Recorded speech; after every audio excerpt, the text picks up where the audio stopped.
Noon at Yongdu First High School, on the school's sports field. The blistering sun shone fiercely, but it couldn't outshine the excitement that had enveloped the crowd. In front of the testing monument, boom, a burst of golden light pierced the sky, splitting the heavens. The monument trembled violently, and three massive, blazing characters at the top blinded everyone in view. SSS class. Holy crap. On the bleachers, Principal Wang Defa sprang to his feet. The full extent of his shiny bald spot was exposed under the blazing sun, but he didn't care. Ancestors must be blessing us.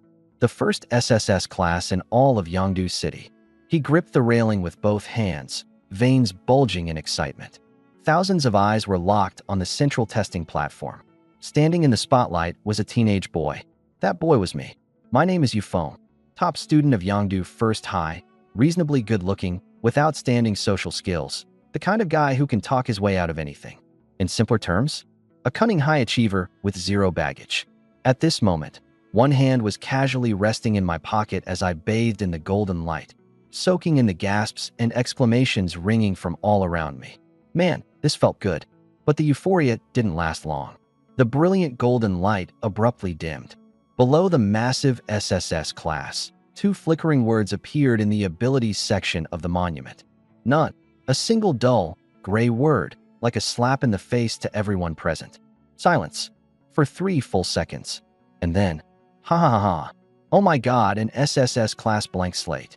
Isn't this like buying a Ferrari, popping the hood, and finding a pair of bicycle pedals inside? No abilities, can't sense spiritual energy. What a total waste. The mocking laughter rained down like a tidal wave. I stood there on the platform, absolutely dumbfounded. Damn it. 30 years ago, mysterious realms appeared, and spiritual energy began to awaken in the world. Humanity unlocked supernatural abilities, and ferocious beasts emerged from the secret realms. An SSS class talent was the pinnacle of human potential, determining one's ultimate limits in cultivation. But abilities? Those were the key. Without the key, even the most glorious door was nothing more than an ornament. The heavens handed me an unmatchable path to greatness, and forgot to give me the damn key. As I contemplated flipping everyone the bird in frustration. Detected, ultimate physique. Would you like to bind to the multiverse plunder system? If no response is given within 10 seconds, the system will seek a new host. 10, 9, my eyes widened. Bind. 8, 7, do it now. Solder it to my soul. 6, 5, Dad, System Daddy. 4, 3, you leave me, and I'll haunt you even as a ghost. Ding. The multiverse plunder system has successfully bound to the host. 3 hours later. Grade 12, Class 1. Quiet down. Our homeroom teacher, Old Lee, slammed a thick pile of basic chi drawing manuals onto the teacher's desk. Tomorrow is the spiritual power assessment. Anyone who hasn't broken through to Bronze 1 star will be demoted to the regular class. Groans echoed across the classroom. I was seated near the rear, at my prime corner throne by the window, nonchalantly twirling a pen between my fingers. SSS class talent, but no abilities. Isn't this like a eunuch walking into a brothel? All yearning, no capability. Thud, thud. Someone knocked on the back of my chair. I turn around. Sun Hao, the arrogant rich kid and school bully, had just awakened his A-ranked ability, Earthen Walls, and was full of himself. Yo, an SSS level prodigy? He raised his voice dramatically, nearly yelling. Guess you're getting demoted to the regular class tomorrow. Gonna miss you so much. No powers? This breathing technique manual is a waste on you. Might as well use it as toilet paper. His cronies erupted into laughter. I stopped spinning my pen. Sun Hao, did you gargle with laxative this morning? Why's your mouth spilling so much crap? A few classmates in the front row couldn't hold back their laughter. Sun Hao's face turned ashen. You looking to die? Relax, I said, casually sliding the introductory breathing technique back toward him. Want it? 5 grand. Alipay or Venmo, your pick.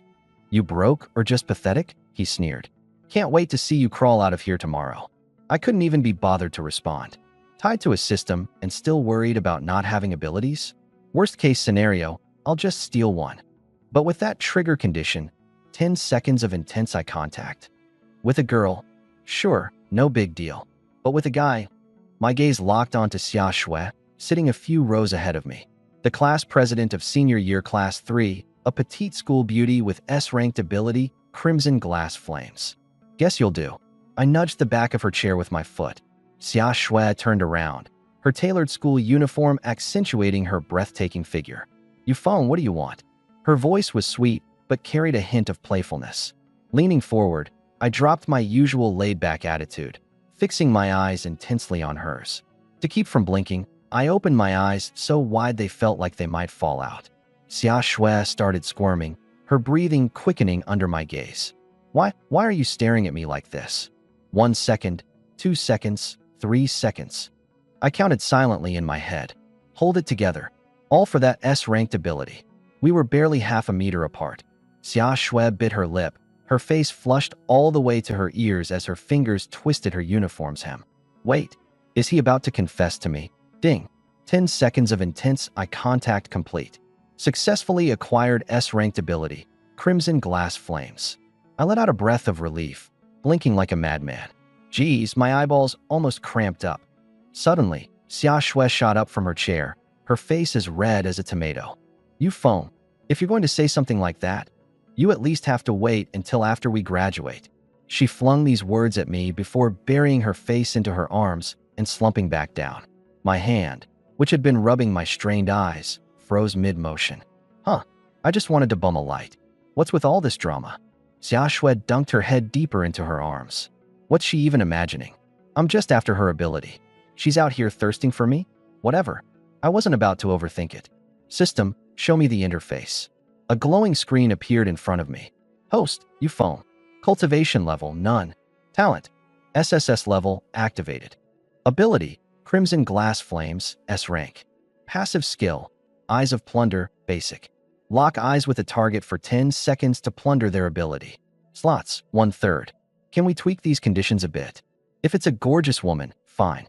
But if one day I run into a burly, foot-scratching guy with some crazy, overpowered abilities, that's a scene I'd rather not visualize. Ding. First plunder successful. System activated. Beginner's pack has been issued. Open now. Open. Obtained. Concealment technique, beginner level. Can hide your true cultivation. Those 3 tiers above you cannot see through it. Nice. The ultimate skill for playing weak to crush the strong. Obtained technique, Chaos Origin Art. Spiritual energy attributes can be freely converted. My eyes widened in shock. An all-element mage? Fire today, water tomorrow, lightning master the day after? If I sold this ability, how many downtown condos could I buy with it? I glanced at the shabby beginner chi drawing technique hiding in my desk. Useless junk. Ring ring. The end of school bell blared, and the classroom emptied like wild horses fleeing captivity. I packed my bag slowly and strolled out the school gates, only to be stopped by a group of sketchy-looking figures. Leading the pack was Sun Hao, his oily, acne-covered face trying its best to look intimidating. A cigarette dangled unlit from his mouth. Well, the school's genius Yufeng. He spat out the cigarette, and his lackeys quickly surrounded me. Hey Hao-ji, the zits on your face lined up like the Big Dipper? Real mystical, I said casually. Sun Hao's face darkened. After tomorrow's ranking test, let's see if you can still stay in the honors class. But today, let me loosen you up first. He rolled up his sleeves, his fist glowing with a faint earthen yellow light. I was just getting ready to test out my scarlet glacial flame. Ahem, our class teacher, Mr. Lee, stormed over with a stern expression. What's going on here? No studying? Planning a rebellion? Sun Hao's glowing fist instantly dimmed as he plastered on a sycophantic smile.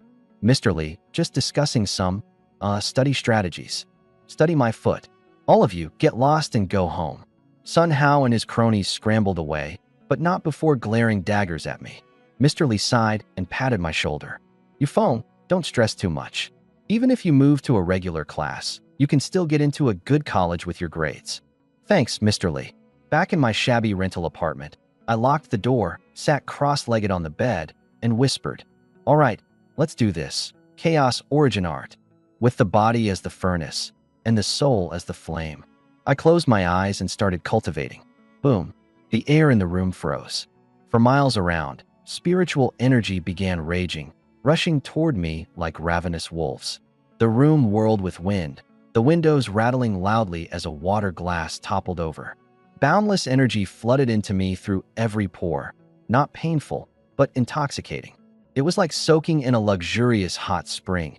Every bone in my body felt relaxed, almost euphoric. My meridians rapidly expanded. Bronze 1 star, Bronze 2 star, Bronze 3 star. In just 20 minutes, I leveled up 3 tiers. Hell yeah. I opened my eyes, a flicker of crimson flame dancing in them. Meanwhile, in the city center, inside the mayor's office, the mayor suddenly looked up, his pen slipping from his hand. Fall. He rushed to the floor-to-ceiling window, staring intensely in the direction of the inner city village. There, a massive vortex of spiritual energy churned. Gold level. No, platinum level powerhouse. Sweat formed on his forehead as his voice quivered. Which war god is passing through Yongdu? Keep in mind, Yongdu is just a county-level city, where a gold-level presence is already rare and elite. Here's the revised version.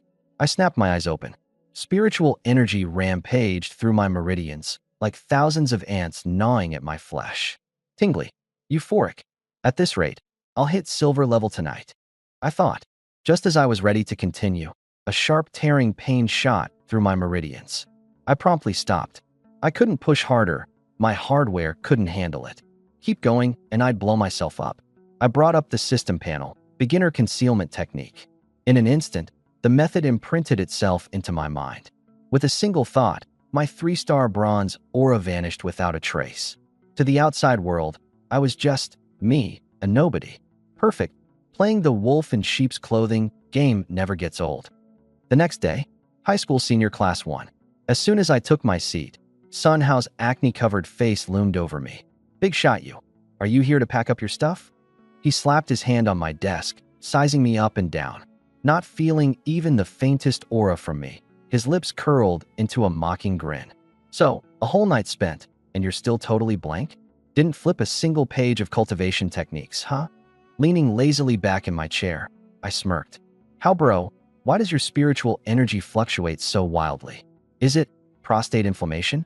I'd recommend drinking more goji berry tea. Sun Hao's face turned beet red. You little.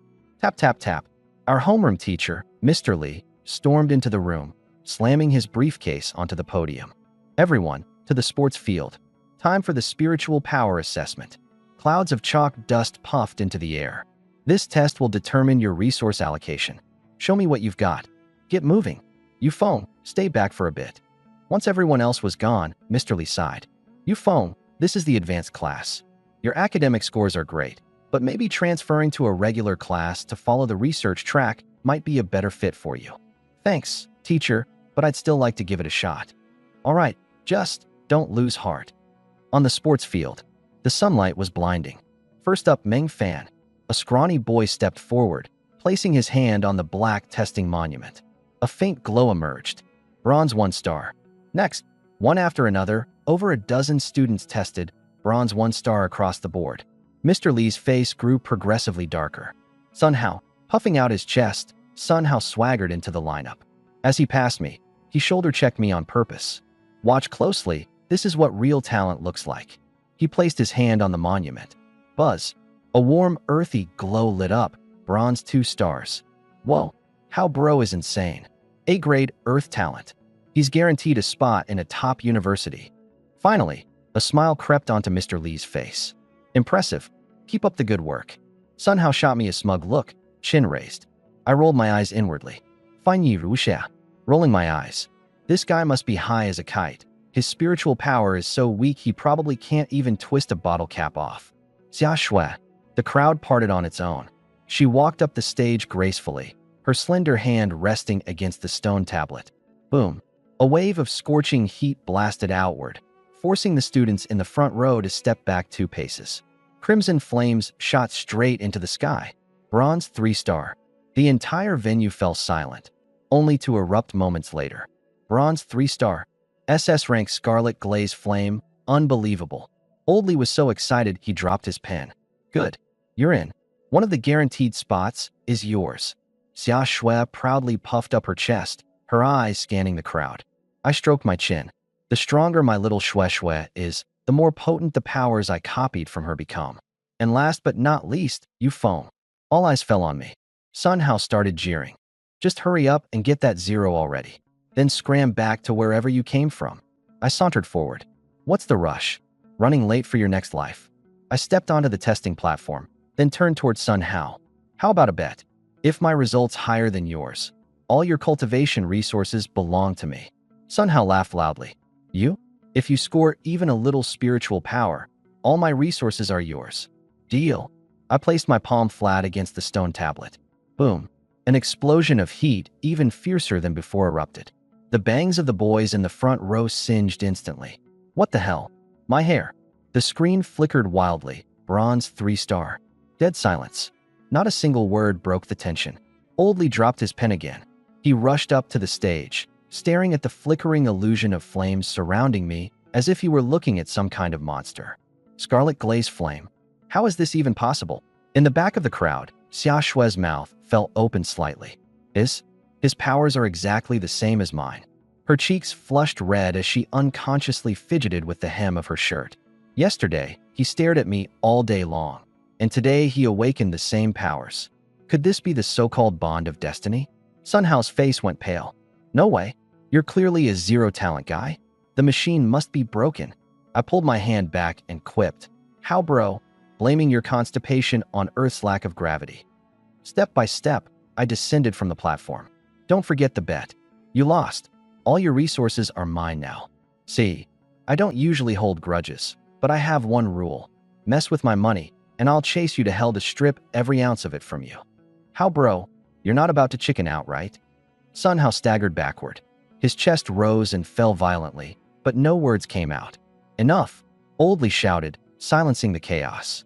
He cast me a long, scrutinizing look, suppressing his suspicion. Test's over. If you failed, go get your transfer paperwork handled. If you passed, head to the combat training room now. With that, Oldly turned and strode away. The crowd erupted as they surrounded me. Foam bro, your flame powers are insane. Foam bro, do you need an assistant? I'm free. Completely ignoring them, I walked straight to Sun Hao. How bro, time to pay up, I said.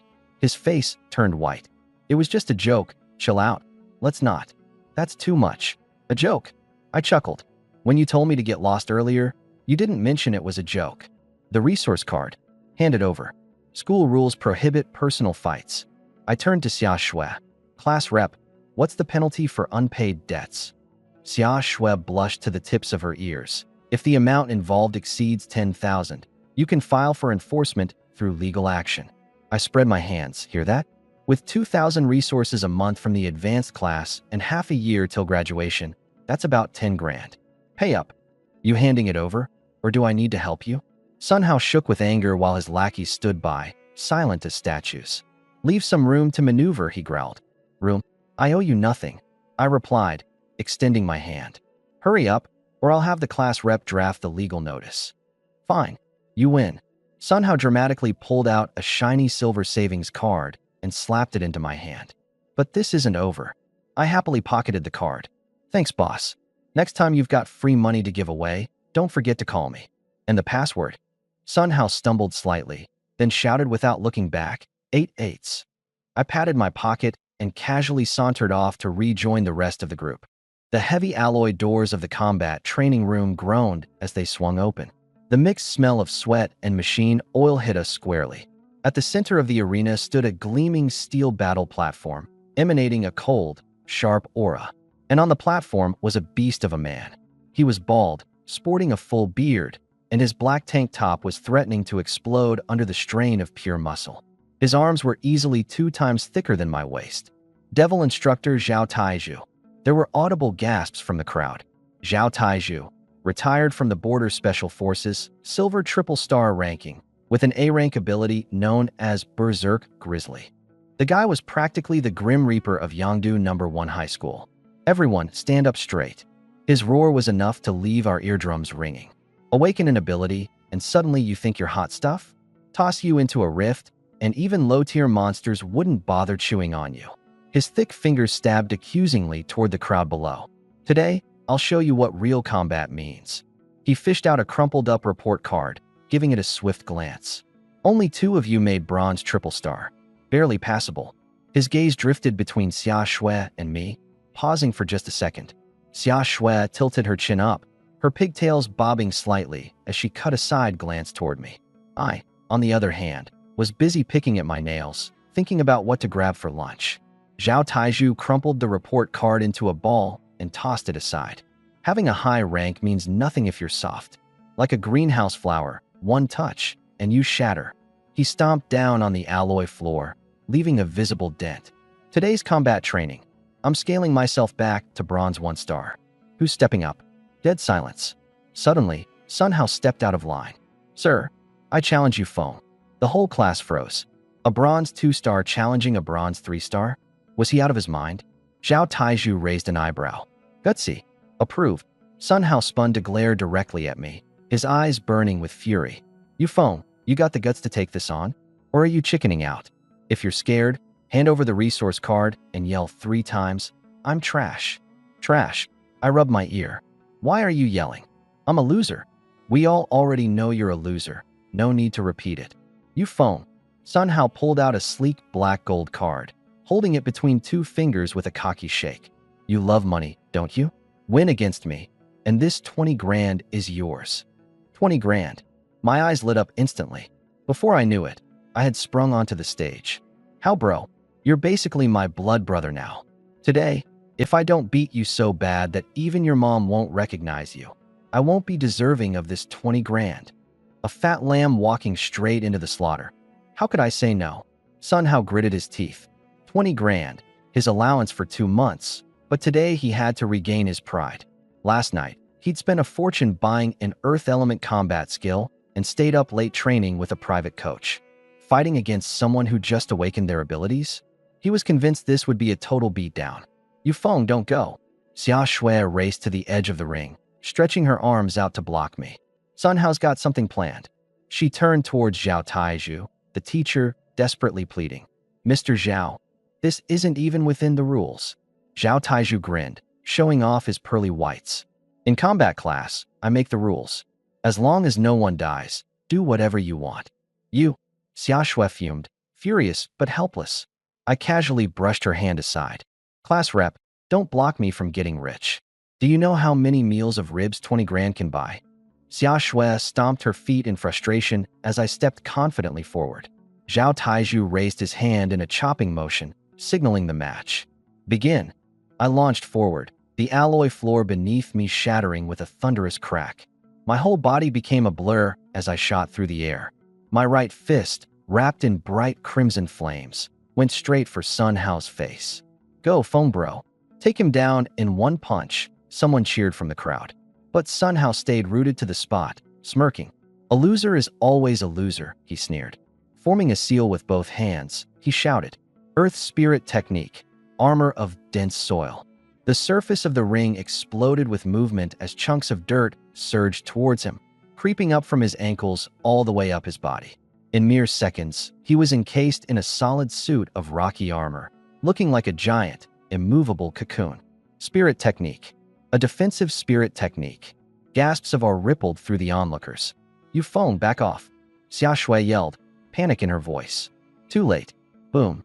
My fire-wreathed punch slammed into his chest, flames bursting on impact, scattering fiery sparks everywhere.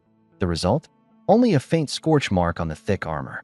The backlash forced me to stumble 3 steps back, my arm buzzing with numbness. Damn, that turtle shell is tough. I shook out my hand, snarling inwardly. This guy really went ahead and paid to win his way into beefed-up powers. Ha ha. Sun Hao's laughter echoed from inside the suit of rock. You Feng, even if I just stand here letting you hit me, you can't break through my defenses. Today, I'm gonna teach you the difference between a broke loser like you and a rich heir like me. So you're one of those spoiled rich boys, huh? I locked my eyes on that chunk of dirt-covered arrogance in front of me. Guess I'll teach you something too. Knowledge shapes your future, and physics ends your pride. Come on then, break through if you've got the guts. Sun Hao's taunting voice boomed from within his rocky coffin. I ignored him.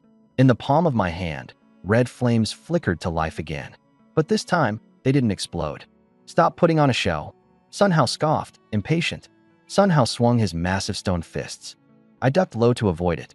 His heavy armor made his movements sluggish. At the edge of the arena, Zhao Taiju straightened up, his gaze locking onto the flickering flame in my palm. Fire can be dangerous to your health. Let me perform some minor surgery on you today. I clenched my right hand tightly. The crimson flames compressed violently, their color shifting from deep red to a blinding white. The extreme heat distorted the air around us, and the alloy tiles beneath my feet began to melt. How bro, your delivery is here, catch. I lunged forward, my figure blurring into an afterimage. With my index and middle fingers pressed together, I aimed the piercing white tip directly at the center of the earthen armor on his chest. There was no explosion, just the faint sizzle of high temperatures melting through layers of stone. A blinding white line of fire pierced through over 10 centimeters of solid rock armor. Ah! A blood-curdling scream tore through the air. The rocky armor split apart with a web of charred, blackened cracks across his chest. Crack! Snap! The once impenetrable armor of thick earth collapsed, shattering into burning hot rubble and sand. Sun Hao dropped to his knees with a heavy thud, clutching his chest, tears and snot plastered across his face from the pain. His uniform now sported a coin-sized charred hole, with scorched flesh underneath. The acrid stench of burnt fabric and flesh hung in the air. Overdid it a bit. Guess I overcooked it, I muttered, bending down to grab the black and gold card from his hand, sliding it out with ease. Thanks for the 200,000 nutrition fee, how bro, I said, tucking the card securely into my pocket and patting my chest twice over where it rested. Oh, and don't set the password to 6/8. It's way too easy to crack. Not a sound came from the spectators below the stage. Holy crap, what even just happened? Did he just blow through armor with one finger? What kind of cheat mode is Feng running? At the front of the crowd, Xia Shui stood frozen, a thin sheen of sweat forming along her neck. Same power, but how the hell was he using it on this level? Zhao Taizhu rubbed his bald head, his eyes glinting sharply. These brats didn't understand. But as an experienced fighter, he sure as hell did. Compressing a flame of such intensity into a thin needle, then sending it inside the armor to compromise its internal structure, breaking it apart from within by targeting its weakest spot? Precision beyond compare. It was control of one's powers at an almost absurdly advanced level, micromanagement to perfection. And this kid had awakened all of one day ago. Yet he displayed instinctive combat acumen like this. This kid, he's a natural-born killer. Shut it, all of you. Zhao Tieju's thundering roar silenced the entire class, everyone jolting as if struck. He stormed up to the stage, grabbed Sun Hao, 200+ pounds of muscle and dead weight, by the back of the neck with one hand, and lifted him clean off the ground. Then, with a careless toss, he threw him down toward some guys in the crowd. Take him to the infirmary. Stop embarrassing us here. The lackeys scrambled to catch Sun Hao and hauled him off hurriedly, tails between their legs. As he was carried away, Sun Hao glared daggers at me, his teeth grinding audibly in frustration. Zhao Taizhu turned back to fix his glare on me instead. I instinctively clutched my pocket. Teacher, this was earned legally. The school doesn't tax student income, right? You think I care about a measly couple bucks? He slapped me hard on the shoulder, making me wince and grit my teeth. Kid, about that flame compression technique just now. Flames? Who taught you? Self-taught. I replied without batting an eye. I guess I'm just that one-in-a-million prodigy. Zhao Taizhu burst into laughter, loud and unrestrained. Cocky. I like it. He turned to the crowd below the stage. Listen up. From today on, Yu Feng is the combat class representative. If anyone's got a problem with that, come up here and take him down. Not a single person dared to speak up. Even Sun Hao with his pay-to-win powers got taken down with a single strike. Who'd be dumb enough to walk into their own beating? I immediately raised my hand. Excuse me, does being class rep come with a salary? Zhao Tieju's face darkened. Get lost. You got it. Just then, whoa. The air raid sirens pierced the sky. Red warning lights flashed wildly, drenching everyone's faces in crimson. Zhao Tieju's face twisted as he tore off his tank top, scars crisscrossing his chest coming into view. Beast tide alert. Monster attack. Everyone, get to the underground shelter immediately. The crowd descended into chaos. Monsters? At school? How was that even possible? I wiped the grin off my face and looked out the window. The sky had turned blood red.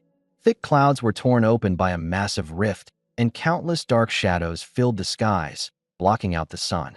A foul, metallic stench flooded into the classroom. as an icy cold engulfed Yindu number 1 high. Stop just standing there like idiots. Zhao Tieju's roar boomed like thunder, shaking dust loose from the ceiling. His massive hand yanked me up by the scruff of my neck, spit flying as he barked, "You foam. You take Class 1 to the underground shelter. I'll deal with those beasts outside myself." Choking as my vision dimmed, I clawed at his arm, thicker than my thigh. "Damn it. Mr. Zhao, dangerous missions should come with hazard pay. Pay my ass." With a single kick, Zhao Taiju sent the alloy door flying. His 200-pound frame immediately swelled, a raging bear's shadow materializing faintly around him, and he stormed into the crimson storm at the end of the hallway. Rubbing my nearly broken neck, I flipped him off behind his back. Runs faster than anyone else, and still didn't pay up front. I turned back around. Dozens of students from my class were huddled in the corner, teeth chattering so hard the noise overlapped. A bunch of freshly awakened ability users raised in cushy environments. None of them had ever faced a real beast tide before. "Stop shivering. If you want to survive, stick with me," I barked, waving my hand as I charged out of the classroom first. The students scrambled to follow, tripping over themselves, their footsteps ragged and chaos filled with stifled sobs. Boom. The ceiling ahead of us exploded, rebar and concrete flying everywhere. Through the dust, a dark figure crashed down heavily onto the floor. It was the size of a young calf, its black fur like needles, its back lined with spiky protrusions. The stench of rotten flesh shot straight to my brain. A bloodthirst demon wolf. Bronze 5-star.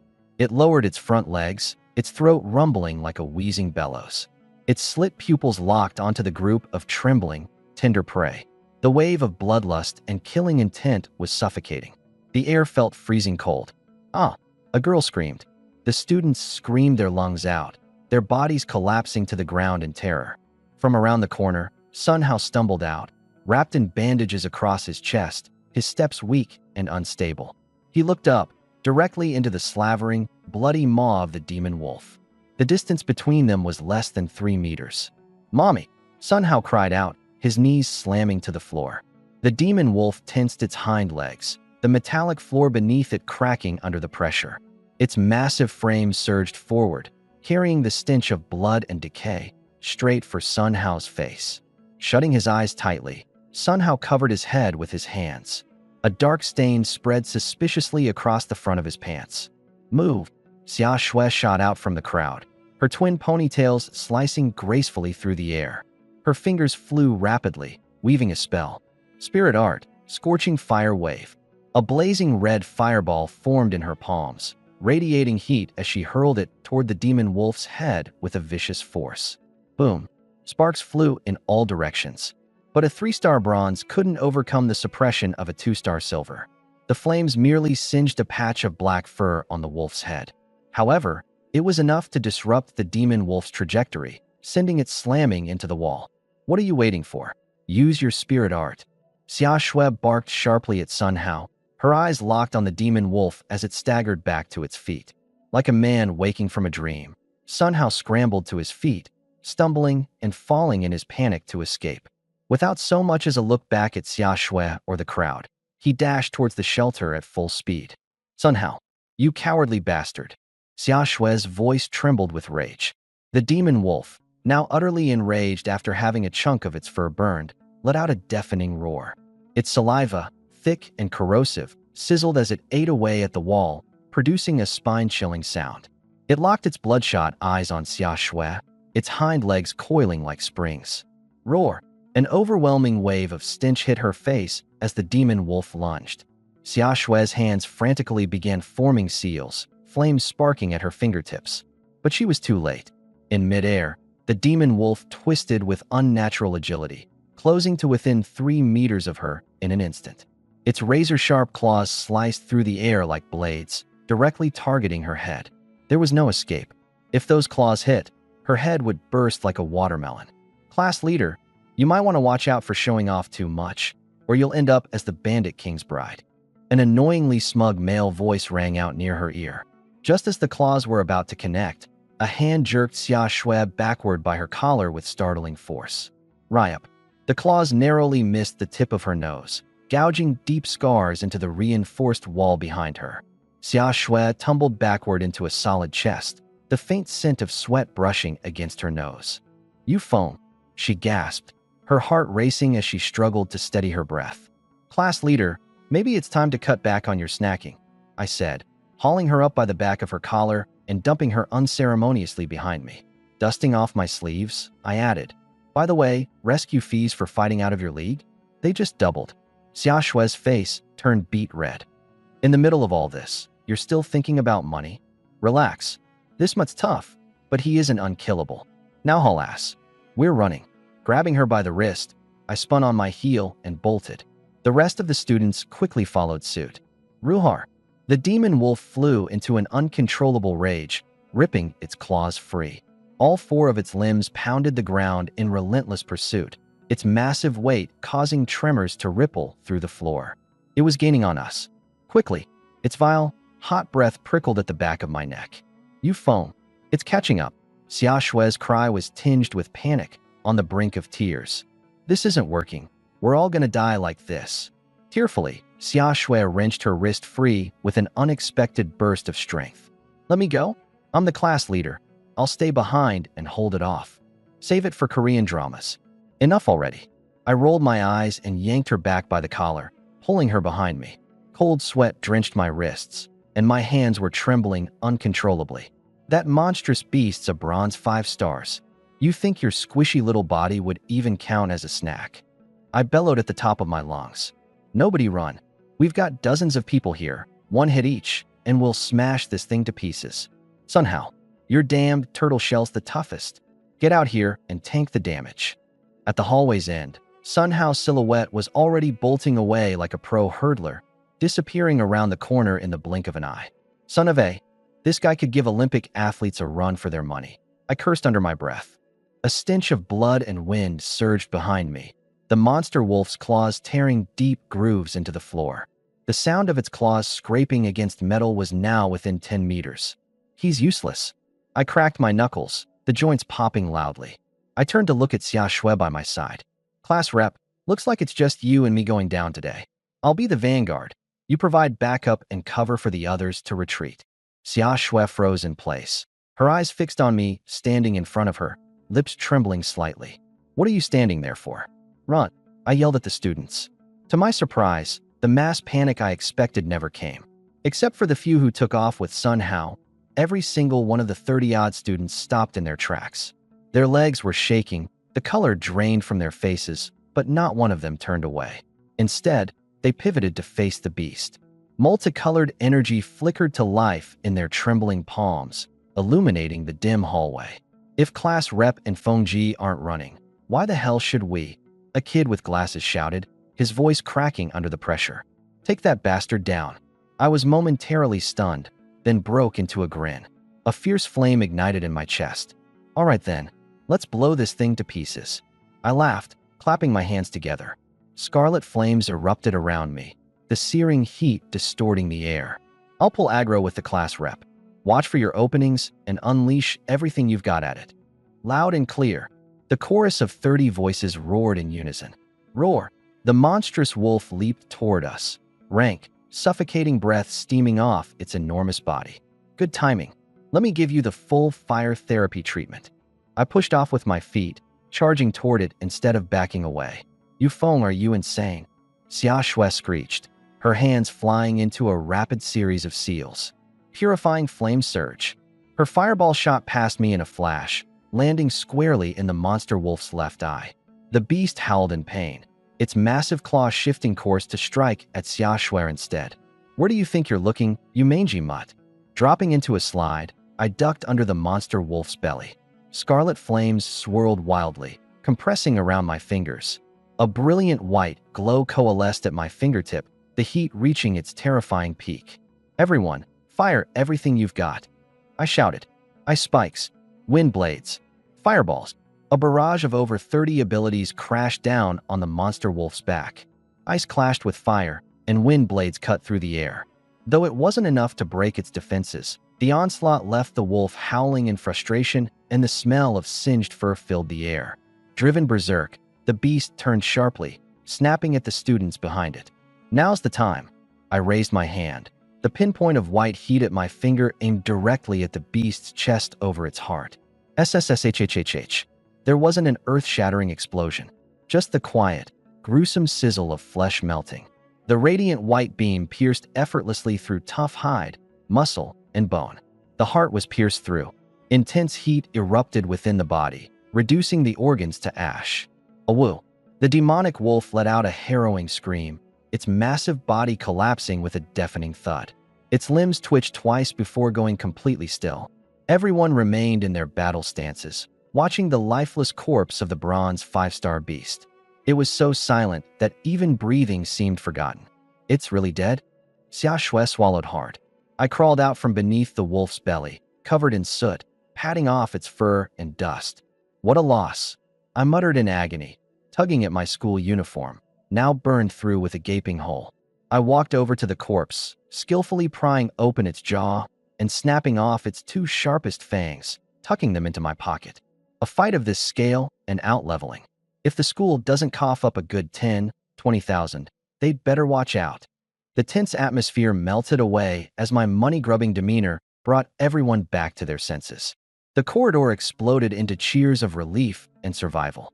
A few boys slumped down, gasping heavily. Xia Shui looked at me, lowering her head as she stifled a laugh.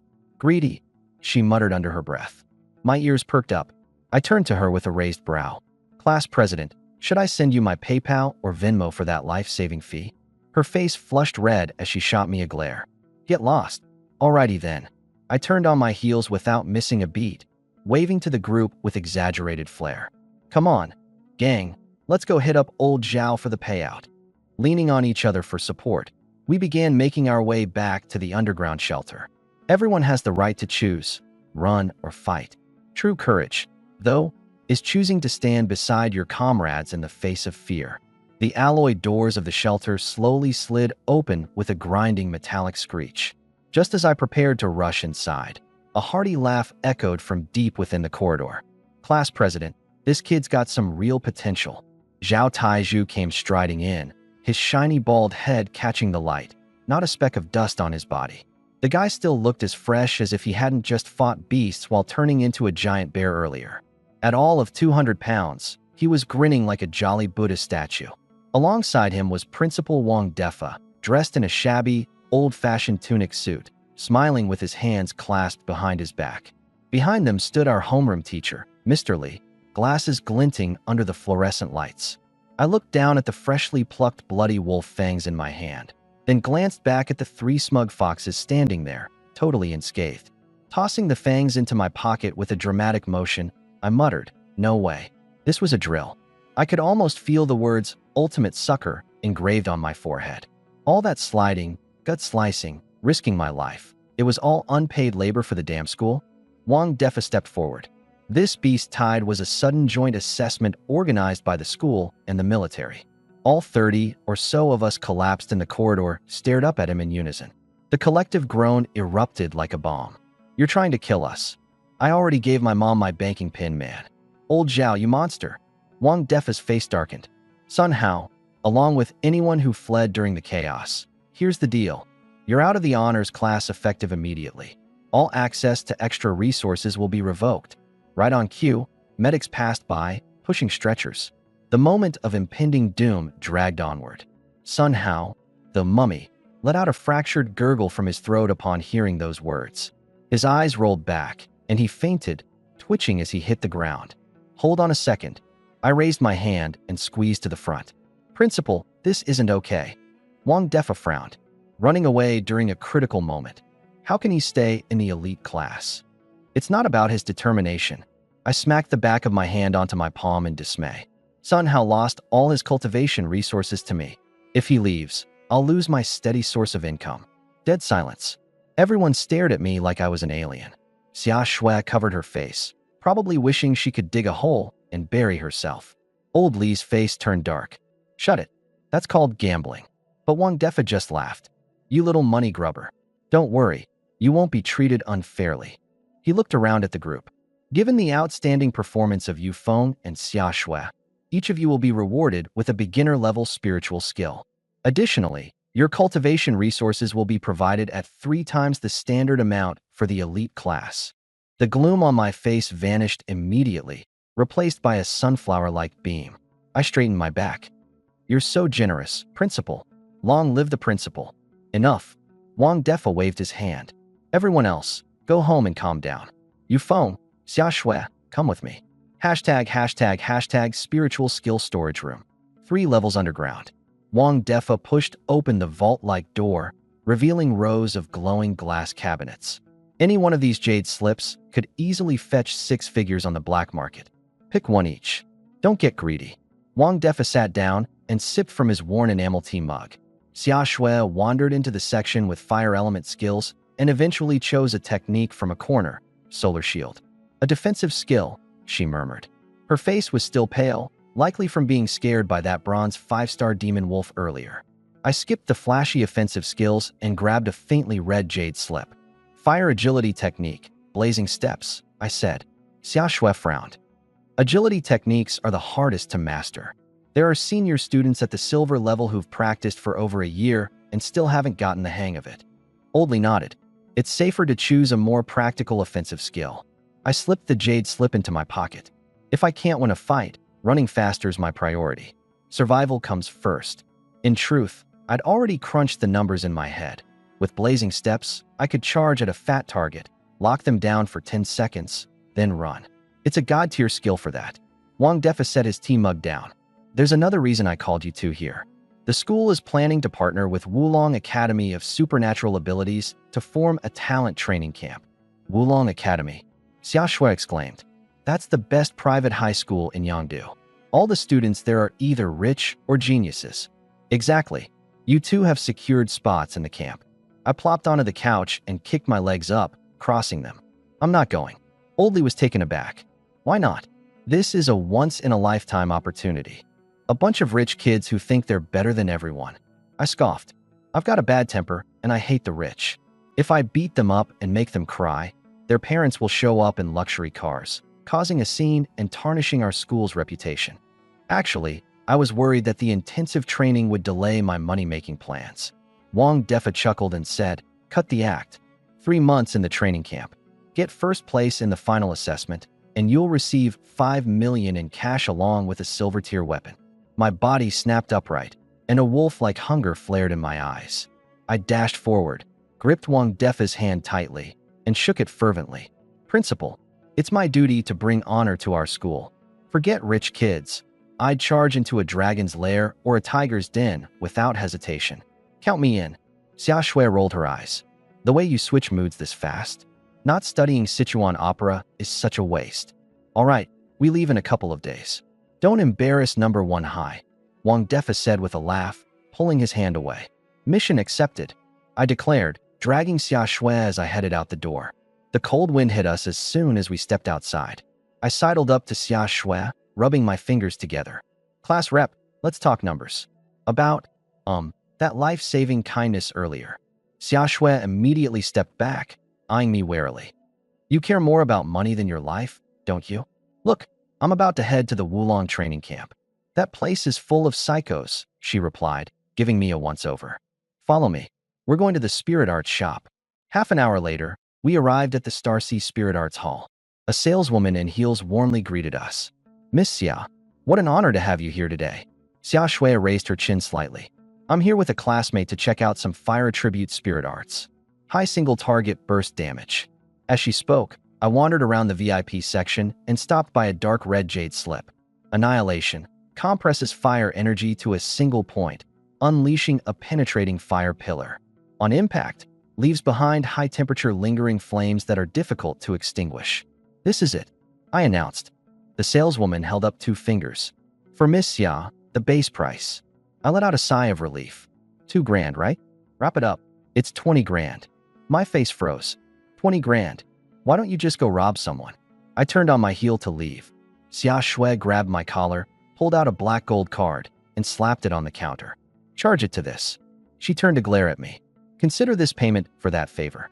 I never owe anyone. I stood there stunned for a moment before throwing my arms around her. Sugar mama. Hungry. Food. Get off me. Xia Shui jerked her arm away, her face burning red. Late night, in my squeaky rented apartment. I lay on the creaky bed, staring at the dark red jade slip in my hand. Gotta admit, Xiaoshui's pretty loyal when it counts. Dropped 20,000 like it was nothing.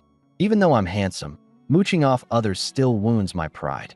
Pulling out my phone, I prepared to transfer the 20 grand I'd won from Sun Hao back to Xiaoshui. I entered the account number, typed in the password, and hit send.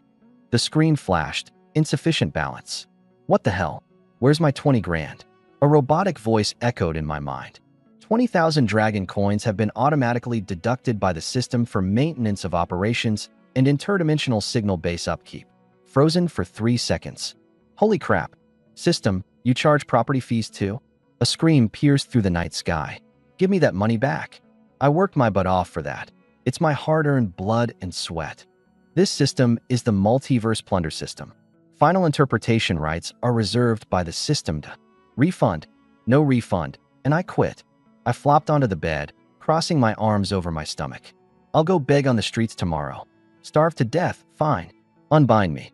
Cue 10 minutes of thrashing around in a fit. Detecting emotional instability in the host. Early activation of the lottery module has been approved. Mental compensation, 1 supreme 10 pull. A guaranteed high-tier prize with a chance of obtaining rare multiverse items. I jumped up right away, straightening the collar of my pajamas. System bro, come on, we're tight. Get that well up here now. I swear I'm pulling a planet-destroying starship today. Golden light burst out everywhere. A virtual slot machine landed in front of me, flashing neon lights like crazy, while the obnoxious earworm of good luck is coming almost blew out my eardrums. 10 grand per spin. Did you bedazzle this hunk of junk, or what? I stared at the bottom right corner of the panel. Ordinary draws for 10,000, supreme draws for 100,000. Below that, there was a line of gray text. Consumption points can be converted into skill points. Well, at least you've got a shred of conscience. I rubbed my hands together. Time to show you what real luck looks like. The lever. Pulled. The icon spun. Ding. Thank you for participating. I crossed one leg over the other. Just warming up, the good stuff's on its way. Another. Thank you for participating. Small potatoes. Keep going. Thank you for participating. I sat bolt upright. You better not just hand me a bunch of duds here. Fourth pull. Better luck next time. You even got a different phrase for it. My last shred of patience snapped. 10 grand and not even a roll of toilet paper? Refund. The system stayed completely unresponsive, but good luck is coming decided to play even louder. Oh, so this is the game you want to play, huh? I slammed my hand down on the lever. All 6 pulls at once. Let's go. With a deafening roar, gold, red, and purple light erupted together. Ding ding ding. Source grade spatial element seed. Spatial skill, teleportation. One-time invisibility talisman. Blood of the Inferno. Thank you for participating. Better luck next time. For golden eggs? I immediately checked out the spatial element seed. It was beyond ordinary spatial systems, carrying the power of rule suppression. Spatial class. I slapped my thigh in excitement. This world had barely any spatial users.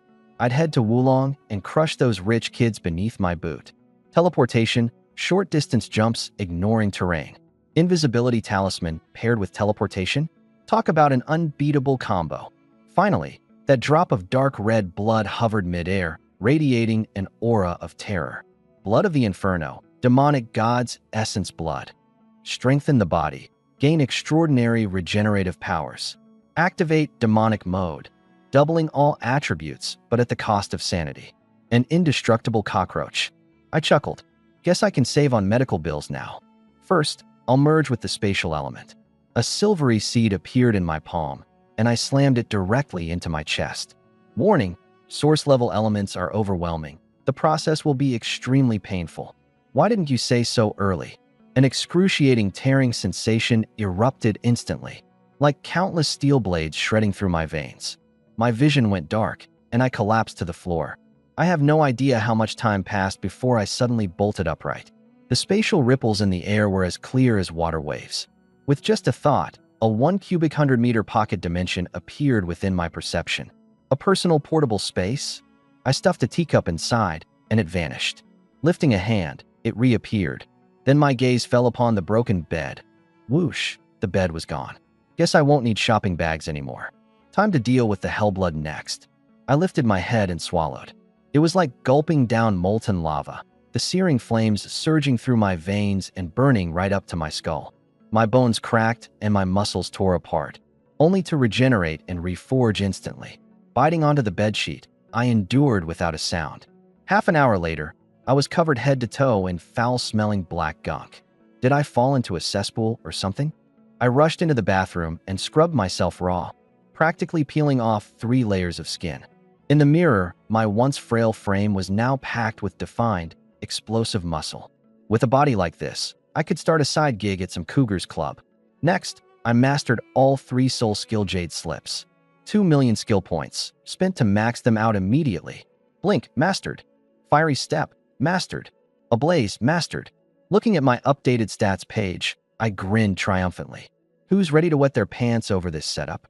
Pulling out an invisibility charm, I mused. Invisibility paired with teleportation. A guy's ultimate dream, right? I held up my phone, fingers hovering over the search bar. Nah, can't waste this ace up my sleeve. I walked over to the window and vaulted out. The moment before hitting the ground. Spatial fold. Whoosh. I landed steadily on the rooftop of an abandoned building, 2 kilometers away. It really worked. I flitted across the night sky, teleporting again and again, from the abandoned building to the TV tower, from the TV tower to the Cross River Bridge. Max range, 3 kilometers. You think anyone could catch me? My phone buzzed. Caller ID. Rich lady with money to burn. You phone. How's your soul skill training coming along? Came Xia Shue's voice. Class monitor checking up on me. Relax, I've pretty much hit divine mastery by now. Cut the nonsense. The school resource cards are out. Go check your account. How much? My eyes lit up. Don't celebrate just yet. Xia Shue's tone turned serious. The Wulong Genius Training Camp. They're filled with monster talents funded by insane wealth. Especially their class monitor, Xiao Yin, a bronze 6-star prodigy wielding a premium silver-level artifact. Bronze 6-star? And with top-tier gear? Yufeng pouted at the phone. That's it. Take this seriously. Even through the receiver, Xia Shue's voice was dripping with fury. Yeah, I got it. I hung up immediately. Are you kidding me? I'm basically a walking cheat code now. Back home, I eagerly rubbed my hands together as I logged into the school's digital resource interface. 15 bottles of basic catalysts, 3 bottles of basic enhancers, 30,000 academic credits. Those numbers almost made my eyes light up with greed. 30,000 credits, enough to trade for a full set of bronze-grade armor or to spend an entire month training in the gravity chamber. From my system inventory, I pulled out 2 vials of potion, 1 blue, 1 red. Under the light, the glass shimmered enticingly. On the black market, even a single bottle could fetch thousands. Let's see what this baby can do. The blue one tasted like orange. The red one, strawberries. I sat cross-legged, closed my eyes, formed a hand seal, and began to channel the Chaos Origin technique, ready for the legendary transformation it promised. 1 minute, 5 minutes, 10 minutes. Nothing happened. I looked inward. The Chaos Origin technique within me was like a ravenous wolf, completely devouring the meager effects of the potions in an instant. As for the enhancers, my body had just been reforged with hell blood last night. Their energy wasn't even enough to tickle me. My money. I slumped over the bed, desperately trying to shove my fingers down my throat to bring up the potions. All that came out was some sour juice with a mix of orange and strawberry flavors. Thousands, gone just like that. That night, I tossed and turned in bed, haunted by the image of cash sprouting wings and flying away. Dawn came, and I dragged myself into class, dark circles under my eyes, only to be yanked by my collar the moment I stepped in. Teacher, I didn't even have breakfast yet. Old Lee wasn't listening. He dragged me straight into the underground training facility under the combat building. Xia Shui was already there, her black tactical suit hugging her figure so tightly it drew attention. Why are you so late? She turned her head. I yawned. Doesn't that outfit choke you or something? Her face flushed red, and she raised a leg to kick at me. All right, shut it and stand to attention. Zhao Tieju's booming voice made the floor vibrate. In 3 days, we'll be entering the Crouching Dragon training camp. The rich kids on the other side burn money to boost their levels and hire opponents to spar with. To make sure you don't embarrass First High School, I'll personally whip you into shape over the next 3 days. He tossed 2 metal rings toward us. I caught mine, surprised by its weight. What engagement tokens? Sorry, I'm not into bald dudes. A vein twitched on Zhao Tieju's forehead.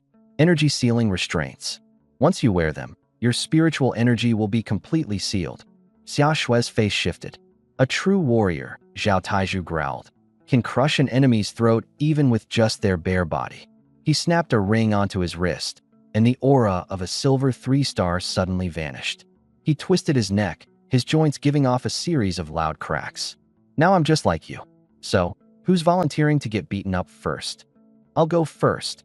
Xia Shui fastened her wristband, and the fluctuations of her crimson glass flame disappeared instantly.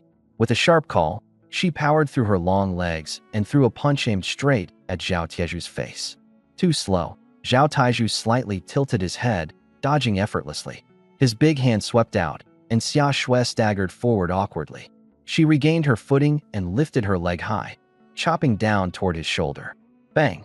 Her leg struck what felt like steel, sending a jolt through her, forcing a sharp intake of breath. All show, no substance, Zhao Taiju said, shaking his head disparagingly. The next 10 minutes were completely one-sided. Sweat dripped down Xia Shui's jawline, soaking the front of her shirt. I can't go on, she gasped, collapsing to the ground and breathing heavily. Your physical fitness is solid, but your skills are garbage. Zhao Taiju turned his wolfish gaze toward me, his eyes glinting as if he'd spotted his next prey. Your turn. He clenched his fists, the cracking of his knuckles echoing ominously. I lazily strapped on my wristband and joked, "Don't hit the face. I'm the school's poster boy, you know. Save it." His fist, the size of a small boulder, tore through the air straight for my chest. Perfect. Time to test the effects of Inferno Blood. Bring it on. I didn't retreat. Instead, I charged forward. My right arm's muscles swelled as I met his punch head-on. Boom. The shockwave from the impact whipped Xia Shui's hair into a frenzy. Zhao Taiju grunted, stumbling back 3 steps, each one leaving a dent in the floor. As for me, I didn't budge an inch. You little. He stared at me like I was some kind of freak. What's wrong, old Zhao? Skipped breakfast, or are you low on? Before I could finish, his face burned red with rage. Oh, you're asking for it now. He roared, rushing at me with his military-grade combat moves in full swing. Elbow strikes, knee blows, choke holds. His onslaught came down like a storm. Damn, he's playing for keeps. My physical strength wasn't inferior, but my techniques were completely outclassed. In mere seconds, my chest and shoulders had taken 3 solid hits. It didn't injure me, but man, it hurt like hell. Zhao, you're fighting dirty. I yelled. Who talks about fighting fair on the battlefield? He swept my legs out from under me, and as I crashed to the ground, his foot came down in an attempt to stomp my face. Seriously? You're forcing my hand. I rolled out of the way with a sly glint in my eyes. My hands darted forward, straight for his vital area. Are you kidding me? You're playing dirty now? Zhao Taiju snapped his legs together just in time, catching my hands while swinging a massive slap toward my head. All's fair in war.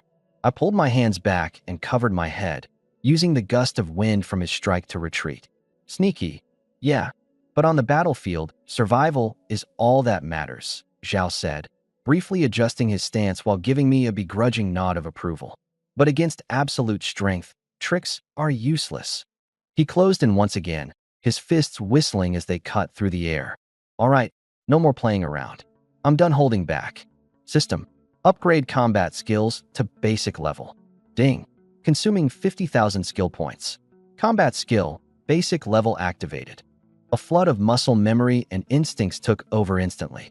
I sidestepped his incoming fist, the strike grazing past me as I countered with a sharp elbow aimed at his ribs. Thunk. Zhao Taiju grunted in pain, his stance faltering for the first time. Duan, playing the fool to catch me off guard. His condescending smirk vanished as the two of us locked into a fierce brawl, the sound of heavy fists pounding into flesh echoing through the room. Not bad, kid. Zhao Tieju's bald head gleamed with veins bulging as he roared. Getting tired, old Zhao? Didn't have breakfast, huh? System. Add. Another 100,000 skill points. 100,000 skill points consumed. Fighting technique upgraded. Intermediate level. Zhao Taiju launched a massive punch straight toward my face. I twisted my left hand to grip his wrist midair, using his own momentum against him as my right fist shot forward and directly slammed into his face. Boom. My punch landed square on his right eye socket. Ow! Zhao Taiju stumbled backward, clutching his eye, and collapsed onto the floor. Beside us, Xia Shue's lips parted into an "oh" as she stood frozen in shock. Her tight workout outfit shifted with her rapid breathing as she tried to process what just happened. Stop. Time out. Zhao Taiju sucked in a sharp breath, massaging his bruised face. What on earth? Just a second ago, this kid looked like all he could do was eat punches. Now he's throwing me around like a rag doll? This guy is some kind of monster. Thanks for going easy on me, I said casually, rubbing my hands together. So, would you say I won? Win my ass. Let's take it up a notch. Weapon training. He scrambled to his feet and tossed me a long spear. I'll teach you a lesson you won't forget today. I caught the spear midair. System. Add points to spear mastery. 150,000 skill points consumed. Spear technique upgraded. Intermediate level. With a quick twirl of the spear, I spun it like a blur, showing off a flourish. Your move. All right, take this. I easily parried his spear strikes, and with a snap of forceful precision, I countered with lightning-quick but heavy attacks. Clang, clang, clang. The piercing sound of metal clashing sent vibrations through the air. Zhao Tieju's grip weakened with each strike, his palm reddened, sweat dripping down his shiny bald head. Where did you learn this? He growled. With a swift flick, my spear bent slightly, then sprang back, the momentum slamming into his backside with a satisfying snap. Ow! He staggered forward like a drunk, barely keeping his balance as he tossed his spear aside in defeat. I'm done. You're insane. He pointed at me, his eyes, well, at least the good one, blazing with frustration. Just who's training who here? I slung the spear over my shoulders smugly. You're the one who asked for this. Oh, and don't forget to pay for my sparring fee. Venmo works fine. His cheek twitched as his frustration peaked. You're in charge of training Xia Shui for the next 3 days. If she doesn't improve, it's your problem. He stormed off toward the elevator but spun back around to shout. And if anyone hears a word of this, I'll crush your balls to powder. Then, head held high, or at least pretending, he bolted out of sight. Xia Shui jogged toward me, the faint scent of her perfume lingering. How did you even do that? You're good at fighting and weapons. Pushing my bangs aside, I gazed up toward the ceiling at a strategically tilted 45 degrees. It's tough, you know? Being a genius is just so relentlessly boring. Ugh, cut it out. Xia Shui slapped my arm playfully. Training's officially on you now. No thanks. 10,000 per day, she offered casually. The step I was about to take forward suddenly froze. I spun around, grabbing her hand and shaking it enthusiastically. Boss, you're so generous. Any training position you like, guaranteed results. She chuckled, her laugh soft and melodic. Come on, class leader's treating you to dinner. Just as the aroma of mouth-watering food reached me, an infuriated voice pierced the atmosphere from behind. That's him, that kid in the school uniform. I turned and found Sun Hao glaring daggers at me. His teeth clenched as he motioned toward me, spitting venom. Beside him loomed a giant, a human boulder of muscle. Easily nearing 7 feet tall, his frame was built like a granite fortress. With so much bulk his XXL shirt looked stretched to its absolute limit. The oversized t-shirt clung to him like a second skin, stretched so tight it might as well have been a compression top. Just standing there, the guy was blocking half the cafeteria's lighting. Meet Wu Tai, the genius of Wulong's supernatural high school. So, this is the guy who scammed you out of 200,000. His gravelly voice rumbled as he cracked his massive knuckles. Knuckles that looked like they could crush stone. The surrounding students scattered in an instant, as if afraid they'd get caught in a bloodbath. I didn't even bother to glance back, fixing my eyes squarely on the lunch lady's ladle. It was shaking with a precision only years of practice, or maybe Parkinson's, could achieve, sending chunks of braised pork falling back into the pot, one by one. Wu Tai took a step closer, his hand, broader than 2 dinner plates, reaching for my shoulder. Hey, kid, smack. I swatted his hand away without so much as flinching and literally hopped in frustration. Auntie, stop shaking the ladle. Just stop already. We're gonna lose all the meat. Wu Tai froze, utterly baffled. He glanced down at his fist, a fist capable of taking down a cow, then looked up at me, currently losing my mind over braised pork, and clearly struggled to compute the situation. We're here to cause trouble. Hold up. I snatched my quivering lunch tray from the lady just in time, cradling it protectively to my chest before finally turning to face him. I gave Wutai a quick once-over. You can't see I'm in the middle of securing braised pork? Ever heard of priorities? First come, first served, alright. Dude, I'm here to avenge my cousin. Can't you take me seriously for 1 second? His face flushed as red as chili oil. I raised my chin towards Xia Shui. Class rep, let's go. There's a prime seat over there. Xia Shui struggled to hold back her laughter, covering her mouth as we left Wu Tai and Sun Hao standing there like statues. Cousin, he's completely ignoring you. Sun Hao stomped his foot, nearly foaming at the mouth. Wu Tai rubbed his buzzed hair in confusion. The guy's got nerves of steel. Fine, we'll wait. Let him finish eating. What happened next was bizarre even by cafeteria standards. While Xia Shui and I devoured our meal in peace, Wu Tai stood half a meter away, looming over us like a bodyguard, his eyes locked on my plate. Not even when I shoved the final piece of braised pork into my mouth did he blink. Hick, I let out a satisfied burp, wiping my mouth with deliberate nonchalance. All right, lunch is over. Let's get down to business. Wu Tai cut me off before I could leave. You scammed my cousin out of 200,000, and I'm here to settle the score. If you're a man, come meet me in the ring. Deal. I leisurely cleaned my teeth with a toothpick, drawing it out just to see him squirm. With you? Sure. Square up the participation fee first. I don't work for free. Even dogs wouldn't. You. Wu Tai yanked out a sleek black card lined with gold and slapped it down hard on the table. 500,000. If you lose, you pay the money back and apologize. If you win, the cash is yours. The toothpick in my hand froze midair. In the next second, I surged forward, gripping Wu Tai's wrist as a sunny, inviting smile spread across my face like spring sunshine over melting snow. Tai bro, we're family. Why didn't you say so sooner? Let's not fight over small misunderstandings. Come on, this way. I yanked him toward the combat training building, dragging him faster than I'd rushed for the braised pork. Slow down. I haven't even finished talking. What's there to talk about? Basement level 1, VIP sparring ring, premium acoustics, soft flooring, you name it. I guarantee a top-tier experience. Snow rolled her eyes at me, clearly unimpressed by my shameless money-grubbing expression. Yet, despite herself, the corner of her lips curled up into an amused smirk. Underground VIP fighting ring. Kid, just pay back the 200 grand, apologize, and we'll call it even. Wu Tai loomed over me, speaking down like I was insignificant. That 200K? Gone. Used to pay the system's property fees. Where the heck am I supposed to get it now? And let's be real, any cash that lands in this money grubber's pocket? It's a one-way trip. Besides, let's not forget the extra free 500K bonus I scored. Enough talking. Take this. I stomped the floor, and the alloy panels beneath my feet visibly dented. Bam! A solid punch landed squarely on Wu Tai's left eye, immediately swelling it into a blackened mess. What the hell? You sucker punched me. Wu Tai roared, his fists hammering straight toward my head like twin sledgehammers. Missed me. Oh, come on, this is fun. I taunted him, activating my meteor steps. I blurred into motion, leaving an afterimage as I zipped around to his back. Let me help you loosen up a bit, Iron Guy. With a swift chop of my hand to his thick neck, stars burst into his vision. I'll rip you apart. Wu Tai bellowed, his fists cutting through the air again.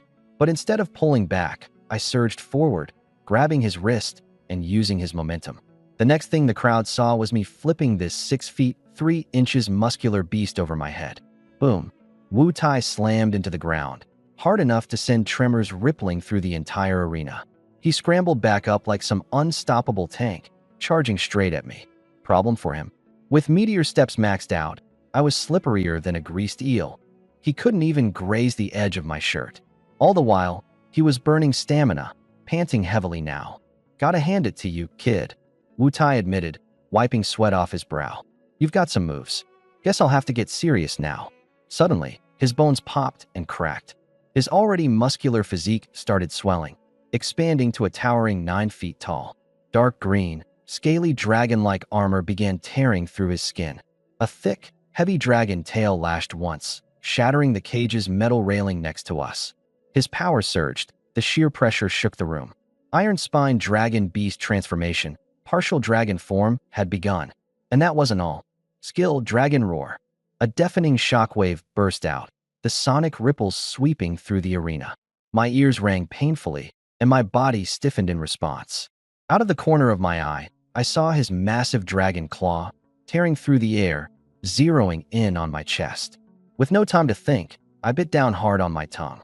The intense pain jolted me back to clarity, letting me twist out of the way just in time. Seriously, I winced, with a voice that loud, "You should moonlight as a town crier." Facing a 3-meter-tall half-dragon Goliath, I couldn't help but feel my lips curve into a wicked grin. Back in the day, Wu Song killed a tiger. Tonight, Yu Feng kills a dragon. Whoosh! Scarlet flames erupted in my palm, intensifying into a blazing inferno. Ability: Ashen Annihilation. The firestorm hissed and shrieked as it collided against Wu Tai's dragon scales, forcing him to skid backward, clawing trenches of scorched earth into the floor beneath him. I frowned. His armor-like scales remained unbroken. Damn, too tough. Even Ashen Annihilation couldn't pierce it. As Wu Tai clutched his chest, feeling the residual heat sear his skin, he prepared to counterattack. But before he could, my figure disappeared. "Yo, Iron Dude. Back here." I reappeared at his 6 o'clock with another blazing strike of Ashen Annihilation. Boom. The impact sent Wu flying, his feet actually leaving the ground. "Show him who's boss, cousin." Sun Hao yelled like an idiot from the audience. Wu Tai's mind screamed in frustration, "Boss my ass. I'm freaking airborne right now." Desperate to regain control, he tried shifting his weight midair. Too bad for him. I gave him 0 breathing room. Teleportation activated. I materialized precisely in his flight path as he fell. Gotcha. Another direct strike. Have another. Bam. Boom. The whole arena turned into my individual stage. I transformed into a top-tier chef, tossing this bronze 4-star half-dragon like a stir-fry in the air. "Ah, stop hitting me. I'm afraid of heights." Wu Tai wailed as he was flung around. On the sidelines, Xia Shui stood wide-eyed with her little rosy lips slightly parted. A bronze 3-star defeating a bronze 4-star in the air? This movement, it was completely impossible to follow. Thud! Wu Tai crashed heavily onto the ground. Man, that was exhausting. I clapped the dust off my hands. How does he have defenses like this? Even in such a crumpled state, he's still breathing? Seeing his dragon tail still flailing on the ground, I teleported and jumped onto his back in one swift move. "Brother Tai, just take a nap." With a series of swift chops, I struck his neck repeatedly, my hand burning through energy as I hit. Finally, Wu Tai fell unconscious. If he didn't pass out soon, my hand was about to break. I turned to Sun Hao. "Young Master Sun, how about it? Would you like to step up for a round 2? Sun Hao's face turned pale as a sheet, and he scrambled out of the underground room like a frightened rabbit. The faint scent of perfume filled the air as Xia Shui stepped onto the stage. "What should we do with him?" she asked, glancing at the knocked-out Wu Tai. "Just leave him there." Before she could respond, I zipped to the edge of the stage, clutching that black gold card in a death grip. Money, sweet money. I held the card to my cheek with a dopey grin spread across my face. Xia Shui rolled her eyes. "You might as well fall into a money pit and never come out. Spill it. What's up with your spirit skill? And that footwork? When did the flowing flame step get that strong?" Crap. I was too caught up in showing off and completely forgot that this wealthy girl is as sharp as a blade. Wearing an enigmatic expression, I tilted my head back and gazed at the ceiling at a poetic 45 degrees. Truth is, I've been hiding my true identity this whole time. I, Yu Feng, am a once-in-a-generation martial arts genius. Yeah, as if. Xia Shui suddenly leaned in close, wrapping her slender arms around mine. Her tight combat suit pressed against me, the impressive curves leaving nothing to the imagination. A faint yet enchanting scent wafted into my nose. "Little Feng," she crooned, her fingers gently tugging at my arm while her eyes, glistening and full of laughter, locked onto mine. Her voice was so sweet it could give you a cavity. Half my body immediately went numb. Holy, who can resist this? Is this about borrowing money? I instinctively clutched the pocket where my black gold card was tucked, shrinking my neck defensively. Xia Shui rolled her eyes again. "Does your brain have room for anything other than money?"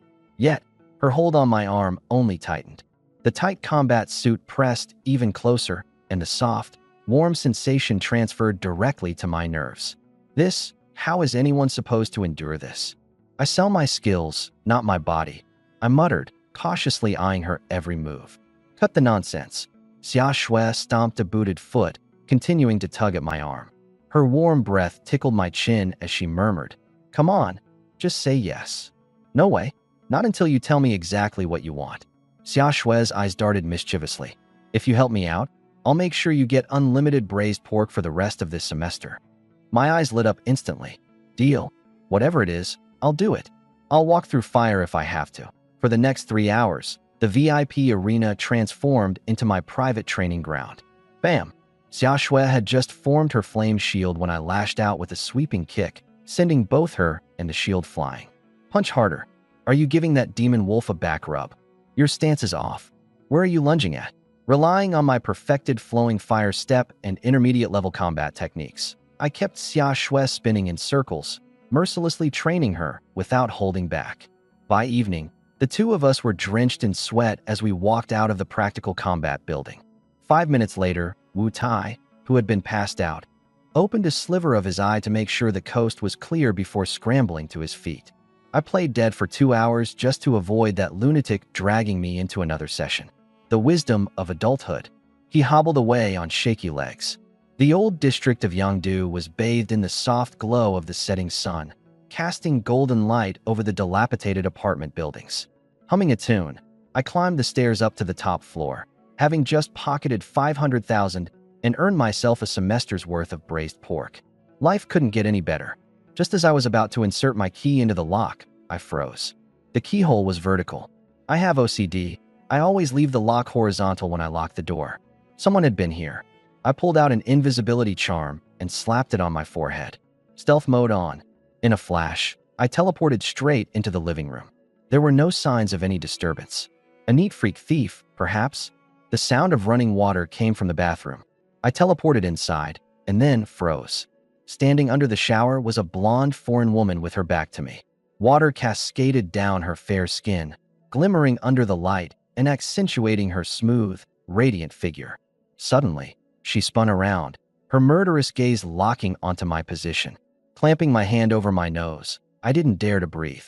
After staring intently for a moment, she turned back, just as I exhaled in relief. Binding thorn vines.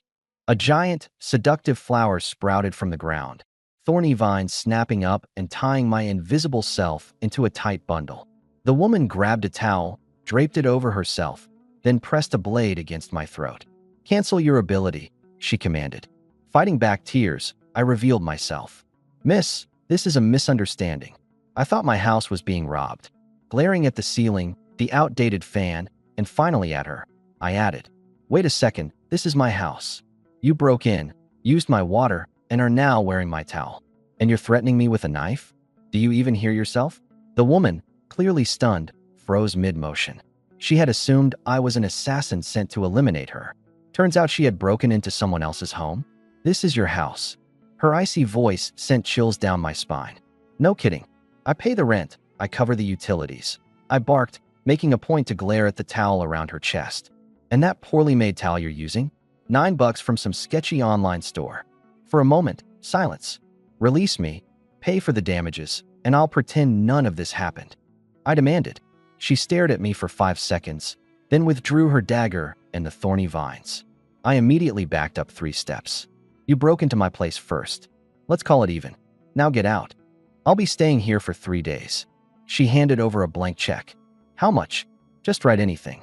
I grabbed the pen and wildly scribbled down 9,999, even flipping to the back of the check. She snatched it away and ripped it up. 10,000 a day. Are you kidding me? Do I look like a beggar? Judging by your vibe, you've got a lot of enemies. What happens if they come looking for you? What about my life then? Fine. 20,000 a day. Deal. Bam. Bam. Bam. There was a loud pounding on the door. "Water meter inspection," someone shouted from outside. Both our faces instantly changed. "Shoo." I quickly covered Diana's mouth. From outside, the voice continued. "It's the property management. Your downstairs neighbor reported a water leak." Who are they fooling? This rundown old apartment building doesn't even have property management. Diana gripped the knife in her hand, ready to spring into action.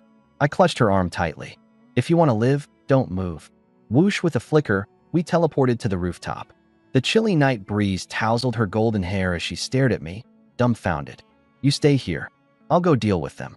Before I could leave, she grabbed my hand and planted a flower on the back of it. Spirit skill. Blossom parasite. If you get caught, this flower will take root in your bloodstream. Unbelievable. Stabbing me in the back now? That counts as workplace injury. You're paying extra for this. I teleported back into the apartment, soaked my hair with the shower head, and threw open the door, pretending to be a pissed-off guy interrupted mid-shower. Two big guys in black suits barged in, one with a scar across his face and the other with a hooked nose. Hooked Nose closed his eyes, sensing something, then shook his head. Scarface was about to leave when he noticed something out of the corner of his eye, sticking out from the side of the sofa, a pair of black stockings. "What's this?" he demanded. "Mine." I fired back without hesitation. They froze, clearly not expecting that response. Never seen a guy wear black tights before? They're anti-static thermal leggings. Ever heard of fashion? Hook Nose frowned and pointed under the coffee table to a lacy black bra. "And this?" I snatched it up and gestured dramatically at my chest. "Also mine. Can a guy with big pecs buy a padded chest warmer for comfort? What? Are you going to monitor my wardrobe choices too? You want me to strip down and let you inspect?" I started lifting my shirt as if I were actually going to do it. All right. You're insane," Scarface muttered while hastily retreating towards the door, slamming it behind him. Outside, I could hear him shout, "Just ran into a total nut job. Let's check upstairs." As their footsteps faded, I collapsed onto the sofa, staring at the bra in my hands with utter despair. All this for 20 grand. I'd even thrown my dignity out the window. Whoosh, I teleported back to the rooftop. Diana was shivering violently in the cold. All clear. I shoved the bra into her hands. "Next time, keep your clothes out of sight." My reputation almost got ruined. She glanced at the underwear in her hands, then at my defeated expression. A faint flush crept onto her cold, regal face. "You? What did you do with it?" "Nothing." My face turned red as I lied through my teeth. "Just used it to wipe off some dust." No way was I ever admitting the truth. Not even on my deathbed. With that thought, I teleported back to my tiny rented apartment, still feeling the sting of humiliation. "Get that thing you planted on my hand out of me already."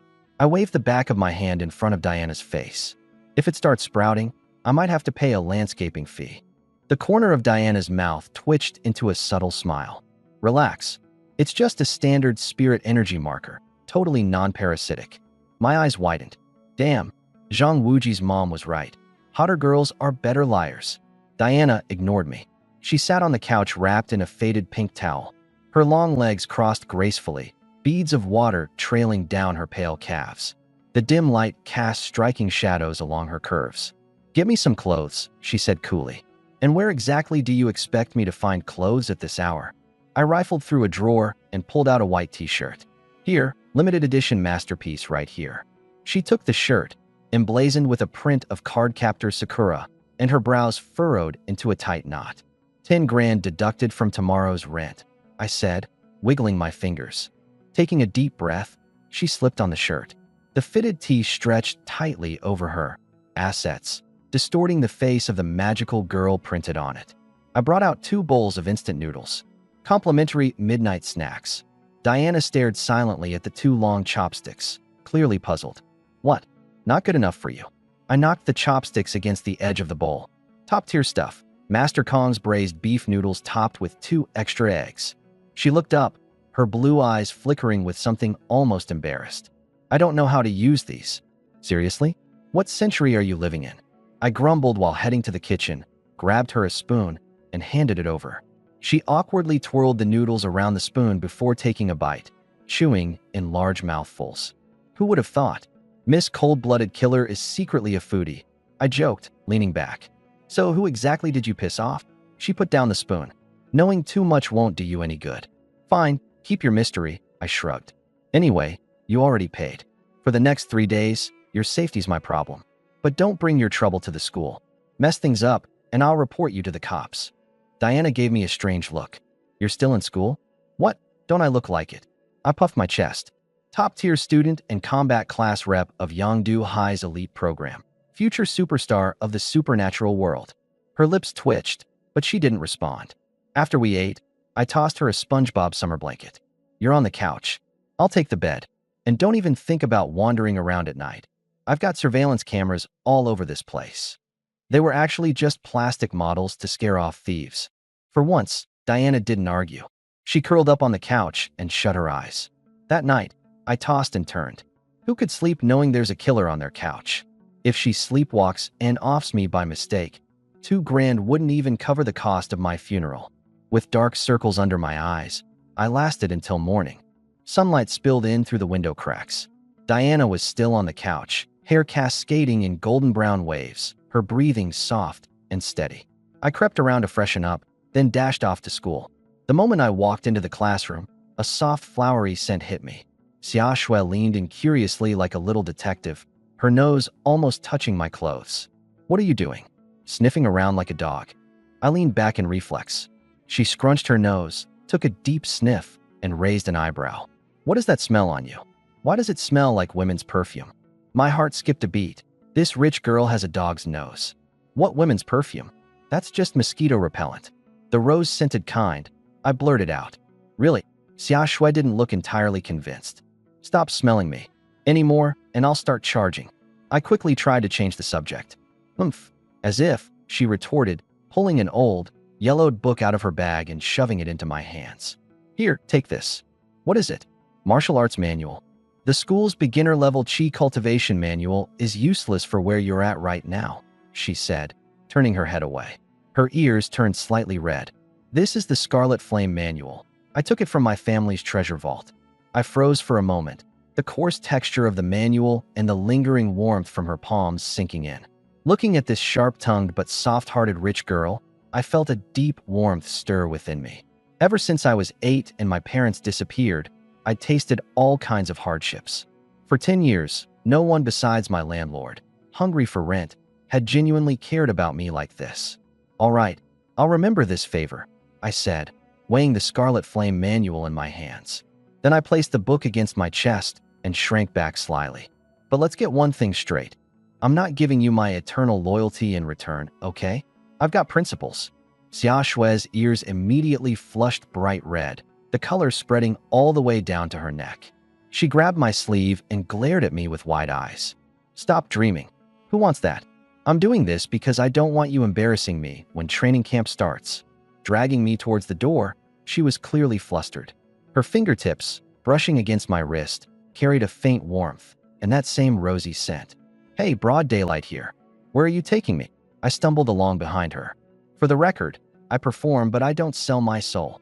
When we arrived at the underground training room, the empty ring confirmed that the 2-meter-tall hulking half-dragon man was nowhere to be seen. "He's gone." I looked around. I wanted one more round to pick up a few moves. Xia Shui twirled her twin ponytails. "What? So he could use you as a punching bag again." Just as we prepared to train, the heavy door creaked open. "Knew I'd find you two here." Zhao Tieju's shiny bald head peeked through, his expression unusually serious. "Stop training. There's been a change at the Genius training camp." I froze like I'd just been struck by lightning. "No way. It's not canceled, is it? My 5 million. My silver-grade weapon. You really don't have any dignity, do you?" Zhao Taiju slapped my hand away. "Not only is it not canceled, it's gotten even bigger." Footsteps echoed hurriedly down the hallway. "It was originally supposed to be jointly organized with Wulong Academy," Zhao Taiju said, lowering his voice. "But something major happened last night in Yangdu. It's reached the higher-ups. People from Longya descended overnight." Xia Shui gasped sharply.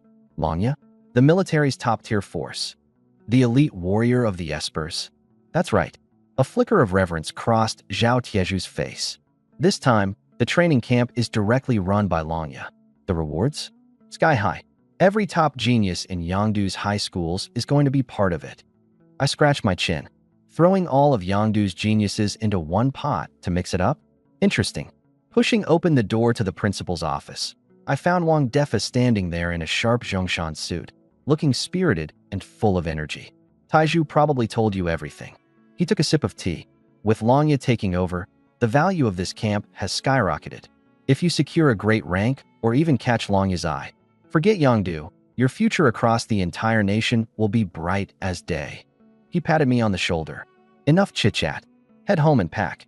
Be at the field in 2 hours." I sprinted back to the rundown apartment block. "Hey, Blondie. Bro's heading out. Let's settle up the rent." I kicked open the door. Empty. The place was stark, just the SpongeBob summer quilt neatly folded on the couch. Diana was gone, but her distinct cold fragrance lingered in the air. She bailed, just to dodge $2,000 in rent. On the coffee table sat a sleek black bank card, pressed under a handwritten note. Elegant, yet sharp handwriting graced the paper. Thanks, Diana. I picked up the bank card and flipped it over multiple times, my mouth twitching.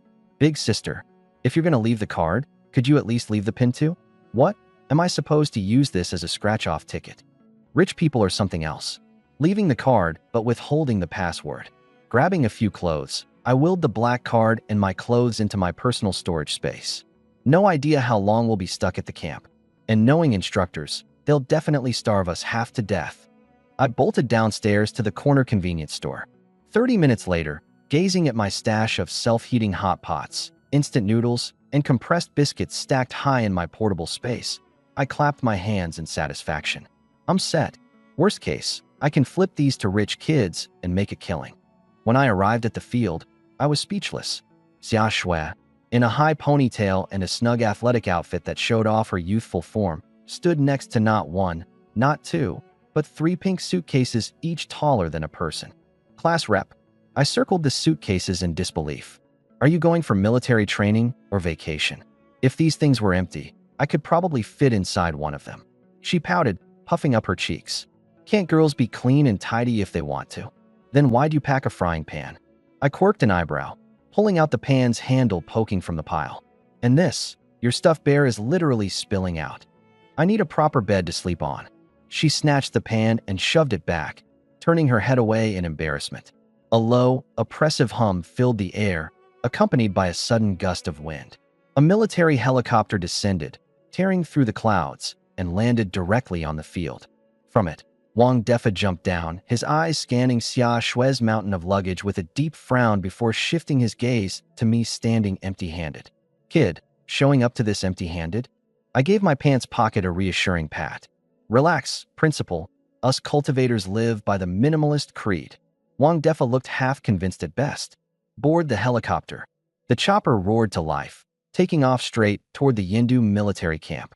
On the camp's training ground, about 50 or so elite high school students were gathered, all top-tier geniuses from prestigious schools. Among them were kids with bleached blonde hair, flashy earrings, designer athletic gear, and limited edition sneakers. They stood around in small groups, bragging and boasting. Who's rolling in with this much swagger? A military helicopter? One blonde-haired guy exclaimed in shock. Probably Principal Wang from number 1 high school. Another student, wearing gold-rimmed glasses, sneered. He used to be a big-shot Dragon Fong veteran after all. I was the first to hop off the helicopter and wrinkled my nose. Man, even the air here reeks of engine grease and sweat. Suddenly, steady, heavy footsteps echoed across the field. A burly man in a camo tank top strode toward us. He didn't deliberately exude any form of energy, but the pressure from someone who had lived through the edge of life and death was so intense that it suffocated everyone nearby. The students who'd been loudly chatting and showing off just seconds ago immediately fell dead silent. This was none other than Chun Weigua, captain of the Dragon Fong unit. He saluted Principal Wang Dfa. Old squad leader, Wang Dfa clapped him on the shoulder. You've done well for yourself, kid. Look at you, Dragon Fong captain now. All thanks to your training back then. Chun Weigua replied with a sincere grin. Wang Dfa gestured toward us with a nod. These are the elites from number 1 high. Their abilities are from the Crimson Blaze lineage, 1 SSS level and 1 SS level. Chun Weigua's eyes briefly flashed with surprise, his gaze cutting through us like a knife. But let me clear the air right now. Wang Dfa's face turned stern. Don't you dare give them special treatment because of me. Train them hard. Break them if you have to. You know my style, old squad leader. Chun Weigua bared his teeth in a chilling grin. In my territory, dragons bow, and tigers lie low, no matter their background or talent. Once Wang Dfa left, Chun Weigua turned back to face us, any trace of his earlier friendliness replaced by razor-sharp coldness. His eyes stopped on a pink luggage case clutched tightly by a girl named Xia Shui. All of you, listen up. His roar was like a sudden clap of thunder. Target your luggage. You have 1 minute. Anything unnecessary, like snacks, makeup, electronics, or toys, throw it all out. Only essentials like a change of clothes and toiletries are allowed. If I find any prohibited items after a minute, You're out of the training camp." The group erupted into chaos. "Are you serious? My limited edition skincare products. My entire suitcase is filled with high-grade supplements." Xiaoshui looked pale as a sheet, clutching her pink suitcase like her life depended on it. Meanwhile, I had my hands casually shoved in my pockets, barely holding back laughter. Thankfully, I planned ahead. Everything I needed was stashed away in my personal storage space. Winner move, ultimate advantage. I was just about ready to sit back and enjoy the show when I felt Chun Weigua's sharp gaze snap right to me. In a flash, he stormed over and loomed over me, his eyes locking onto my empty hands. "What's so funny?" he demanded. Then his finger jabbed in my direction. "You? Hands empty? Step forward." Seriously? I was just here to watch the drama unfold, and now I was the target? Suppressing the urge to groan, I stepped out from the group, standing tall and straight. "Chenwei." The commander looked down at me from above. "Where's your gear? You here for a sightseeing tour of the base?" I casually reached back and whipped out a flat, beat-up tactical pack, gave it 2 hard pats, and a puff of dust rose into the air. Reporting to the instructor. "Not much stuff, just a few spare clothes for a quick change. Traveling light and always ready for combat." Chen Weigua narrowed his eyes and stared at me for 3 long seconds. I stood at attention, chest out. Special training isn't a vacation. Bringing extra stuff is just unnecessary baggage. "Fall in," he barked. "Yes, sir." I snapped back into formation quick as lightning, internally grinning from ear to ear. "Try to mess with me? Please." My dimensional storage is packed with enough self-heating meals and energy bars to open a mini-mart. Chen Weigua turned to address everyone on the field. "Everything you've got, except the clothes on your backs. Dump it all in the open space." 5 minutes. The training grounds instantly exploded into chaos. "What? These are custom skincare products." "Instructor, this is my box of premium nutrient packs. Without them, I'll have no energy." But the oppressive aura of a high-level 7-star commander came crashing down like a hammer. The air grew thick, almost suffocating. The most vocal rich kids instantly buckled at the knees, collapsing to the ground in fear. "Follow orders," he thundered. "Anyone who disobeys is out of this training camp." Xia Shui's eyes turned red as she reluctantly nudged 3 pastel pink suitcases forward, turning back every couple of steps like she was parting with her soul. "My teddy bear. My face cream." Within a minute, the edge of the training grounds had turned into a mountain of luxury goods. Seizing the moment while everyone's attention was elsewhere, I edged towards Xia Shui's suitcases, focusing my thoughts. Showing. The 3 pink suitcases vanished into my dimensional storage. I quickly scanned nearby valuables, Blondie's metal lockbox, the rich kid's high-grade energy bars. Got it. Got it. All of it. Got it. The most expensive supplements and gear disappeared into my space in a flash. Jackpot. Once we're in the barracks, I'm flipping all these premium supplies back to these suckers at 10 times the price. Xia Shui noticed her suitcases were gone and was about to yelp, but I clamped a hand over her mouth. "Sure, I'm holding onto your stuff for you." 5 minutes later, each soldier was handed a black metallic wristband. "Put it on," barked an officer. I flipped the black energy-suppressing band over, inspecting it, then clasped it tight onto my wrist. Click. Immediately, my energy was locked down, completely suppressed. I couldn't control even a sliver of it. A wave of weakness swept over me, and I could see the same pale expressions on the faces of the coddled prodigies around me. Blondie dropped down, sitting on the ground. "My powers. I can't feel my energy." Chen Weigua bared his teeth in a menacing grin. "Now, all of you are just regular people." He pointed toward the chain of mountains in the distance. "See that peak? 20-kilometer cross-country run. 20 minutes. Anyone who can't make it, get out." The field went deathly silent. Then the screams began. 20 kilometers in 20 minutes. Even world-class sprinters can't do that. Chen Weigua marched up and stood in front of Blondie. "You're superhumans.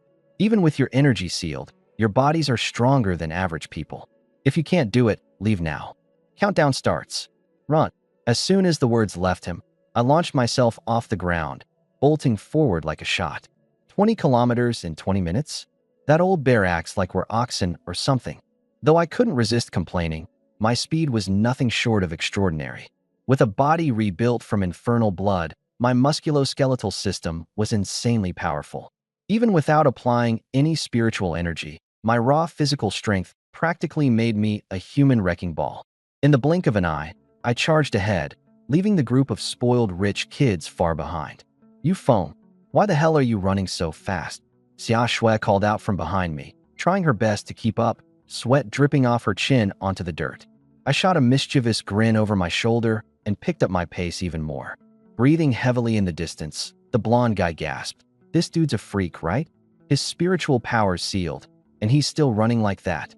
Chun Weigwa tailed us in a rugged military jeep, eyes locked on my relentless stride. This kid, what a monster of a physique the old squad leader sent over. The mountain path grew increasingly treacherous. I wiped dirt off my face, barely winded, and started calculating my next money-making scheme as I ran. Soon, these entitled heirs would be thirsting for their lives. No way the military camp would provide drinks. Luckily, in my personal spatial storage, I had 10 whole cases of bottled water. Selling them at 10,000 per bottle doesn't sound unreasonable, does it?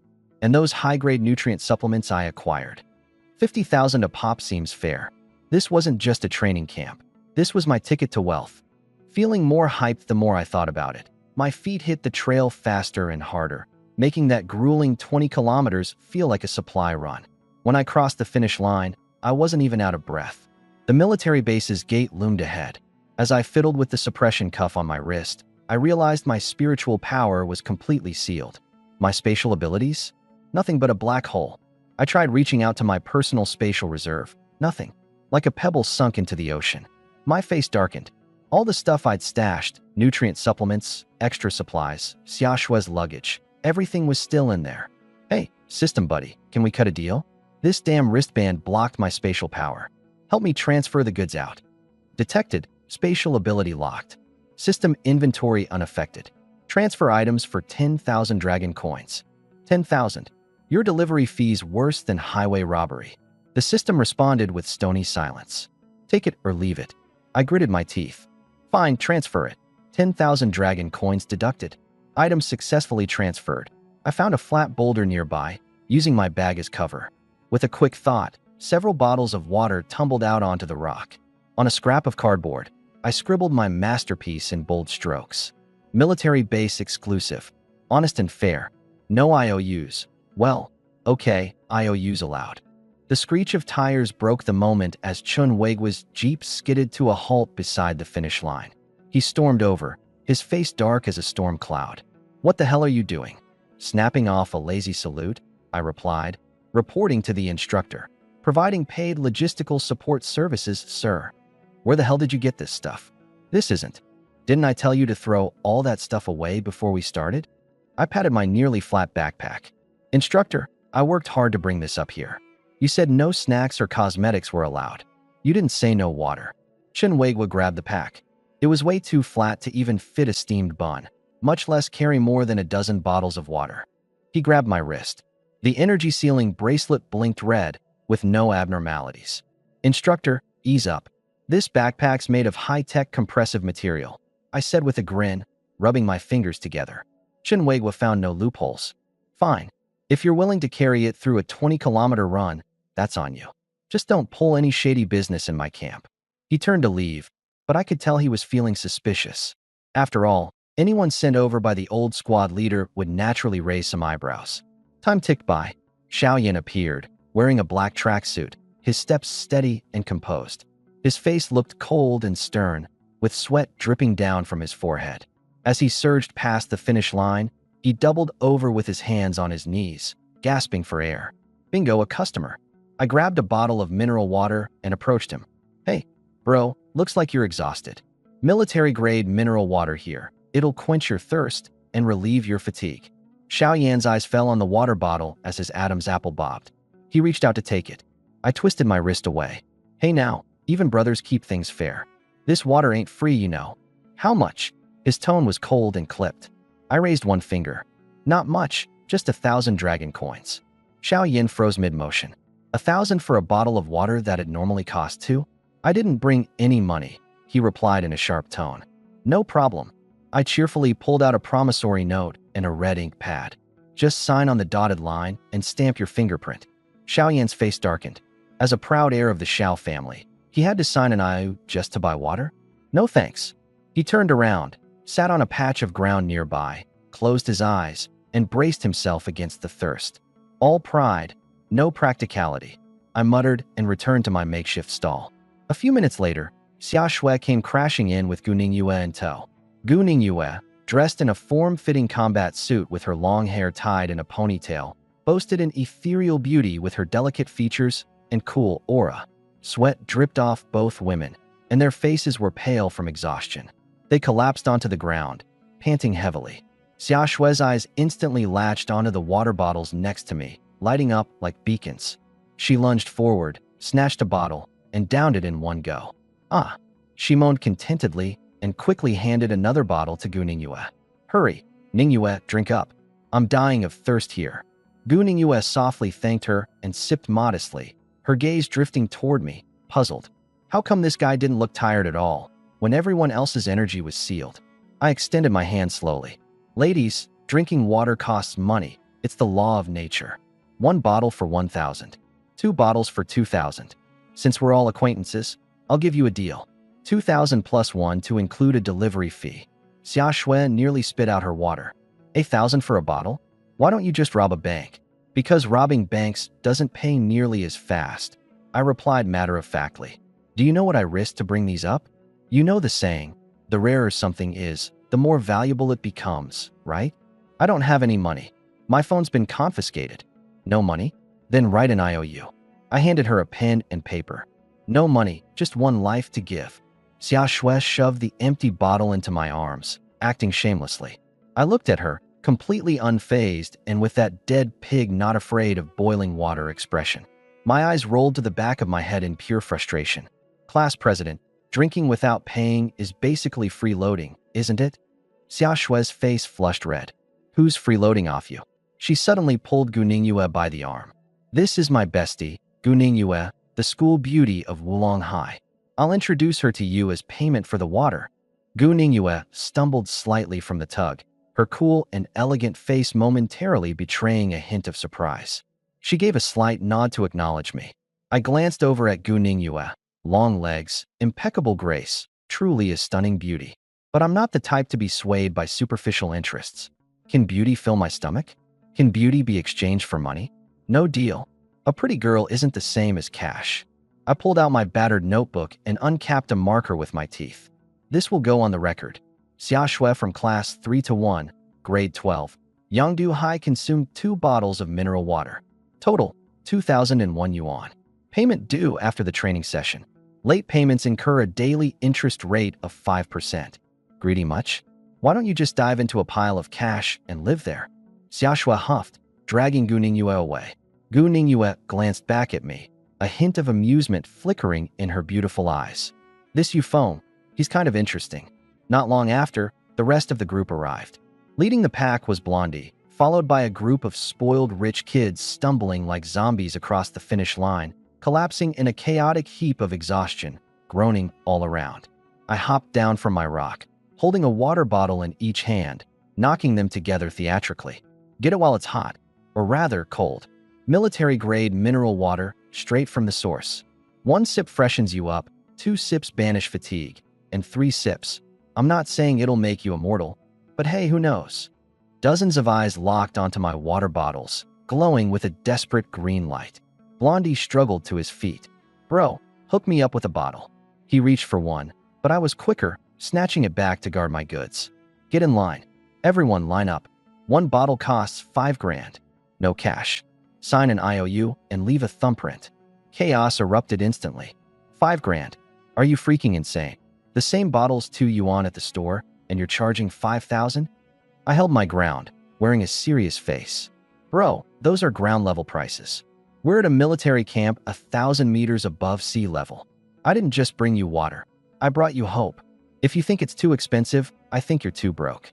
Next, let the big spenders step up. Blondie cracked under the pressure, grabbing the pen and paper. Fine, I'll sign. Just give me the water. Once someone caved, the whole line of rich kids followed suit. 5 grand for a bottle? Fine. At this point, their lives depended on it. A line started forming at my makeshift booth. Left hand stacking IOUs, right hand handing out water. I beamed with pride, grinning ear to ear. Make sure the thumbprints are nice and clear. Chew. Don't even think about dodging your debt. In just a few minutes, a thick stack of IOUs piled up, easily worth hundreds of thousands. Jackpot. This isn't military training. It's a money-printing machine. Chen Weiguo blew his whistle. 20 minutes are up. Everyone assemble. More than 50 students groaned as they lined up in a loose formation. 3 are still lagging behind. They're disqualified on the spot. In the distance, 3 figures could be seen scrambling up the hill, eventually collapsing to the ground, crying and begging for mercy. With a wave of Chen Weiguo's hand, a couple of soldiers dragged the hapless trio down the hill. Their desperate cries faded as they were carried off. See that base behind me? Chen Weiguo pointed to a cluster of heavily fortified buildings surrounded by high walls. That's where you'll spend the next few months. The military built this for one purpose: forged in flames, ground in hell. If anyone thinks they can't handle it, leave now. Silence. Dead silence. No one left. Everyone understood the weight of this special training. Staying meant limitless opportunities, an unimaginable future. Good. At least you have a shred of backbone left. Everyone listen up. Right face. Eyes forward. March to the base entrance. The massive metal gate slid open, revealing a futuristic complex with training grounds that spanned across the area. I walked somewhere in the middle of the group, my fingers lightly tapping the stack of IOUs in my pocket. As long as there's money involved, I'm all in, no questions asked. Walking ahead, Chen Weiguo spoke over his shoulder as he led the way. Here, there are no young masters or princesses, only the strong and the weak. Your family connections? Worthless here. And the money in your pocket? Useless trash. My hand froze in my pocket, clutching the IOUs. In this place, power speaks. And your survival depends on one thing: points. Rank first, and you get 10 times the resources every day. Second through fifth, 5 times. 6th to 10th, 3 times. And the rest of you? You get the bare minimum. Chen Weiguo's words cut like knives, each syllable piercing deeper. In here, points are your life. Eating, sleeping, training, you trade points for everything. No points, you'll be lucky to get scrap water from the mess. 10 times the resources. Those 4 words hung heavy in the air, making every single breath thick with tension. 3 months. That was more than enough time for a nobody to become somebody. Xia Shui's knuckles turned white, flames practically burning in her eyes. At the back of the line, I was already running numbers in my head, my fingers twitching as they rested against the thick stack of IOUs in my pocket. Points for resources. Resources sell for cash. The math was simple. Points were basically cash. And if it's 10 times the cash? Hell yeah, sign me up. A loud, obnoxious voice broke through the crowd. Huang Mao. Of course, it had to be him. Instructor, how do we earn points? Chen Weiguo didn't answer. Instead, he turned and pointed to a building behind him. It was a dome-like structure, glowing with faint blue energy lines. As the alloy doors crept open, a suffocating pressure rolled out. The first test will determine your initial points and living quarters. The gravity training room. The deeper you push yourself, the greater the gravity becomes. Let's see the limit of your physical endurance. The first place gets 1,000 points for the first place. Second place gets 500, third place 200. From the fourth onward, each position loses 10 points. And the last place student? Points deducted. A scrawny guy jumped out, protesting. This isn't fair. I'm a wind element user, naturally low defense. This kind of pure physical competition is way too biased against the element types. The other element type students chimed in. Those with beast transformation abilities have tough bodies. This is basically handing them free points. Chen Weiguo suddenly stomped forward, his presence immediately overwhelming. The pressure of a golden 7-star radiated out, suffocating the air. A shadow of a mountain-shattering violent bear flickered behind him before disappearing. The immense, invisible pressure bore down, causing the alloy flooring beneath him to groan and creak. The scrawny guy buckled immediately, falling to his knees and gasping for air. Fair, Chen Weiguo roared. Do demon beasts talk about fair on the battlefield? Do enemies avoid close combat just because you're an element type? Ability users with weak bodies. If you can't hold your ground in close combat, you're as good as dead. If you can't even handle this gravity, then go home and cling to your mother. A dead silence fell over the room. Not a single person dared to pipe up. Chen Weiguo retracted his pressure and barked. All of you, into the gravity chamber. The moment I stepped inside, the weight hit me. My shoulders felt heavier as my body weighed down immediately, like my whole mass had just doubled. The air grew thick, and breathing came harder. My heartbeat thudded loudly in my ears, booming like a drum. 2 times gravity zone. For bronze-rank students, this much was still manageable. Most people began using their spiritual energy, glowing faintly with various colors as they pressed onward. 3 times. 4 times. By the 5 times gravity zone, more than half had given up. Off to the side, someone with bleached hair was wobbling on shaky legs, eventually collapsing into a sweaty heap on the floor. I, on the other hand, had both hands tucked casually into my pockets, walking at an even pace like it was a quiet stroll. This level of gravity? Not enough to even tickle a body enhanced by the blood of hell itself. Spiritual energy? Didn't need it. Not even a sliver. Ahead of me stood a towering figure, Wu Tai, the 8 times gravity zone, an S-class beast transformation user. His ability? The iron spinal draconic beast. His forearms shimmered with a dark green, scaled texture, the sound of his bones under strain audible and enough to make anyone wince. Each step he took left damp impressions on the floor, his sweat pouring like a waterfall. He gritted his teeth, pushing himself forward. Getting smashed by me during underground fight training was probably his greatest humiliation in life. Today, he was hell-bent on proving the worth of his S-class physique.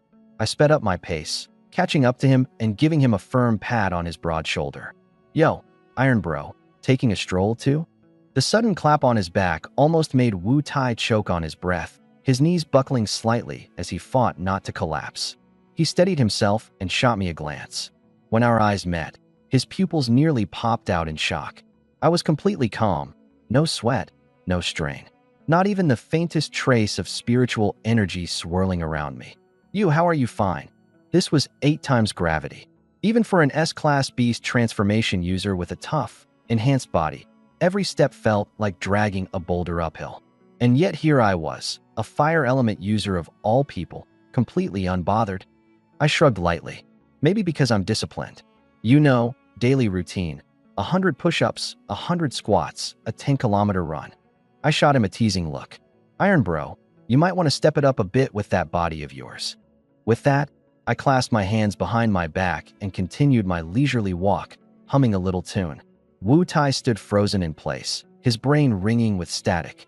Is this really a mortal human body? Tenfold zone. Still standing, single digits.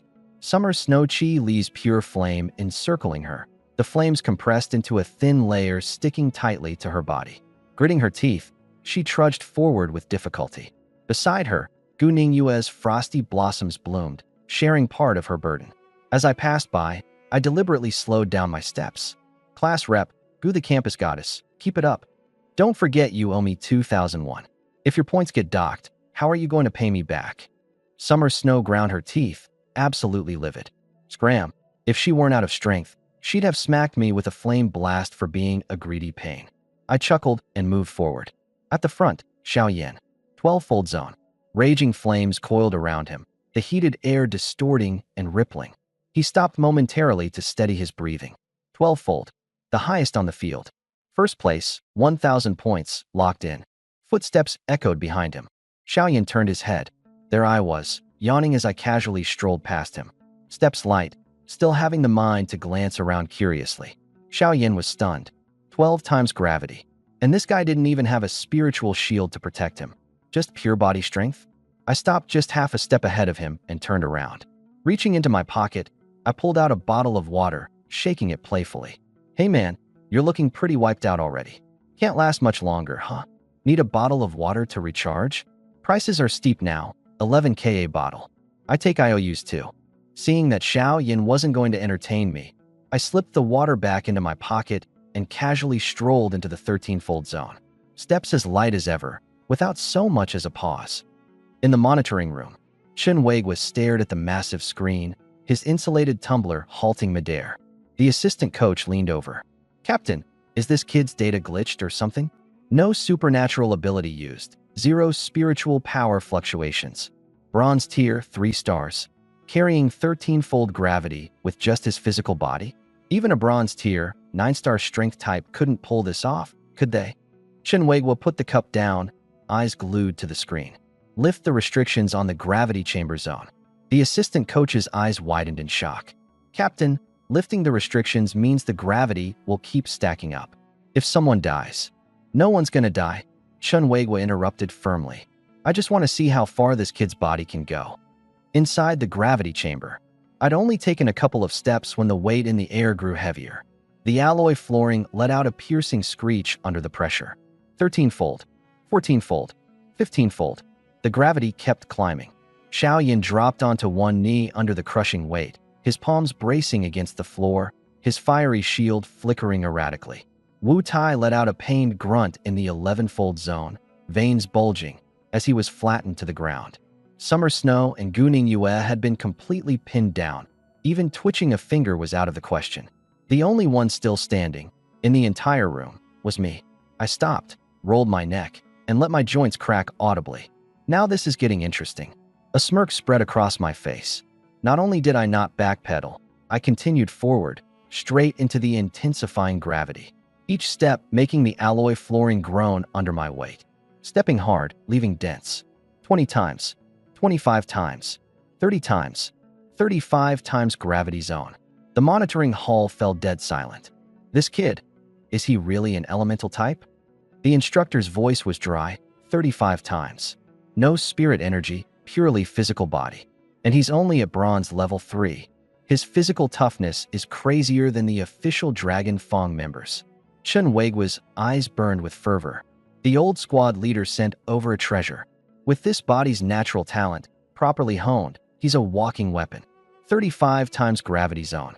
My steps slowed. Started to feel a bit of pressure. Muscle fibers resisting, bones slightly sore. But just slightly sore. Hell's blood kicked in instantly, rapidly healing. I stopped in the center. Kind of bored now. No point in strolling further. First place is locked in anyway. Might as well sit cross-legged on the ground and pull out my crumpled little notebook to do some math. 2001 from Xia Shui, 5,000 from Huang Mao. Made over 700K this time.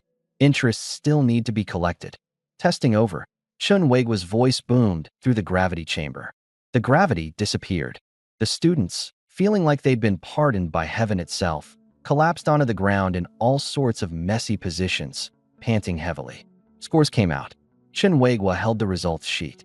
First part of the testing is complete. First place, Yufeng, 35 times gravity zone. Second place, Xiaoyan, 12 times. Third place, Wu Tai, 11 times. Eighth place, Guning Yue, 10 times. Ninth place, Xia Shui, 10 times. The whole room exploded. Over 50 pairs of eyes turned in unison, staring at me like they'd seen a ghost. 35 times. They were barely surviving the 10 times zone. Xiaoyan nearly killed himself getting to 12. And I casually won a 35? Pure physical body, no abilities? Wu Tai's eyes were practically popping out of their sockets. His proud S-rank beast transformation was nothing compared to me.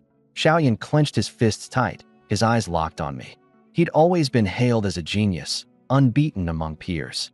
And today he got smashed into the ground by someone who doesn't even have usable powers. Xia Shui's jaw dropped wide open. Gu Ningyue's cold eyes now held a glint of curiosity. I accepted all their stunned gazes without a care, stuffed my notebook back into my pocket, and waved nonchalantly. Basic stuff, stay calm. Oh, by the way, about the water money earlier. When do you plan to settle that? Points repayment is fine too. Everyone twitched uncontrollably. This guy's strength is insane, but his brain's just full of money. Chun Weigwa looked at the group of so-called prodigies, utterly crushed, and nodded in satisfaction. The exact result he wanted, a little hit to their pride. Team, assemble. Over 50 people dragged their aching bodies into something resembling a lineup. Second test, attack power. Point rules are as follows. Alright, first place gets an extra 1,000. Everyone, proceed to the attack testing area. Training ground number 2. In the center stood 5 towering black metal obelisks, each 3 meters tall. Their matte surface gleamed with a cold, eerie sheen, with their bases connected to massive digital screens. Chun Weigwa slapped one of the obelisks, the dull echo reverberating through the area. These are specially designed military force testing targets. The outer layer is made of anti-magic alloy, and inside is a spiritual energy analysis matrix. They accurately assess both physical attacks and spirit skill destructive power. These can withstand a full force strike from a 5-star silver rank. You won't break them. You all get 3 attempts, and only your highest score counts. Give it everything you've got. Use your strongest skills. Wu Tai stepped forward. Wu Tai strode boldly to the first target, taking a firm stance. His S-rank ability activated at full throttle. Bones cracked audibly, and his shirt exploded into tatters. Dark blue dragon scales surged out wildly, covering his right arm. His arm swelled, and 5 half-foot-long dragon claws extended from his fingers. Bronze 4-star spiritual energy surged into his arm. Spirit skill, Breaker Fist. A beast-like roar tore through the air as his powerful fist broke the sound barrier, producing an ear-piercing sonic boom. Boom. The entire area trembled. Shockwaves rippled outward, forcing the front row students to stumble back repeatedly. Numbers on the digital screens skyrocketed. Physical attack strength, 5,500 kilograms. Spirit skill destructive power, C rank. Realm, bronze 4-star. Overall score, 89 points. 5.5 tons of punching power? He could punch through an elephant. This S-rank beast transformation is insane. Wu Tai stepped back into line, shaking his hand. Next, Xiaoyan. The crowd fell silent. Xiaoyan casually strolled over to the second target. An SS rank ability, Scorching Sun Heartfire. The overwhelming might of a bronze 6-star radiated from him. Golden flames burst to life in his palm. The intense heat seemed to drain the surrounding air, causing space itself to distort. Spirit skill, Flame Blast. With deliberate ease, he pressed his palm onto the obelisk. Boom. A massive golden pillar of fire erupted, engulfing the target. The shockwave radiated in a fan shape, blowing over the front row students. Their hair singed and frizzled. The flames continued to burn for 5 whole seconds before dissipating.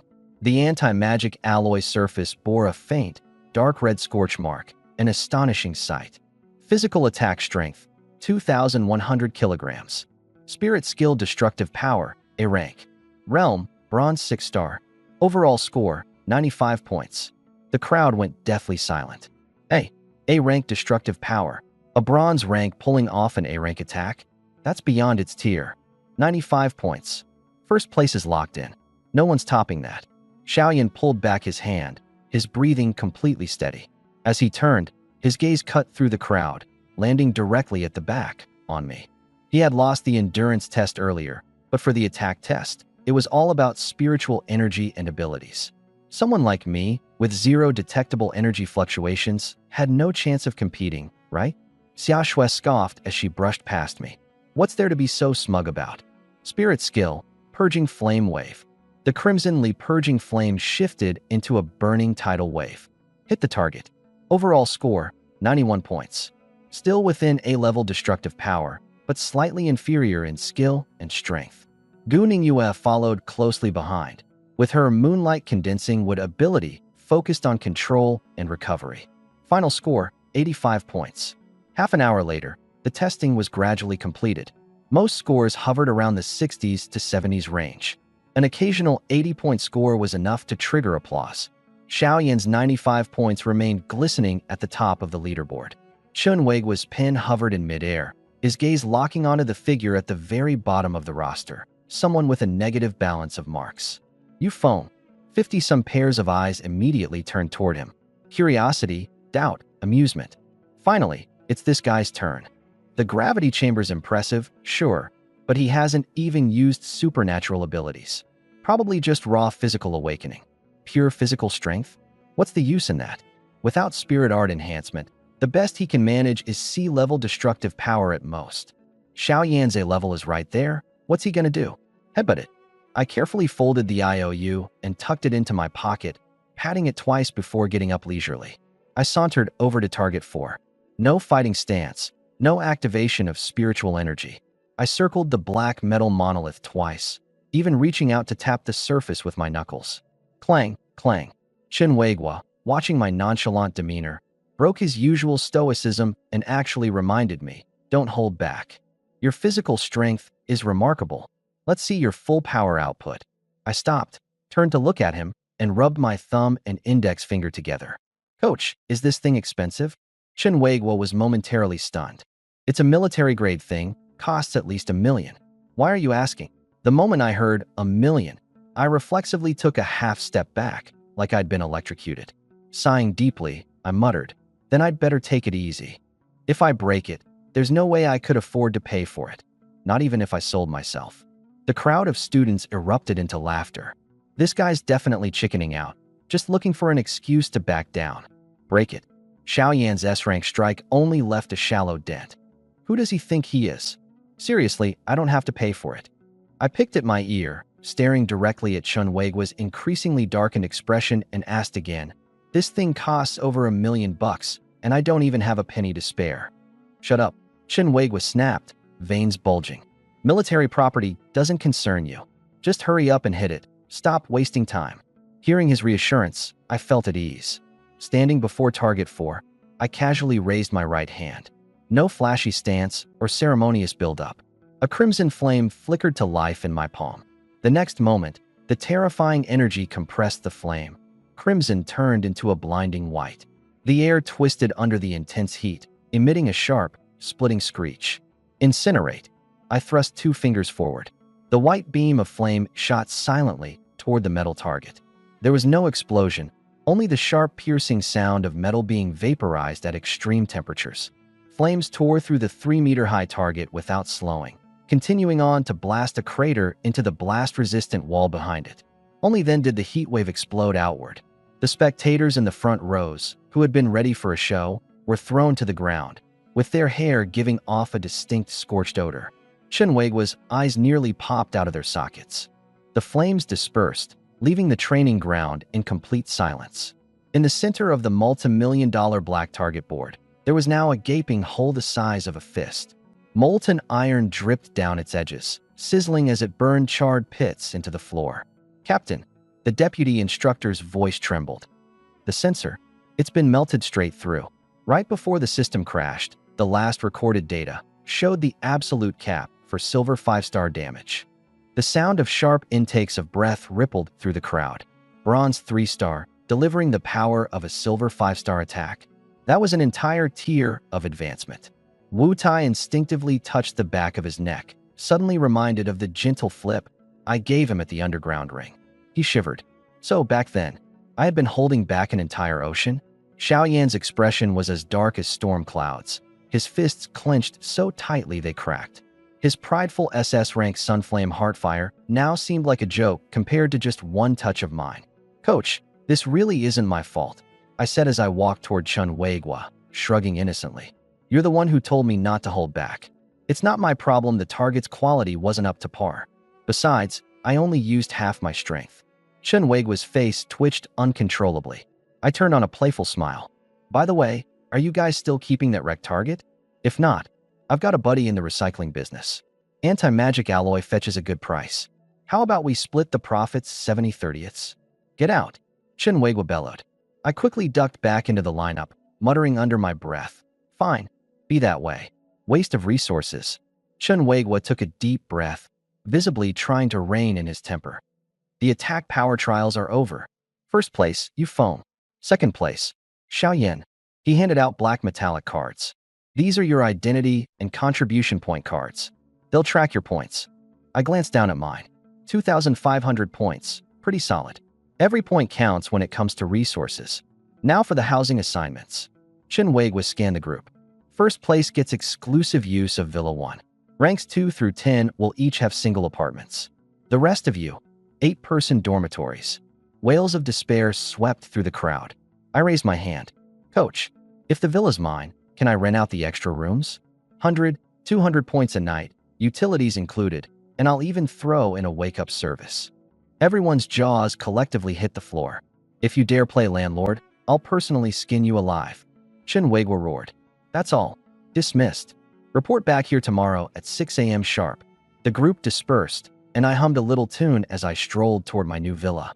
Pushing open the solid wood door, I froze. Damn, the military really knows how to live. A massive LCD screen took up half the wall. The open-concept kitchen was fully equipped, and upstairs were 4 spacious, south-facing bedrooms.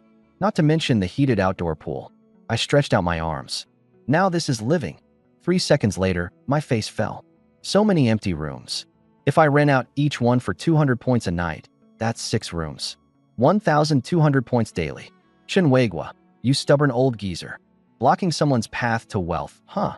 I paced around, my heart breaking. Every empty bed felt like points with wings, flying away. In the single apartment zone, Xiaoxue had just taken off her coat when a knock came at the door. She opened it, and her smile instantly vanished. Standing at the door was Xiao Yin, clad in high-end casual wear, holding an upscale nutrition drink. Xiaoxue, I came to check on you. Who gave you the right to call me Xiaoxue? Xiaoxue shot back coldly. Do you think we're that close? Stop bothering me. Bang. The door slammed shut in Xiao Yan's face. Xiao Yan's face turned ashen as he gripped the bottle tightly. Xiaoxue, one day you'll be begging me on your knees. Gu Ningyue knocked and stepped inside. Xiao Yan came by again. She chuckled softly. So annoying. Xiaoxue was fuming. This is all my dad's fault for setting up that ridiculous engagement. He's not a bad catch, Gu Ningyue remarked. If you like him so much, you can have him. Xiaoxue rolled her eyes. He doesn't like me for who I am. He's after my family background and my SSS level talent. Suddenly, she stood up. Let's go grab my stuff from Yufeng's villa. How did he even get them up there? Gu Ningyue was puzzled. Who knows, but we'll find out. The two followed the signs and eventually stopped in front of Core Zone Villa Number 1. Looking at the brightly lit, luxurious building, Xiaoxue muttered enviously. Talk about a massive upgrade in treatment. She stepped up and banged on the door. You phone. Open up. The door creaked open. I stood there in floral shorts, holding a bowl of instant noodles, slurping them loudly. Who's knocking at this hour? Seeing Xiaoxue and Gu Ningyue, I smirked. Oh, well, if it isn't class leader herself and the lovely campus belle. What brings you here? Xiaoxue recoiled, pinching her nose in disgust. Living in such a fancy villa, and you're eating instant noodles?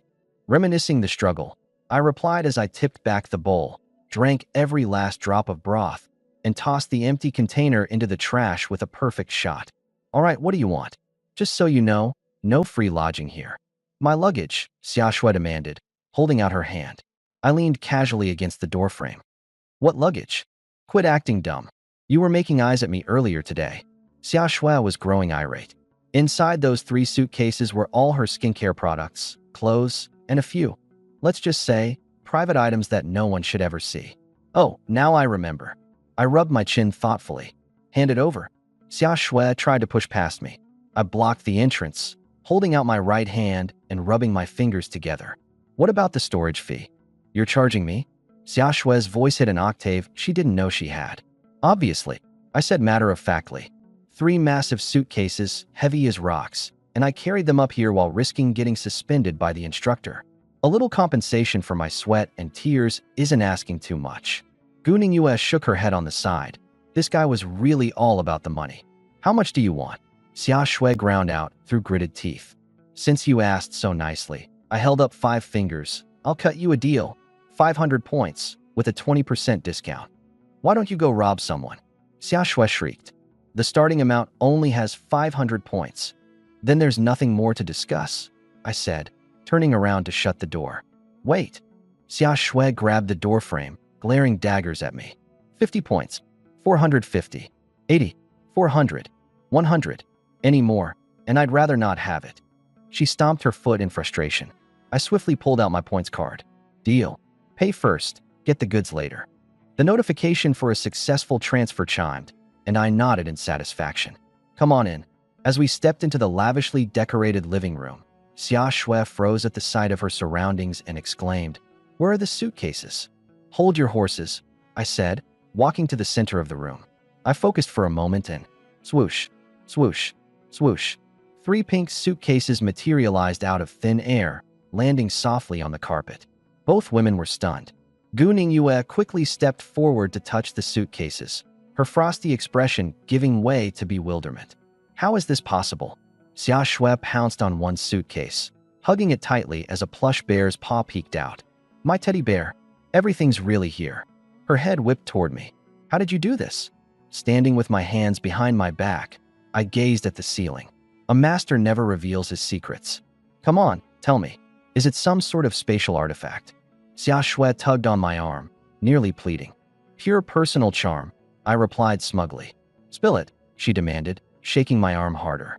I leaned in and whispered, come closer, I'll tell you a secret.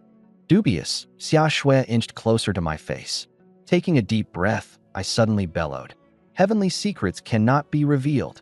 The sheer volume left her ears ringing. Furious, she screamed back, you phone, you absolute jerk. And then, before I could react, she sank her teeth into my arm. Ow, are you a freaking dog? You're tearing my flesh off. I yelped, hopping around in pain. Gu Ningyue simply observed quietly nearby, thinking to herself that life with this money-driven madman would never be boring.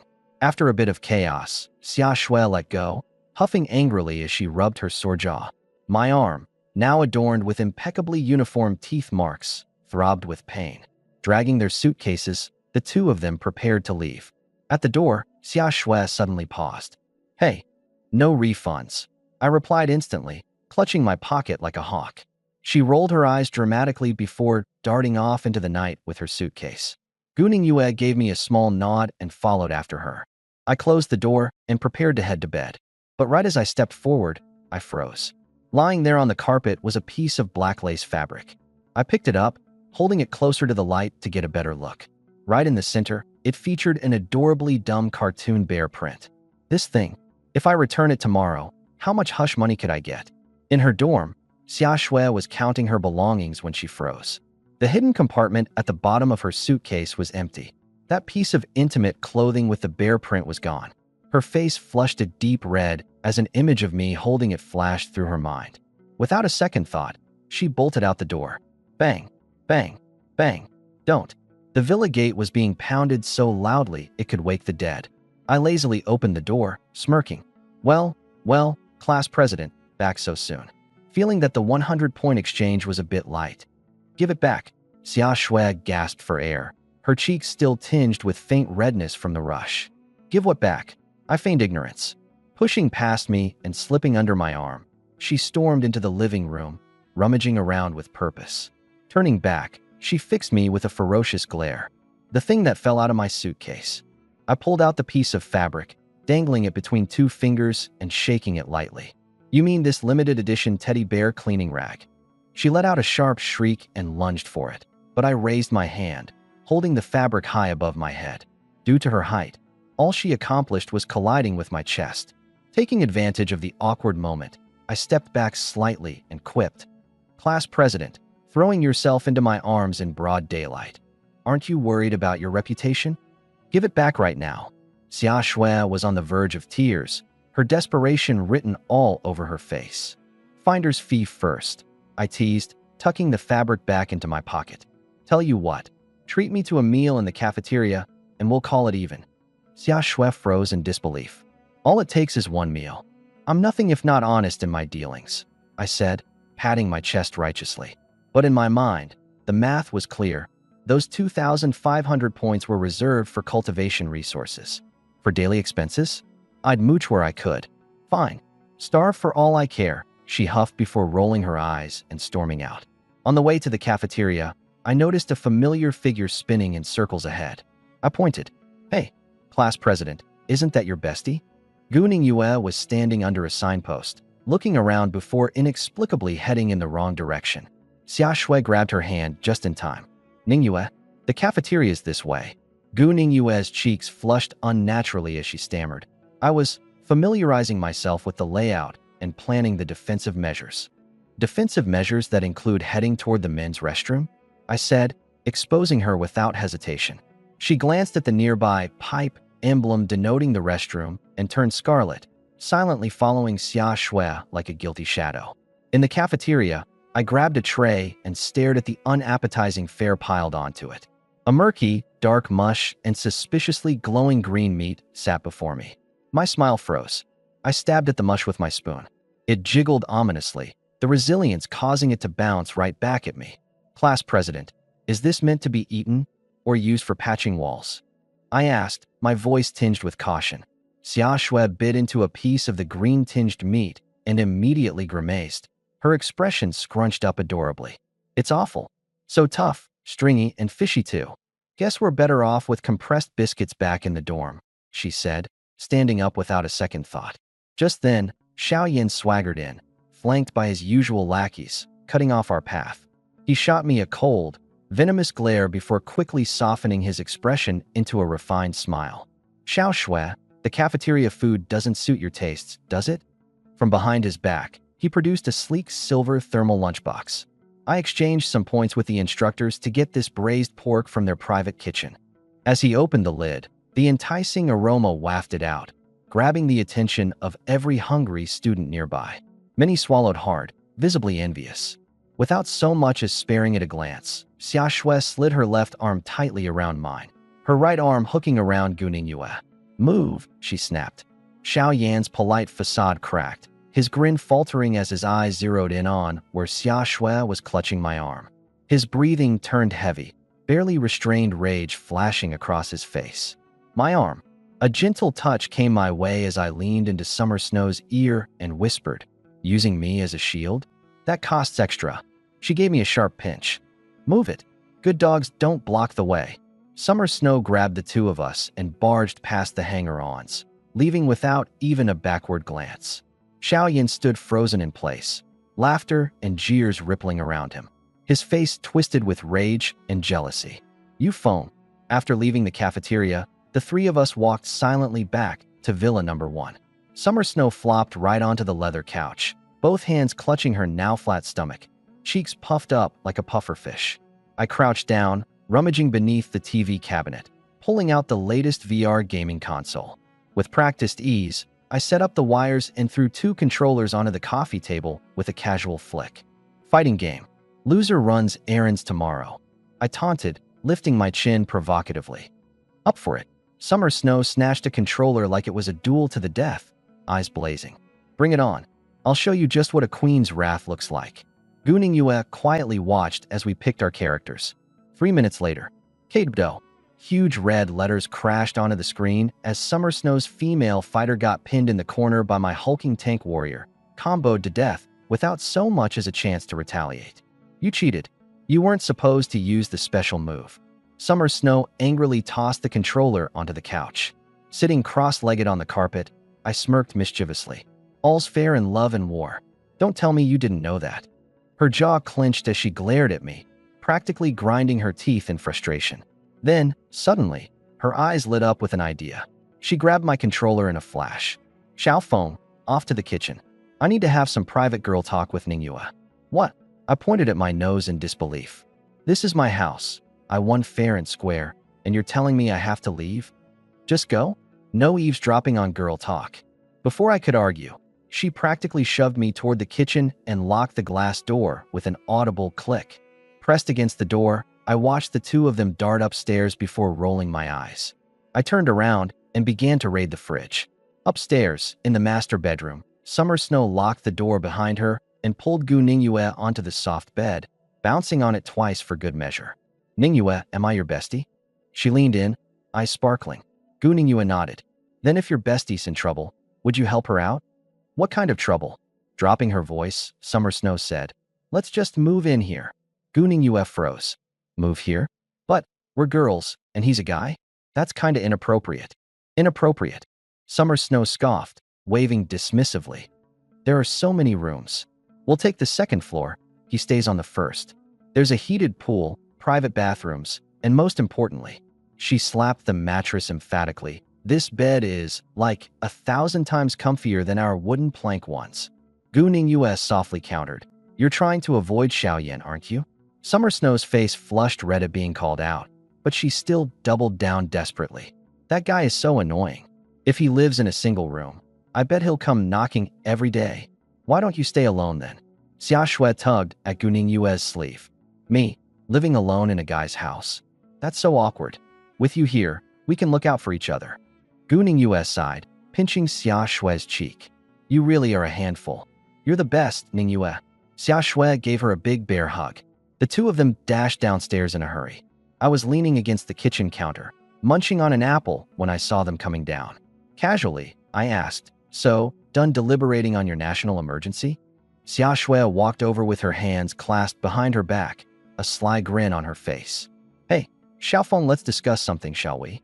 Seeing that expression, my instincts kicked in, Every hair on my body stood on end as I immediately took a step back, crossing my arms over my chest in defense. If you're here for money, forget it. If you're here to take my life, not happening. Who's asking for your money? Xia Shui rolled her eyes. This villa has so many rooms. Can't you spare 2 for me and Ningyue? No way. I shook my head so vigorously it probably looked like a wobbly bobblehead. Absolutely not. Why not? A single guy and 2 girls living together? What about my pure and innocent reputation as the upstanding bachelor of the century? I clutched my chest dramatically. Xia Shui nearly choked. What reputation? You don't have one to begin with. Besides, I appealed to the rules. Shinweigwa just warned me that renting out rooms is strictly forbidden. If I let you both stay and he finds out, I'm toast. Xia Shui's eyes sparkled with mischief, and she quickly switched tactics. The instructor banned renting out rooms. But he didn't say anything about letting people crash for free. If we're not paying rent, technically we're not breaking any rules. I put the apple down, crossing my arms. No rent? So, tell me, exactly what's in it for me? The privilege of you eating all my food? Running up my utilities? Xia Shui grabbed my arm, pulling out her trump card. Ningyue here is secretly a master chef. I'm talking better than 5-star restaurant level. My hand froze midair. You've tasted the horror show that is the cafeteria food. Xia Shui leaned in and whispered like a devil tempting me. Do you really want to survive on that every day? Let us stay, and Ningyue will handle 3 meals a day. Food's on us. Gu Ningyue's cheeks turned slightly pink. Xia Shui had just completely sold her out. My eyes lit up as a flurry of calculations ran through my head. Cafeteria meals cost 5 to 10 points each. 3 meals a day, a whole month. That's hundreds of points. But with a private chef, not only could I save a ton, but I could finally escape the mystery meat and burnt bits they called food. It was a steal. I threw the apple aside and clasped their hands with both of mine, shaking vigorously, my expression brimming with sincerity. Bosses, please, you must stay. Free rent. Utilities included. I'll wash the dishes. Xia Shui wrinkled her nose and pulled her hand back in disgust. Now that's more like it. Let's go, Ningyue. Time to grab our luggage. And just like that, the 2 beauties set up camp in Villa Number 1. They picked the 2 best-lit rooms on the 2nd floor, and I naturally opted for the guest room on the 1st floor. Late at night, on the 2nd floor, Xia Shui and Gu Ningyue had changed into silk pajamas and were lying side by side on the large bed. Xiao Shui, spill the truth. Gu Ningyue propped her chin with a hand as she turned to face her. Do you have a thing for you foam? With a sheet mask on her face, Xia Shui's hand trembled. What? Nonsense. Don't even try to deny it. Your ears turn red every time someone mentions him. Gu Ningyue poked her on the side of her face. You're indifferent to other guys, but when it comes to him, you're practically glowing with care. You even stole the ancestral Crimson Flame manual to give to him. Xia Shui ripped off her face mask, her cheeks burning. That was an investment. He ranked first on both lists today, even beating Xiao Yan. It's called making friends with a stock that's bound to rise. Oh, a rising stock, Gu Ningyue teased. When he charged you holding fees, this stock didn't exactly go easy on you. The stingy bastard. Xia Shui gritted her teeth.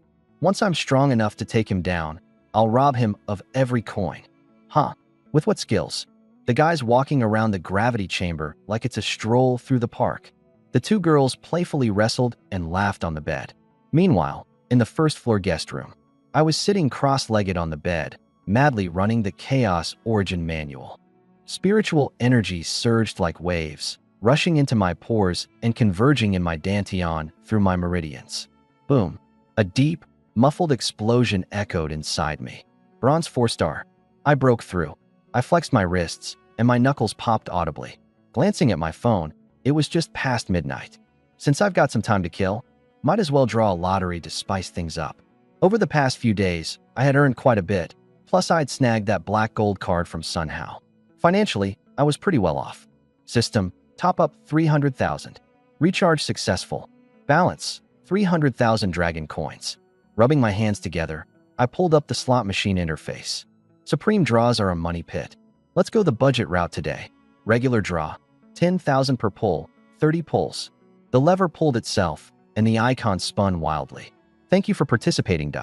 Better luck next time. Thank you for participating. The string of empty results kept rolling in, and my expression grew darker with every failed pull. Did they nerf the rates or something? 30 pulls without even hitting the pity rewards. The first set of 10, completely empty. The second set of 10, still nothing. Clutching my chest, I groaned inwardly. That's 200,000. The number of ribs I could have bought with that. Last set of 10. If nothing drops, I'm uninstalling this stupid system. And then, miraculously, on the final 3 spins, golden light erupted. Congratulations. You've obtained Double Delight Lollipops times 3 pairs. Curious, I clicked on the description. Double Delight Lollipops. Each pair comes with 1 red and 1 yellow stick. The red one allows the consumer to randomly extract a skill and its proficiency from the target, storing it in the yellow one. Eating the yellow lollipop lets you directly learn the skill and inherit its proficiency. I shot upright in bed. This is basically a beginner-friendly version of the skill Plundering Divine Ability. And I don't even need that cringe soulful eye contact nonsense to activate it. All I need is to bait someone into eating the red lollipop while I take the yellow one. Free skills for days. Skills. Good stuff. Totally worth the 300,000. I grinned as I stored it in my backpack, my mind racing with calculations. If I gave one to Xiao Yin and drew his SS grade ability, no, too risky. It's random. If I end up pulling some trash skill, I'd be at a big loss. Better find some sucker loaded with top-tier skills. I glanced at the skill point balance, 300,000. System, max out my combat techniques. 200,000 skill points consumed. Combat techniques upgraded to perfection. An overwhelming array of muscle memory surged into my brain. I felt like I could now take Wu Tai down with my eyes closed. It was 4 a.m. All was silent in the training camp. In the head instructor's office, however, the lights blazed. Chen Weiguo stared at the file on his desk. The cover bore a single name, Yu Feng. Urgent knocking broke the quiet, and the door swung open. A man in camo walked in, his face bearing a resemblance to Chen Weiguo's, but with a roguish, careless aura. It was Chun Weiman, captain of the Dragon Fong unit. Bro, calling me here at 4 a.m.? I was literally dreaming of getting married. Chun Weiman yawned exaggeratedly. Use proper titles while on duty. Chun Weiguo's face darkened. Immediately sitting up straight, Chun Weiman replied crisply. Yes, sir. Commander Chun, what are your orders? Chun Weiguo turned his laptop around. Watch this footage. On screen, I was engaged in a fierce battle with a half-dragon version of Wu Tai. Nice physique, half-dragon transformation, Chun Weiman commented lazily. Who's the kid on the other side? His fighting style is so amateur, it's all brute force. But when the scene showed me vanishing and reappearing behind Wu Tai in an instant, delivering a fire blast that sent him flying. Holy! Chun Weiman shouted, eyes wide. Teleportation. He grabbed the mouse and set the footage to slow motion. Wait, no, he's playing possum. Deliberately exposing weak spots, and then using a spatial ability for a single decisive strike. A spatial type ability user. Chun Weiman stared hard at the screen. There are only 3 spatial ability users in the entire country. We treat them like national treasures. And this kid, he's got spatial abilities, terrifying fire abilities, and a ridiculously tough body. What kind of monster is this? Chen Weiguo tapped his desk thoughtfully. A rare talent, the kind you see once in a century. If we could recruit him into Dragon Fong. What are we waiting for? Special recruit him. Chen Weiman exclaimed. It's not that simple, Chen Weiguo said, shaking his head. No matter how talented he is, without the right mindset, he's a disaster waiting to happen. This kid's head is filled with nothing but money. 0 sense of military discipline. He explained the antics I had pulled earlier that day. He was doing calculations even under 35x gravity. When he broke the strength testing device, his first response was to ask how much it was worth per pound as scrap. Chen Weiman froze for a second. That, sounds pretty grounded. Grounded? Chen Weiguo snorted coldly. He's just another money-obsessed rogue. We need to grind that attitude out of him. Tomorrow, during the physical combat training, you'll take him on personally. Scout him out, test his limits. Remember, don't hold back. Chen Weiman grinned, revealing a row of sharp, white teeth, and flexed his wrists. Don't worry, breaking in the tough ones is my specialty. I'll make sure he understands that even the best talent is nothing in front of absolute combat skills. He was brimming with confidence, already imagining how to grind this so-called genius recruit into the ground. What he didn't realize was that the teenager in Villa Number 1, who was dreaming of making a fortune, had just maxed out his hand-to-hand combat skills to perfection. The sharp sound of the morning bugle tore through the fog. More than 50 genius recruits gathered instantly. After a night of rest, most of their weariness had faded. I shuffled to the back of the line, lazily dragging my training shoes and yawning. While everyone else sprinted to their spots, I chose to stroll. No choice. I've got to keep a low profile in life and a high profile in sales. Xia Shui and Gu Ningyue stood at the front. The two girls, having slept comfortably on luxury mattresses in their villas, had radiant and glowing skin. In the crowd of dusty-faced recruits, they stood out like pearls among stones. Xiao Yan's gaze swept through the crowd, locking on to Xia Shui, and he strode over with purpose. Xiao Shui, where were you last night? His voice was hushed, but the accusatory tone was undeniable. I knocked on your door forever and got no answer. Xia Shui rolled her eyes. Do I need to report to you where I sleep? What are you, the Coast Guard? Xiao Yan's chest heaved as his frustration bubbled to the surface, about to lash out. Silence. Chen Weiguo's thunderous roar cut through the air. The noise instantly died down. Today, we're doing team combat drills. He scanned the recruits with an imposing presence. Now form your teams. Maximum of 10 people, minimum of 3. You've got 5 minutes. Keep in mind, this will determine your team's standing and the resources allocated to you in the training camp. The moment his words landed, the crowd burst into chaos. Teaming up meant finding the strongest allies, of course. Xiao Yan, being an SS-ranked ability user and placing second on yesterday's power rankings, was immediately swarmed. He didn't spare a glance at the group around him. Instead, he walked directly to Xia Shui with a smile carefully softening his face. Xiao Shui, let's form a team. With me, we'll guarantee first place in the combat drills. Xia Shui stepped back 2 paces, grabbing Gu Ningyue with one hand and tugging on me, who had been trying to sneak off to look for new customers, with the other. Thanks, but no thanks. She raised her chin, voice crisp and clear. It'll be me, Ningyue, and Yufeng. We'll be a team of 3. Xiao Yan's expression twisted instantly. Yufeng again. Yesterday, he stole the limelight, stole first place, and now he's after his fiancée too. Yufeng, don't push your luck. If you know what's good for you, back off. I was just brainstorming ways to sell my double joy lollipops to high-ranking ability users when his outburst startled me. I casually shook my ear as if he were just noisy background. And who do you think you are? The class leader herself invited me to join. What an honor. And what are you barking about over there for? Did someone forget to put you on a leash? Rope? Scared off all my big clients, huh? You gonna compensate me for that? Muffled laughter rippled through the crowd. Boom. The SS-level blaze sunfire energy exploded, with scorching heat waves spreading outward, forcing the surrounding trainees to retreat repeatedly. Listen up, all of you. Xiao Yan turned to face the crowd, his voice cold and commanding. Anyone who dares to team up with you foam? You're going against me, Xiao Yan. You're going against the mighty Xiao family of Langia. Think carefully about the consequences in the supernatural world. The threat was as blatant as it gets. The Xiao family of Langia. Shake the ground with just a stomp, a colossal power of the province. Those trainees who initially wanted to cozy up to me instantly backed off. Eyes quickly shifted away to avoid any association. Messing with me? At most, you'll get a beating. Messing with the Xiao family? Your future's done for. I shrugged nonchalantly. A bunch of broke cowards. Class monitor, Ningyu, the 3 of us are enough. Bringing them along would just mean splitting the points. A losing deal, no thanks. Thud. Thud. Heavy footsteps approached.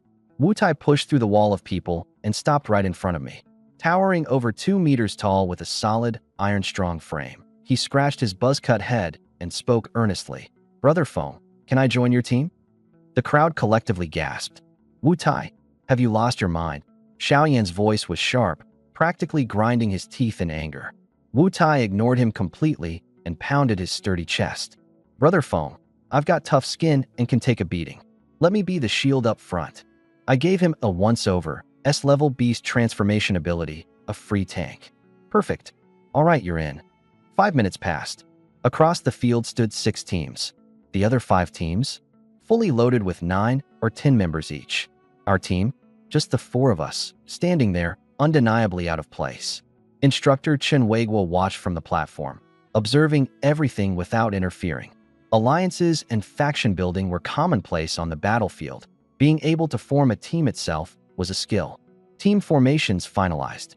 Team leaders, step forward and report your team name. Reporting, Furious Dragon Squad. Reporting, Razor Squad. When it was Xiaoyan's turn, he shot me a frosty glare. Reporting, Flame Emperor Squad. Finally, it was my turn. Reporting, Instructor. Our squad is Debt Collection Specialists. The entire field fell silent. Dead silent. Every single person stared, dumbstruck. What kind of bizarre team name was that? The pin gripped in Chun Weigua's hand paused midair, veins bulging on his forehead. Fighting the overwhelming urge to kick me out of the arena, he reluctantly jotted down those 3 absurd words in the records. Back to the team. Grinning ear to ear, I jogged back to my group. Meanwhile, up in the observation deck on the 2nd floor, Chun Weimin twirled a military-grade knife in his hand, his joints cracking audibly as he stared down at the cheeky, grinning boy below. His expression twisted into a wolfish grin. Debt collection specialists, huh? His sharp teeth glinted. Kid, in a bit, I'll personally show up in the field and make sure you collect to your heart's content. Everyone, head to the physical training room. Now double time. The 6 squads marched in unison toward the training center. Room. The walls, floor, and ceiling were all constructed from a special abyssal alloy. In this place, spiritual energy was tightly sealed, veins dried up until not even a spark could be squeezed out. Chun Weimin stood in the center of the space clad in black tactical gear. He twisted his neck, bones cracking in a crisp succession. I'm Deputy Instructor Chun Weimin, he announced, his sharp eyes scanning the pale-faced trainees.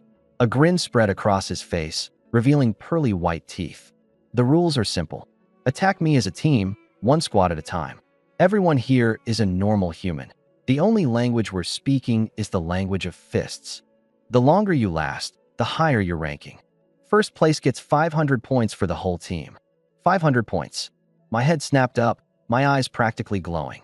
How many racks of ribs could that trade for? How many days' rent could it cover? I started frantically calculating with my fingers. Second place, 300 points. Third place, 100 points. Fourth and fifth, Chun Weimin's voice turned chilly, 0 points. He paused, his cold gaze locking in. And last place, minus 100 points for the whole team. A stifled gasp rippled through the crowd. Points were the currency of survival here. Losing 100 meant 2 weeks of gnawing on stale, sour black bread buns. Shush. Instinctively, 40 or 50 pairs of eyes darted toward us. Our 4-person professional debt collection squad. The math was simple. Other teams had no fewer than 9 members. We only had 4. With powers sealed, we were reduced to raw physical combat. For people couldn't possibly outlast 10. And 2 of our 4, mana-based girls. Yufeng's team is doomed, dead last for sure. Serves them right. Who told him to piss off young Master Xiao? Gu Ningyue's face tightened as she tugged on Xia Shue's sleeve. Xiao Xue, it's just us 4. You and I are elemental types. We don't even have the stamina to run 800 meters. We'll definitely be dead weight. Xia Shui, ever defiant against the odds, gripped her hand in return. What's there to fear? We've got Xiaofeng. He'll flatten this black-faced instructor solo. Wu Tai thumped his barrel chest, the sound echoing with a deep thud-thud. Feng Ji's fists are harder than a sledgehammer. And hey, I'll be up front. You girls just hang back. Honestly, I didn't hear a word of their chatter. My focus was elsewhere, entirely consumed by the thought of losing 100 points. Messing with my money? That's messing with my life. Begin. Huanglong Squad, you're up. 9 boys roared to boost their courage and charged in together. Chun Weimin didn't move a muscle. Only when the first fist was mere inches from his face did he sidestep swiftly and chop the guy's neck with his hand. Thud. The first one hit the ground. He ducked under 2 clumsy swings, his legs snapping forward like a whip. Crack. The sound of bones breaking echoed as 2 more collapsed. His silver level 9-star physique, honed by countless life and death battles, made quick work of students who'd never even seen a battlefield. It wasn't a fight. It was a slaughter. In under 3 minutes, the Huanglong Squad was sprawled on the ground, groaning in pain. Next, the same story repeated with the next 3 teams, if not worse. The longest they could last was only a minute and a half, with the record being just 10 minutes. I strolled along the sidelines and discreetly pulled out a Band-Aid I swiped from the convenience store earlier. Squatting in front of a guy cradling his face in his hands and groaning in pain, I showed it off. Yo, bro, injuries like that must hurt like hell, right? Custom-made Band-Aid. Only 50 dragon coins each. No cheating here. I even take Venmo. The guy was so mad he nearly cursed me out right then and there. You phone. Get out of here. Chen Weigua barked sharply. I pouted and shoved the Band-Aid back in my pocket. Team Flame Emperor, step forward. Xiaoyan led 9 tough-looking guys onto the field. He swiftly laid out his plan. Li Chong, Zhao Gang, flank to the left. Wang Fei, you're on the right. The rest of you, straight down the middle with me. Remember, don't engage head-on. Stall him for as long as possible. Yes, sir. The 9 spread out, encircling Chun Weiman. Xiaoyan glanced briefly at Xia Shui out of the corner of his eye, cheeks puffing slightly. He had to win this competition, no matter what, for the sole purpose of humiliating me. Go! Xiaoyan charged first, assuming a combat stance and throwing a straight jab aimed directly at Chen Weiman's face. Chen Weiman raised an eyebrow, amused. Interesting. He stepped in to meet the blow, blocking with his left arm, then sent a hard punch towards Xiaoyan's gut with his right fist. Bam! Xiaoyan crossed both arms in a desperate attempt to counter the attack, but was sent sliding back 3 or 4 meters. The impact radiated sheer pain through his entire body. Chen Weiman turned his attention to the other members nearby, pouncing like a tiger into a flock of sheep. With a few gut-wrenching screams, 3 of them were sent flying into the wall with loud thuds. Gritting his teeth, Xiaoyan charged again. His body, toughened over the years by rare medicinal herbs, managed to withstand Chen Weiman's devastating attacks, clinging relentlessly to him. 10 minutes passed. 20. 30. On the field, only Xiaoyan was left standing, his breaths heavy and labored. His training uniform was in tatters, his left eye swollen and bruised, and blood trickled from the corner of his mouth. Not bad, but this is where it ends. Chen Weiman blurred into motion, closing the distance in an instant. Xiaoyan felt a crushing weight on his chest as he was sent flying back 7 or 8 meters, his body slamming into the ground with a dull thud. 30 minutes. Xiao Xiao is incredible. No kidding, definitely an SS-level talent. This guy's sure to be number 1. Xiaoyan staggered to his feet, wiped the blood from his face, and straightened his posture. His eyes turned towards Xia Shui, hoping to catch a glimmer of admiration. But Xia Shui just rolled her eyes dramatically before turning away to talk to Gu Ningyue. Xiaoyan's face darkened. His frustration boiled up, nearly making him cough blood. His gaze then shifted to me, shooting daggers. This guy couldn't wait to see me get pummeled into pulp. Chen Weiman dusted off his hands, then locked his eyes onto me with a menacing grin. The last team, the debt collection squad, stepped forward. With a roar, Wu Tai bellowed and stomped hard on the ground. As his massive body prepared to lunge forward, a hand grabbed the scruff of his collar. Kriawak. The enormous figure, over 2 meters tall and weighing hundreds of pounds, was abruptly frozen in place. Even the reinforced alloy floor beneath his feet had 2 pale indentations from the halted momentum. I let go of him and casually patted my wrist. You heading up there to hand them a free win? I swept my eyes briefly towards Xia Shui and Gu Ningyue, curious about their reaction. Month. You 3, don't go anywhere. Xia Shui panicked. You're going alone? Xiaofeng, he's a silver 9-star. I ignored her. I just dumped a massive amount of points into maxing out my combat skills. Fighting a sealed power silver 9-star? I'd hardly need assistance. What if they got hurt? Who'd be covering their medical bills? Dragging my training shoes against the ground, I stopped 3 meters in front of Chen Weiman. Chen Weiman looked me over, cracking his neck as the joints popped loudly. Kid, you made quite the show in the gravity room yesterday. Let's see how many punches you can take today. He bent his knees slightly, thigh muscles bulging, stretching his combat uniform taut. The whole place went silent. You could hear a pin drop. When he beat the crap out of Xiaoyan earlier, the assistant coach didn't even bother to take up a defensive stance. But now, facing me, he actually shifted into the opening pose of military-style combat. I stuffed my hands in my pockets, my shoulders relaxed. Coach, let's clear something up first. Speak. I raised a finger, pointing right at his nose. If I don't hold back and end up injuring you.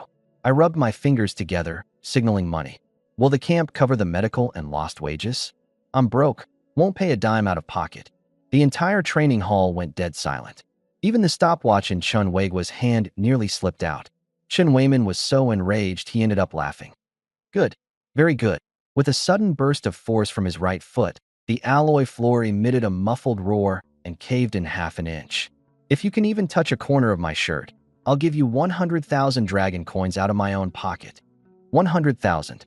My eyelids snapped open, and I straightened my back. This wasn't just a coach. He was a walking ATM. Chun Weimin launched himself from the ground, tearing through the air with a deafening sonic boom aimed directly at my face. Pure physical strength displaced the air. The gust whipped the faces of the front row students, stinging their skin. I whipped my hands out of my pockets, stepping directly toward the incoming punch. Bang!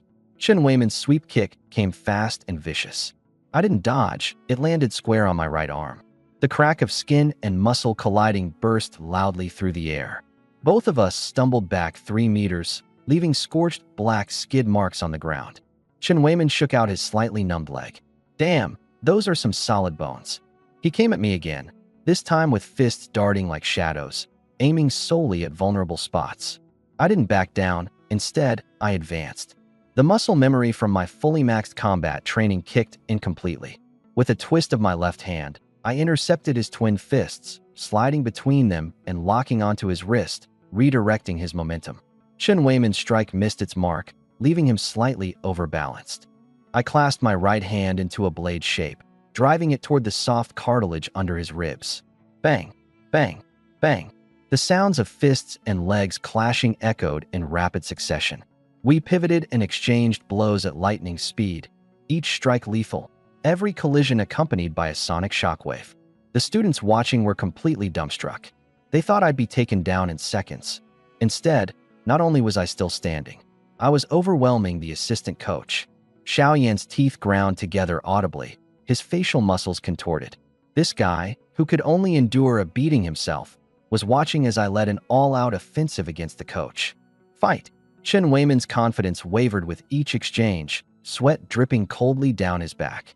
His military combat skills were utterly useless against me. My movements weren't fast, but I could read every one of his attacks in advance. His heavy punches were either deflected or misdirected, with full-force strikes only delivering a third of their power. What frustrated him even more was my precision. Every move targeted his joints, pressure points, or soft spots. No matter how strong his physique, he couldn't help but gasp in pain. Impressive, kid. You've got some skills. Taking a half step back, Chun Weimin lowered his shoulder and elbow, his spine cracking ominously. His entire demeanor shifted in an instant. Iron Mountain Lean. A killing move from the military. Unstoppable. Just as everyone thought I would be sent flying. I didn't retreat. At the exact moment his shoulder touched my chest, I slid half an inch to the left. His force swept past me, brushing just against the edge, missing entirely. My left hand gently pressed on his shoulder blade, using the immense forward momentum against him with a quick pull backward. Go with the flow. Chun Weimin's balance gave way, stumbling forward uncontrollably. Not good. He tried to twist his waist and regain stability, but I didn't give him the chance. My right hand clenched into a fist, middle knuckle protruding, striking precisely at a pressure point on his lower back. Half his body instantly went numb, his movements seizing up. I slid behind him and flicked the back of his shoulder lightly with my finger. Coach, those 100,000 dragon coins are mine now. Chun Weimin spun around abruptly, backing away 7 or 8 meters. His chest heaved with rapid breaths. He glanced at the faint finger mark on his back, then looked at me, frozen in place. The training room was so quiet that you could hear a pin drop. Xiaoyan's eyes nearly popped out of his skull, a strange sound escaping his throat. Chun Weimin's stopwatch fell to the floor, shattering. What just happened? Yu Feng avoided that Iron Mountain Lean and countered to strike the coach. But he's a 9-star silver rank. The trainees erupted in disbelief, questioning everything they knew. Chun Weimin's face grew heavy. Where did you learn that fighting technique? For just a brief moment, he felt like he wasn't facing a student but a grandmaster with decades of experience in the art. I patted my pocket. Coach, that's classified. So, are you transferring those 100,000 dragon coins now or settling later? The muscles in Chun Weimin's face twitched. That was half a year's worth of his stipend. A deal's a deal. He gritted his teeth, setting himself into a proper fighting stance. I underestimated you earlier, but this time I'm not holding back. He lowered his center of gravity, raised his guard, and began closing the distance with deliberate steps. The most cautious approach, with his 9-star silver-level physique far surpassing mine. As long as he didn't leave an opening, sheer endurance would guarantee his win. I sighed. Coach, that's going to take too long. For 500 points, I need to finish this quickly. I launched myself forward. Good kid. You've got guts. Chen Weiman lunged across 3 meters in a single step, the floor groaning under the pressure. With all his 9-star silver strength, he packed everything into a devastating right punch. The air seemed to shriek. That punch was coming straight for my face. Pure, unadulterated violence, like a steamroller barreling forward. Xiaoyan stood by with a cold smirk on his face, waiting for the show to implode on me. The sheer force of the wind from the punch whipped my bangs into a dance of chaos. Just as the fist was about to collide with my nose, I slightly bent my knees, tilted my upper body down and to the right. The punch whistled past, grazing the top of my head. Chen Weiman missed, his chest wide open, vulnerable. I grabbed his wrist with my left hand and locked his elbow with my right. Pushed hard, swiveled my hips, and pressed downward. Leverage versus brute force. Chen Weiman stumbled forward, entirely off balance. I capitalized on the opening, brought my knee up. Thud. My knee drove straight into his chin. Chen Weiman's head snapped back. He staggered, retreating with a loud clatter of teeth. Blood dripped down from his nose, splattering past his philtrum. The training room fell completely silent. Holy crap. Someone whispered an expletive under their breath. Xiaoyan's mocking smile froze on his face. White-silver 9-star vice instructor, knocked bloody with a single exchange. Chen Weiman wiped his nose with the back of his hand. He stared at the streak of blood, his brain buzzing like a short-circuiting light bulb. I'm gonna break every bone in your goddamn body today. Abandoning defense entirely, he swung both fists wildly, leaving faint afterimages in the air as he hammered toward my head like a storm. Faced with such clumsy, brute force, turtle punches, I didn't even bother creating distance. I danced in and out of his swings, my footwork razor-sharp. Sidestepping left, tilting right, dodging low. Each of his punches scraped harmlessly against empty air, brushing my clothes as they passed. Instructor, is that all you've got? Honestly, your punches feel like cotton candy. Did you forget to have breakfast today? Oops, you missed again. I'm over here. By the way, have those 10 grand ready for me yet? Cash, Venmo, PayPal, I'm flexible. Or should I draft up an IOU for you? Chen Weiman's face flushed red as steam poured out of his figurative ears. Infuriated, his form deteriorated, and his punches grew sloppier by the second. I waited, bided my time. Once his rhythm fully unraveled, I sidestepped another sloppy haymaker and backhanded him. Smack. The sound echoed, crisp and unmistakable. A red, hand-shaped imprint blossomed across his left cheek. His head turned sharply from the force of the slap. You dare slap my face? His bloodshot eyes were locked on me, his voice a low, beastly growl. I shrugged nonchalantly. Instructor, this is live combat training. Fists and hands don't have eyes, you know. And anyway, camp rules never said slapping the face would deduct points. But if you're feeling shortchanged, hey, we can call it even at 8,000. I didn't give him another second to come up with a retort. It was time to finish this. My mastery of advanced combat techniques ignited to their full potential. No flashy tricks, just brutal, efficient, lethal precision. Elbows, knees, knuckles. Every inch of my body turned into a weapon. 1-inch punch to the orbital socket. Elbow strike to the ribs. Chen Weiman doubled over in pure agony. I seized the back of his skull, pulling him downward. At the same time, I drove my knee up. Thwack! The front of his skull crashed brutally into my knee. He was disoriented, swaying like a felled tree caught mid-fall, unable to even lift his arms to guard anymore. His so-called white-silver 9-star physique, once a source of pride, turned out to be nothing more than brittle paper against pinpoint strikes to his weak spots. Standing to the side, Chun Weigua's expression darkened into a scowl blacker than midnight. This was beyond humiliating. What was supposed to be a lesson meant to knock me down a peg instead ended with his own younger brother being used as nothing more than a punching bag. And Xiaoyan, his body trembled slightly. That so-called proud fighting foundation of his. To me, it's child's play. He fought desperately for 30 minutes and thought of himself as a genius. But I didn't even break a sweat. I treated the instructor like a punching bag. Wu Tai thumped his chest in excitement. Brother Feng, you're legendary. Brother Feng, you're unbeatable. Xia Shui and Gu Ningyue exchanged glances, their eyes filled with shock. 10 minutes later, Shin Weiman was completely drained of energy. His eyes were swollen like walnuts, blood dripped from the corner of his mouth, and his cheeks were puffed up. He honestly resembled a pig's head. His punches were so slow that even an old grandma could have dodged them. I swept my right leg across. Shin Weiman hit the ground hard. In an instant, I dashed forward, pinning him to the floor with my knee on his chest. My right fist stopped just half an inch from the tip of his nose. A little more, and his nose would have shattered. Instructor, good match. I smiled sweetly, looking down at the bruised and battered face of Shin Weiman. Now, about that 10 grand. Time to settle up? Shin Weiman gasped for breath, struggling to push me off. But my knee? It didn't move. It might as well have been a mountain. I give up. He squeezed the words out through gritted teeth. I instantly withdrew my fist and stood up, casually dusting off my pant leg. Turning toward Chun Weigwa, I grinned. Chief Instructor, how long did my squad hold out? We've got to be first place, right? I rubbed my fingers together, my eyes practically sparkling. 500 points and the 10,000 bucks. Are you sending it via Venmo or straight to my bank account? Chun Weigwa stomped into the field, his face dark as a storm cloud. He kicked Shin Weiman hard on the backside. Useless. His own little brother, face swollen like a pig's head, lying there groaning, hardly recognizable, even to his mother. Shin Weigwa glared at me, his molars audibly grinding. End of the match. He practically spat the words through his teeth. The debt collecting squad, he inhaled sharply, not only made it to the end, but also defeated the vice instructor. First place. Everyone on the squad gets 500 points.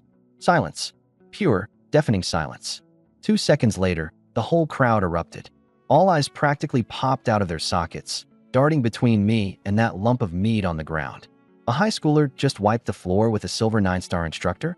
At the back of the crowd, Xiaoyan clenched his fists so hard they cracked, drawing blood as his nails dug into his palms. He had endured a brutal beating for half an hour, used up every last trump card, thinking he'd steal the show. Now, complete humiliation. I shuffled my way over to Chun Weigwa, my hands rubbing together enthusiastically. Chief Instructor, the points are one thing. But about that 10K? Medical bills, Chun Weigwa snapped, sneering. Med pods and specialty drugs. All of it adds up to 10 grand. We're even. My smile vanished instantly. Chief Instructor, that's cheating. He was the one who said it. Touch his shirt, and he'd cough up 10,000. Everyone here heard it. Chun Weigwa clasped his hands behind his back, wearing the calm, thick-skinned smirk of someone who couldn't care less. I didn't hear anything. The great chief instructor of Dragon Fong Resort, covering up in public, huh? Can't take it, can you? I hollered at the top of my lungs. Let's all judge for ourselves. Dragon Fong owes us salaries. Chun Weigwa's forehead veins bulged as he angrily whipped out his pistol and slammed it down on the equipment rack. Bang. Yell one more time, I'll shoot you dead. I threw my hands up, backing off a good 3 steps. Fine. No need to get so tense. My voice wasn't too loud or too soft, just enough for the entire crowd to hear. I'll tell you what though, when lights are out tonight, I'll take your dorm door off its hinges and sell it as scrap metal. Might as well clean out your belongings while I'm at it. Chun Weigwa stumbled, nearly falling over. What kind of bandit did I recruit here? I spun around and walked right up to Summer Snow and the others, extending a hand. What's this now? Summer Snow blinked at me cluelessly. Performance fee, I said confidently. I risked my life taking on a 9-star silver opponent for the glory of this squad. Now we're down 10 grand. As beneficiaries of my effort, a service fee of 50 points each isn't too much to ask, is it? Summer Snow nearly rolled her eyes out of her head before stomping her foot into my shin. Forget it. No money. Take my life instead. Wu Tai, our lovable goofball, pulled out his points card without hesitation. Wind, I got you. Go ahead and take it. I snatched the card. Swipe. 50 points, right in the bag. See? Now this is what I call understanding. I cast Summer Snow a sidelong smirk. Unlike someone who benefits for free and still has the nerve to act righteous about it. You foam. I'm gonna bite you to death. Summer Snow lunged at me. Noon. The trainees dragged their worn-out bodies towards the dining hall, practically falling apart. After a grueling morning of high-intensity combat without any powers, everyone was utterly drained. I brought Summer Snow and Gu Ningyue back to Villa Number 1, collapsing directly onto the leather sofa. I'm beat. That instructor sure is tough. Even my hand aches from hitting him. Summer Snow shot me a glare. Oh, you're tired? You turned that instructor into a pig head. He's still soaking in the medical pod right now. Gu Ningyue descended the stairs in a white loungewear set, her long hair simply tied back, a hint of warmth softening her usual cool demeanor. Let me check what's in the kitchen. The mention of food had me springing up like a catfish on steroids. Don't bother with that cafeteria slop. Even dogs wouldn't touch it. I darted into the kitchen, rolling up my sleeves. Watch and learn. Schwing. An array of ingredients magically appeared on the counter. Top-grade Wagyu beef, black pork belly, and fresh organic vegetables, still carrying the scent of good earth. With a flick of my wrist, bam, a massive tank of water landed on the counter. Inside, 2 plump East Star groupers thrashed their tails, accompanied by a dozen feisty tiger prawns as big as my palm that flailed their claws. Water splashed onto Summer Snow's face.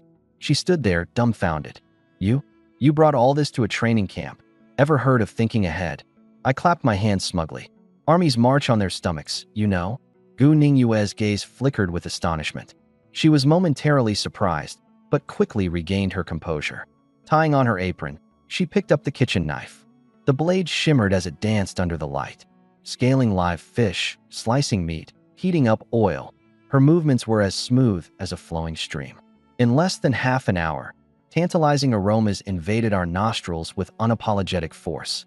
The charred fragrance of braised prawns, the freshness of steamed spotted grouper, and the rich savoriness of braised Wagyu beef. The symphony of scents made both my stomach and Xia Shui's rumble like a roaring beast. Dinner's ready. Gu Ningyue placed the last dish on the table. I grabbed my chopsticks, snatching a piece of braised pork and popped it into my mouth. Tender enough to fall apart, the sauce was perfectly soaked into every bite, and my mouth brimmed with succulent flavor. Holy crap! Gu Ningyue, you're not just a school beauty. This cooking is better than a Michelin-starred chef. Like a whirlwind, the food vanished. Not a single drop of sauce was left behind. Leaning back in my chair, I let out a satisfied belch, then suddenly had a eureka moment. Slapping the table with a loud thwack, I yelled, "This is it! We're gonna make a fortune!" I whipped out my little notebook and began sketching circles furiously. There are over 50 people in this training camp. You've all eaten at the cafeteria. It's the kind of bland slop pigs wouldn't touch. These rich second-generation kids have lived spoiled lives. You think they can endure it? Now that everyone's got their initial points to spend, the pen made a heavy dot on the paper. We packaged Ningyue's dishes into lunch boxes, 50 points each. Not overpriced, right? Xia Shui's eyes went wide. 50 points. You're crazy. A bottle of Vitality Serum only costs 30. You're basically robbing people. Robbing? Nah. Call it saving our classmates' taste buds. I stroked my chin thoughtfully. Once the afternoon training ends, and they're starving, basically crawling on the floor from hunger, I'll walk by waving some braised pork under their noses. I bet they won't last a minute before caving. Just as I was mapping out our lunchbox empire, a loud bang rattled the front door. Who's there? Come to collect protection fees. I shuffled to the door in my slippers. Standing outside was Xiao Yin, flanked by 2 lackeys.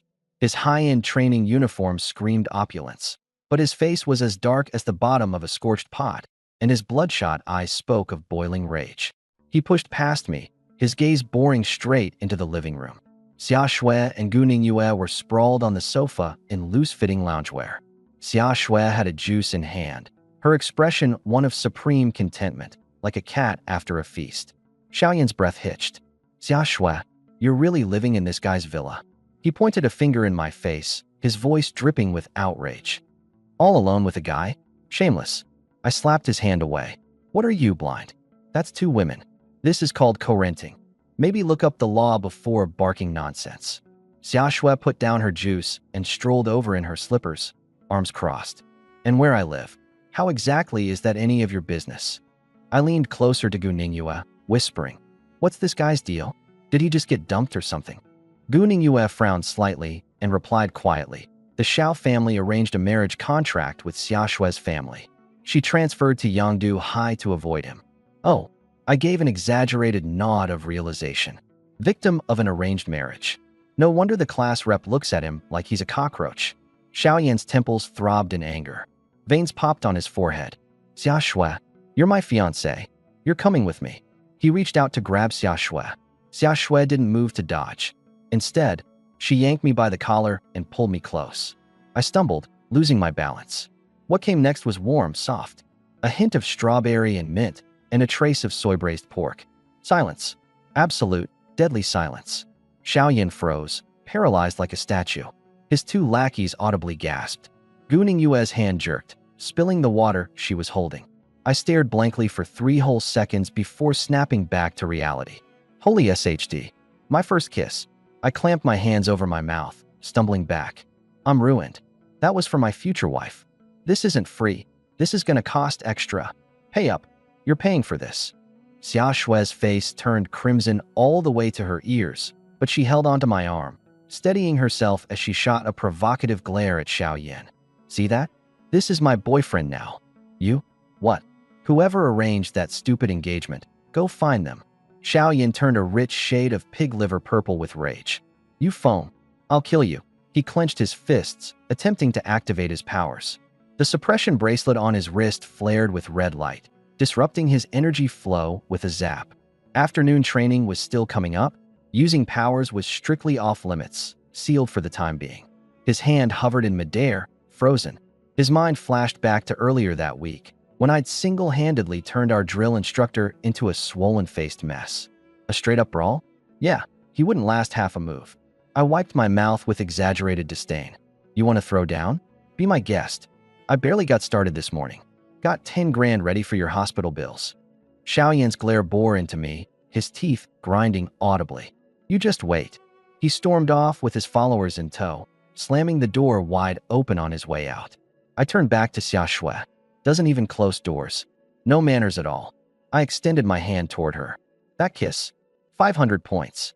Pay up. Xia Shui stomped down hard on my foot, grinding her heel for good measure. Go to hell, you money-grubbing cheat. I hopped around on one leg, clutching my poor foot like it was life or death. That was my first kiss. And stomping my foot? That's extra, workplace injury. 50 points for workers' comp. Gooning US sighed as she walked toward the kitchen. Enough playing around. Aren't you supposed to be selling boxed meals? Suddenly, my foot didn't hurt anymore. Oh, right.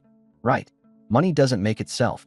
Half an hour later, I was pushing a cart loaded with 50 meal boxes. We weren't even 100 feet from the cafeteria before the fragrant smell swept through the air like an ambush. Ugh, it's that synthetic paste again. Like chewing on wax. I miss real meat, juicy, fatty meat. Wu Tai lay flat on the ground, his stomach letting out loud grumbles of protest. Suddenly, an explosive aroma wafted toward him. Intense, rich, and utterly mouth-watering. The smell of braised premium Wagyu beef, infused with a meticulously crafted secret sauce. Wu Tai shot upright. Wait, am I hallucinating? Did I just catch a whiff of braised beef? I rolled up with the food cart, dramatically lifting a corner of the insulating cover. The smell hit like a tidal wave. Gulp. Someone, who even cares who, swallowed their saliva audibly. Pulling out a megaphone for maximum effect, I launched my sales pitch. Special Training Camp Deluxe Boxed Meals. Featuring red-braised premium marbled Wagyu beef, steamed high-grade Eastern Star grouper, and succulent, oil-braised prawns. Handmade with love, not like the cafeteria's synthetic muck. The crowd went wild. A mob of dozens surged forward, eyes gleaming green with hunger. Boss foam. Wu Tai squeezed to the front of the line. I smacked his hand away and smiled while pulling out a card reader. 50 points per serving, no credit allowed. The crowd erupted. 50 points? You might as well rob us. I shrugged. Think it's too expensive? Go eat synthetic paste. This is premium ingredients with the school bell's touch. 50 points gets you quality worth every bite. To demonstrate, I opened a box in front of everyone, picked up a piece of meat, and popped it into my mouth, chewing loudly for effect. Wow, this meat is so tender it just melts in your mouth. The onlookers' eyes filled with envy. I want one, someone finally caved. And just like that, the floodgates opened. Me too. I'll pay 60, just give it to me first. I held up the card reader, grinning ear to ear. Queue up. There's enough for everyone. Xiaoyan stood on the outskirts of the crowd, the smell of meat making his stomach rumble involuntarily. He touched his points card, took a step forward, and then stopped. Buying food from you foam? That would be harder to swallow than death. I spotted him easily and grabbed a megaphone. Young Master Xiao, how about a serving? For Xiao Shui's sake, I'll give you a 19% discount. Leaving the cafeteria, Xiao Yin grew more and more frustrated. In all his life, he'd never suffered such humiliation. His S-rank superpower, his pride and joy, was useless under the camp's rules. Watching Xia Shui and that guy cozying up, only for the guy to start a monopolistic business in front of the entire camp? It was infuriating. Can't beat him head on. Then I'll use the rules to crush him. Xiao Yin stormed straight to the administrative office. As he rounded a corner, he nearly bumped into Chun Weiman, who was holding an ice pack to his face. Instructor. Xiao Yin snapped to attention, giving a textbook-perfect salute. Chun Weiman was in a terrible mood. His sharply chiseled face was swollen like a pig's head, one eye bruised black, and a bandage plastered over the corner of his mouth. Even the smallest movement had him grimacing in pain. "Spit it out already," he grumbled, his voice muffled.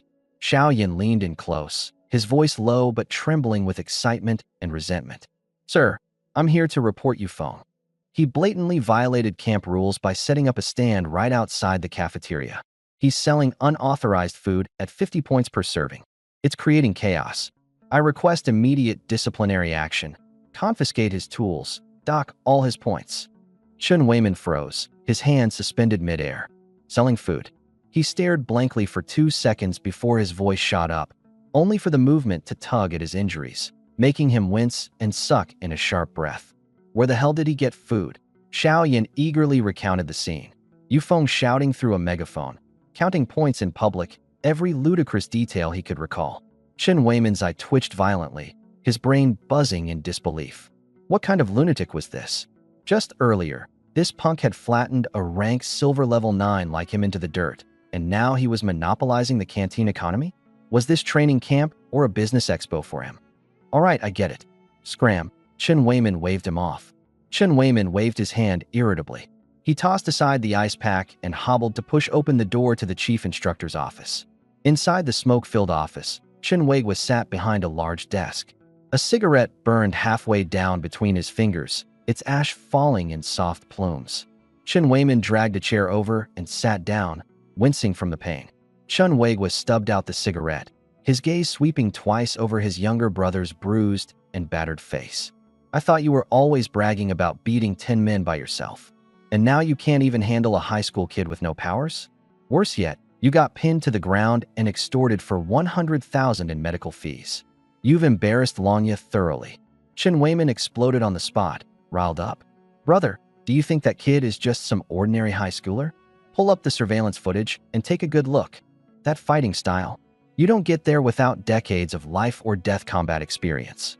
Every move was lethal, every strike aimed straight for my weak points. When I went for a roundhouse kick, it felt like I hit a steel plate. That's no typical student. He's a hardened veteran."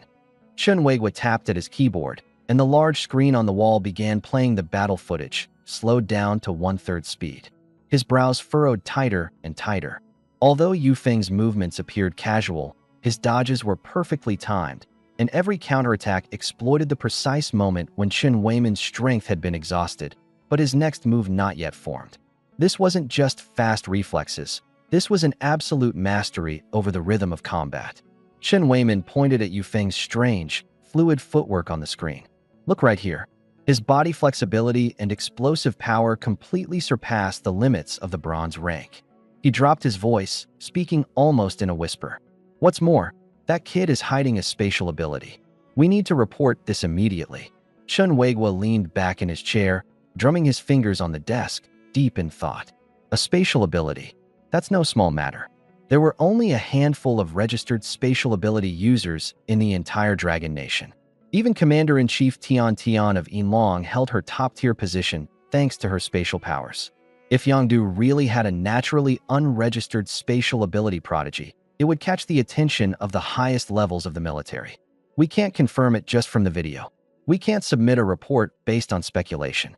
Chun Weiwa stood up and began pacing. "If we're wrong, the boss lady will skin the two of us alive." Chun Weiman swallowed hard. The mere mention of her made this otherwise tough man shiver. "So what do we do? Just ask him outright. That kid's slippery as hell. Asking won't get us anywhere." Chun Weiwa stopped pacing, placed both hands on the desk, and a sharp glint flickered in his eyes. "Cancel this afternoon's physical training. Switch it to squad combat drills. No limits on abilities. No limits." Chun Weiman blinked, stunned. It's only the second day, and you want to go all in? These spoiled rich kids could seriously lose it and cause trouble. You can't grow a towering tree in a greenhouse, Chun Wei-gwa snorted coldly.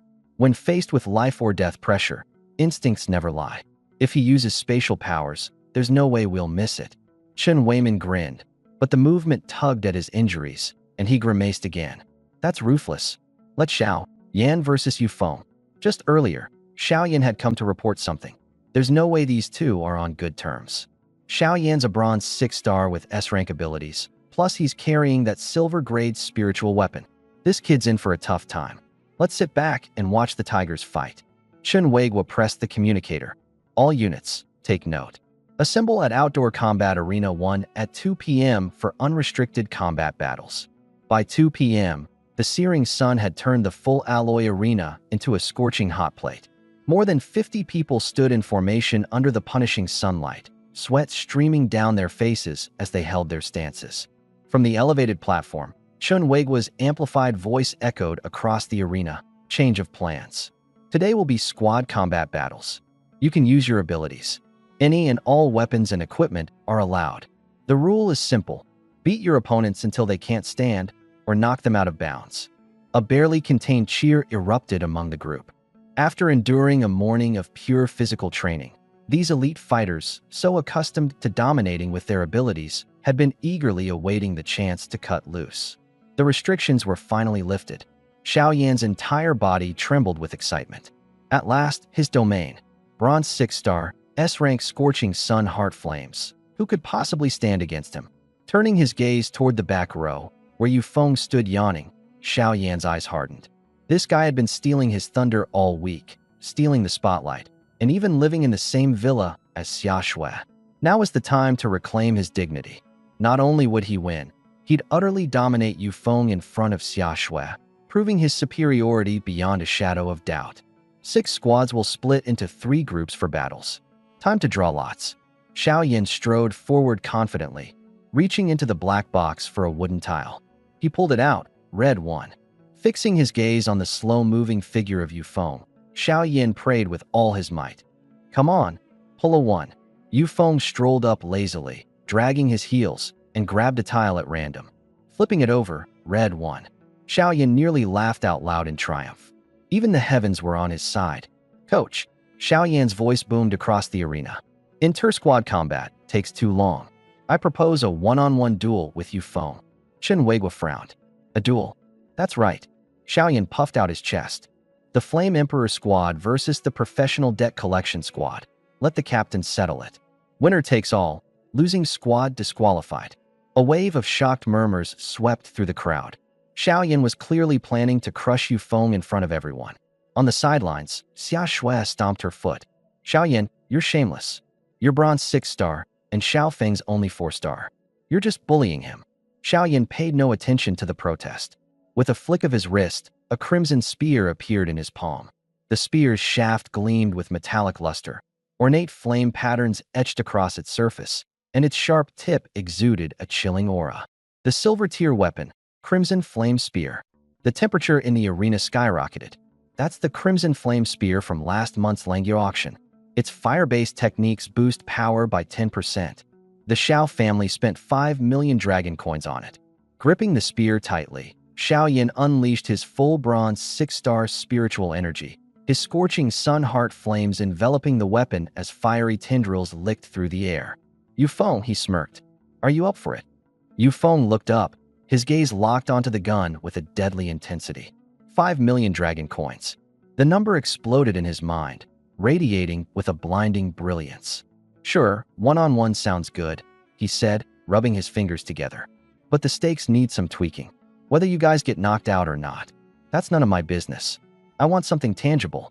He pointed at the gun. If you lose, this piece of firewood is mine. Dare to bet on that. Xiao Yan sneered, his anger morphing into a cold grin. If you can win, the gun's yours. Chen Wei-gwa threw his hand down, cutting through the tension. Begin. Xiao Yan transformed into a blazing red streak, charging straight for Yufeng. Die. Both hands gripping the gun, he lunged like a dragon striking. Flames erupted from his weapon, forming a fireball the size of a millstone. Spirit skill, Flame Burst. With the amplification of a silvery-grade spirit weapon, the attack grew terrifyingly destructive. Heat waves rolled forth. Yufeng, hands casually stuffed in his pockets, stood still, the fireball poised to hit him square in the face. At the very last second, his feet ignited and flickered with a flash of firelight. Flowing fire step. His body slid 3 meters away, bending physics to his will. Boom. The flame burst left a charred shallow crater, sparks flying everywhere. TSK, can't even hit me. Yufeng dusted off his pants. Young Master Xiao, your aim's trash. Been spending too much time in fancy clubs?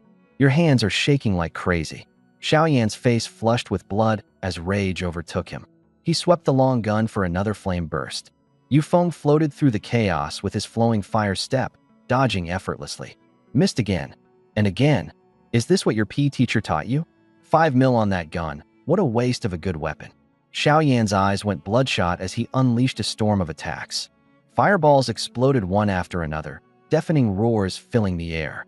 But Yufeng wove through the inferno like it was a casual evening stroll, not a single thread of his clothing singed. The scene had devolved into pure absurdity. By the time Xiaoyan had missed over a dozen shots, his spiritual energy was nearly drained. He paused, panting heavily. Stifled chuckles rippled through the crowd, fueling his spiraling fury. Yufeng, are you just gonna dodge forever?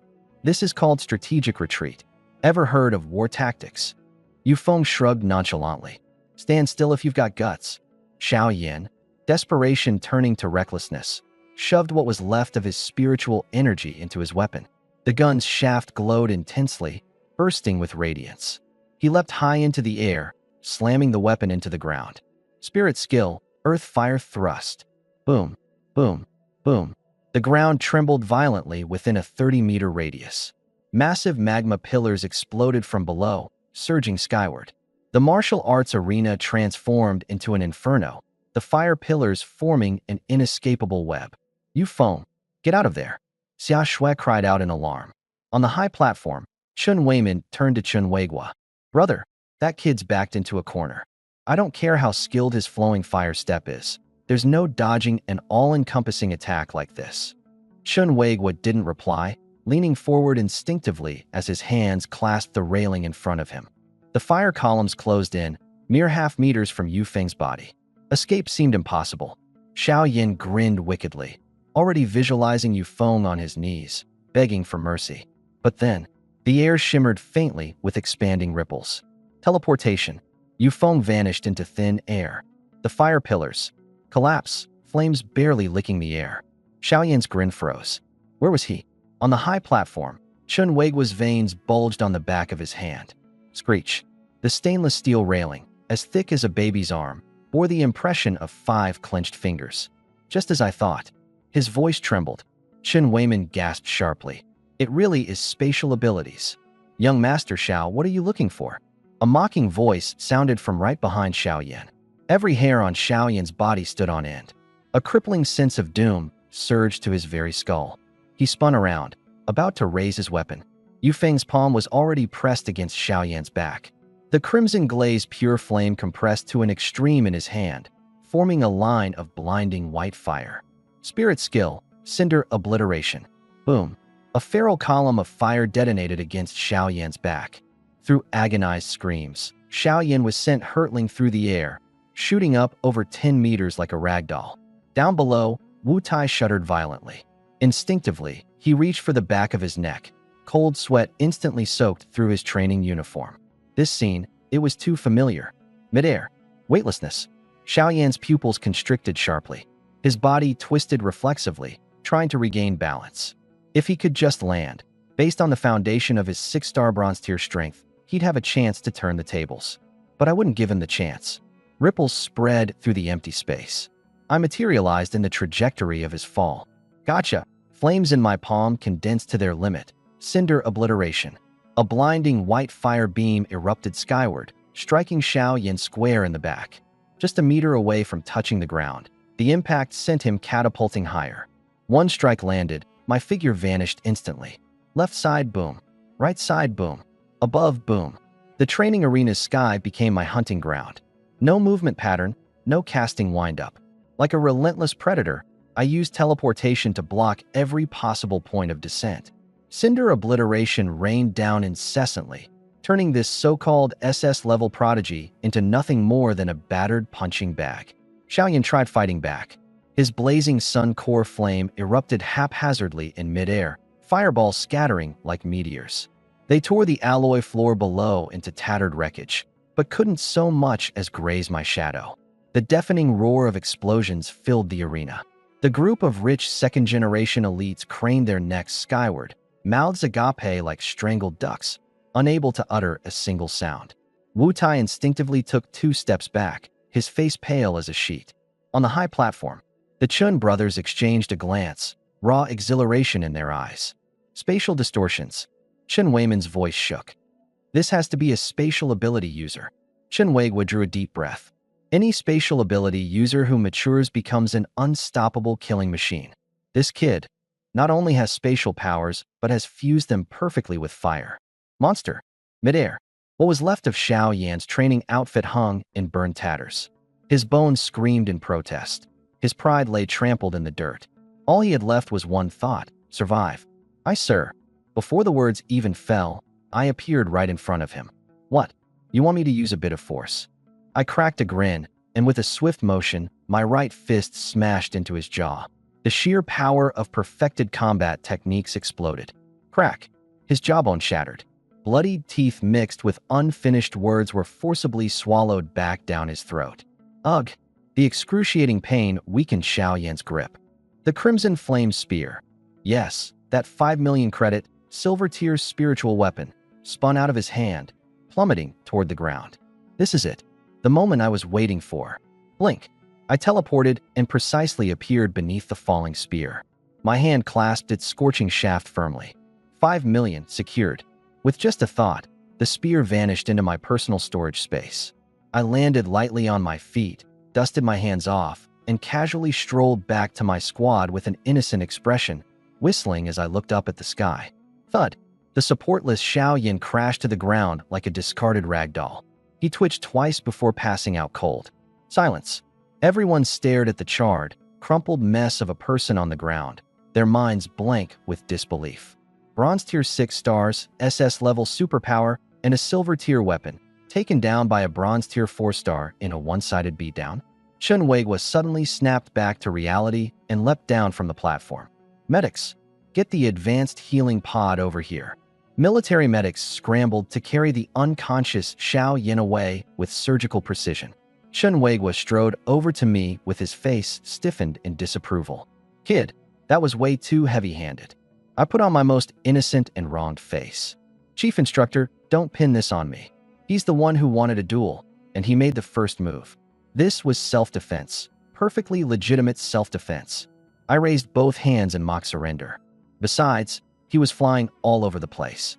I thought he was practicing some aerial spear technique. How was I supposed to know he'd go down so easily? If I knew he was that soft, I would have held back more. Chen Weigua rolled his eyes at me, clearly exasperated. He then turned toward the remaining 9 members of Xiao Yan's Flame Emperor squad. As my gaze swept toward them, they all collectively shuddered. I surrender. I give up. All 9 raised their hands in unison, perfectly coordinated. Debt collecting squad, victory. Xia Shui cheered loudly as she rushed over and clung to my arm. Xiaofeng, you were amazing. Meanwhile, in Beijing, in the top floor office of the Hidden Dragon headquarters, Tian Han held a battered thermos flask, watching as wolfberries and red dates bobbed in hot water. His gray tracksuit and elderly sneakers screamed retired grandpa playing chess at the park. But the dark gold badge on his chest told a different story. He was a Diamond 1-star spatial-type superhuman, commander of Hidden Dragon, the sharpest blade in Longgua's arsenal. Opposite him sat Diana, dressed in a sleek, black leather outfit, her golden brown hair tied up high, her beauty cold and untouchable. Miss Diana. Tian Han sipped his tea leisurely. What happens within your shadow organization is your internal matter. Hidden Dragon has no interest in getting involved. Traveling all this way just to ask for our help in seizing power? Nah, too risky. Consider this a no. Diana leaned forward slightly. Commander Tian, if Hidden Dragon assists me with purging my organization's traitors, once I take power, annexing the Dragon Country, All intelligence networks, assassination routes, and financial chains, completely open and unconditionally accessible. A substantial bargaining chip. Tian Han stroked his chin, deliberating. That's sincere, but heading overseas to risk our lives for you? Not worth it. Diana took a deep breath and revealed her trump card. I'll give Hidden Dragon a piece of information for free. Something you've completely missed, a wild spatial element ability user. Bang! The thermos slammed heavily onto the coffee table, splashing goji berry tea all over his shoes. Tian Han leaned forward, his gaze piercing. Say that again. What element?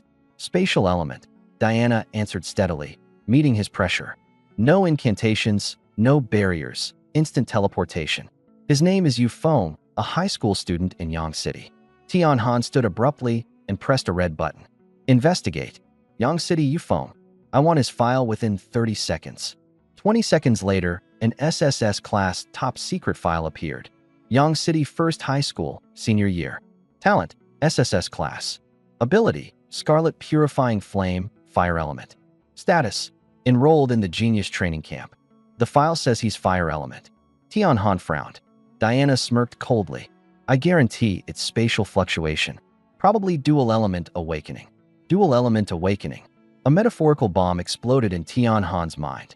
A spatial ability alone was already overwhelming, but paired with a top-tier fire element, this kid was nothing less than a future nuclear weapon for the nation. Your terms, I accept. After sending Diana off, Tian Han immediately called his sister, Tian Tian. Hey, little sis, your big bro's just checking in.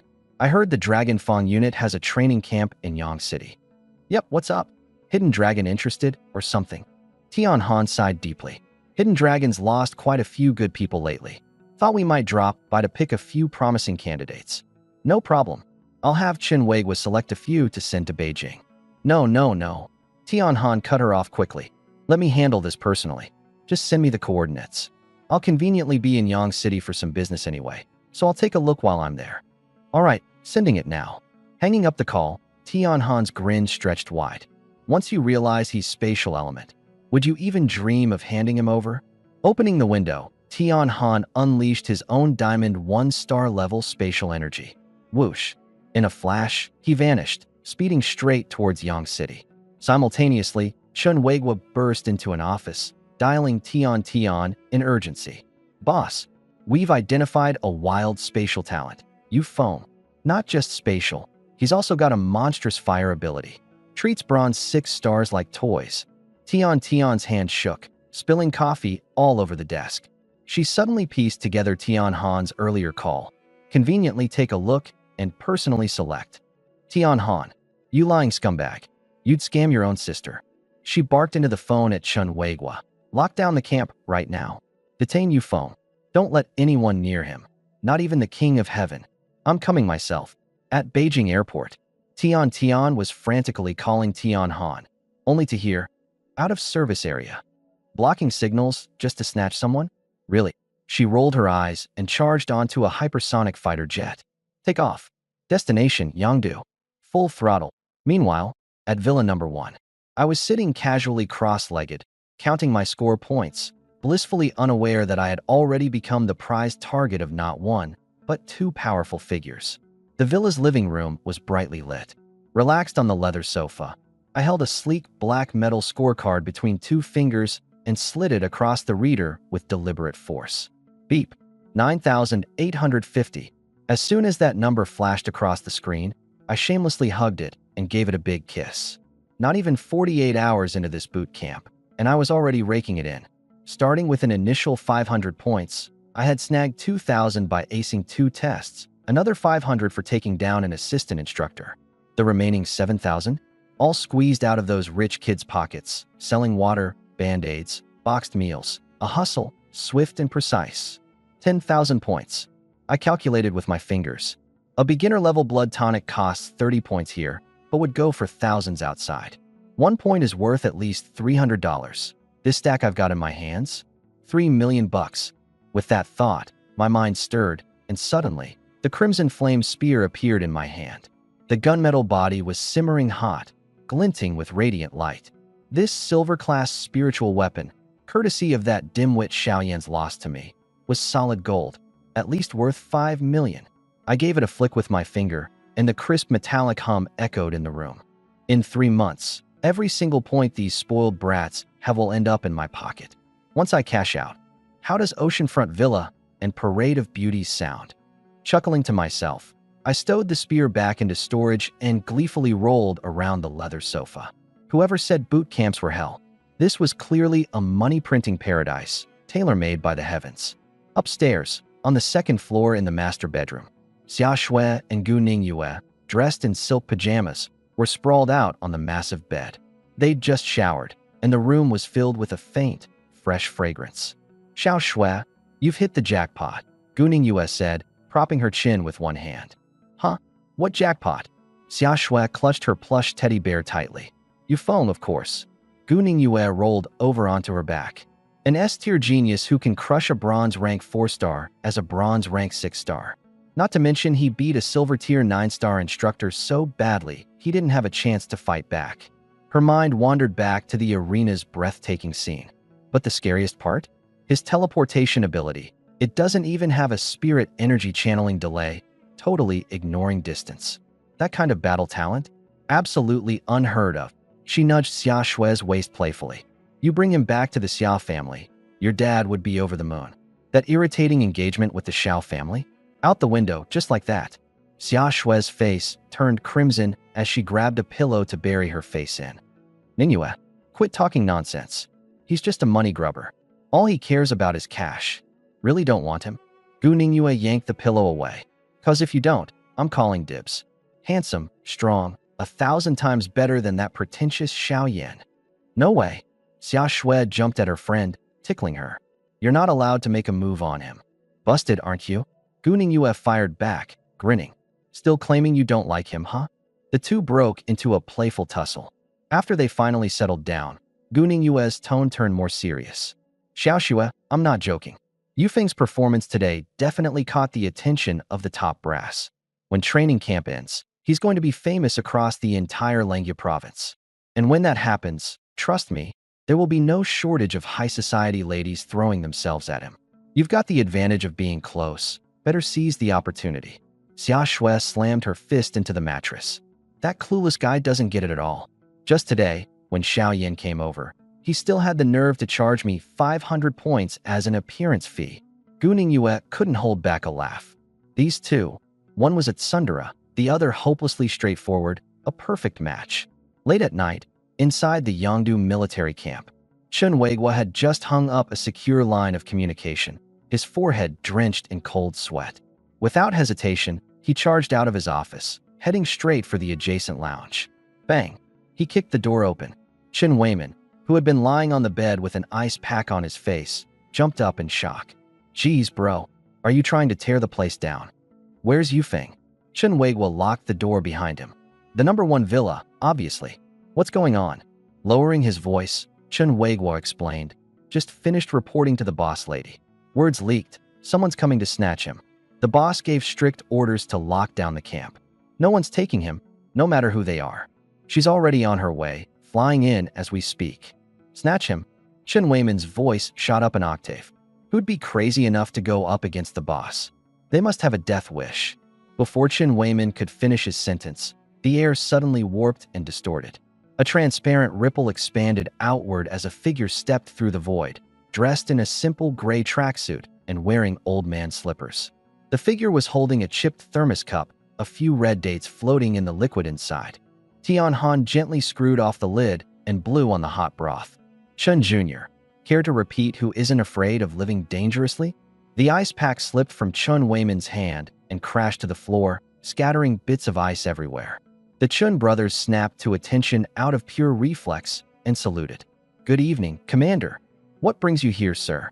Chen Weiguo asked nervously, beads of cold sweat forming anew. Tian Han took a slow sip of his goji berry tea, setting the cup back down. Don't bother playing dumb.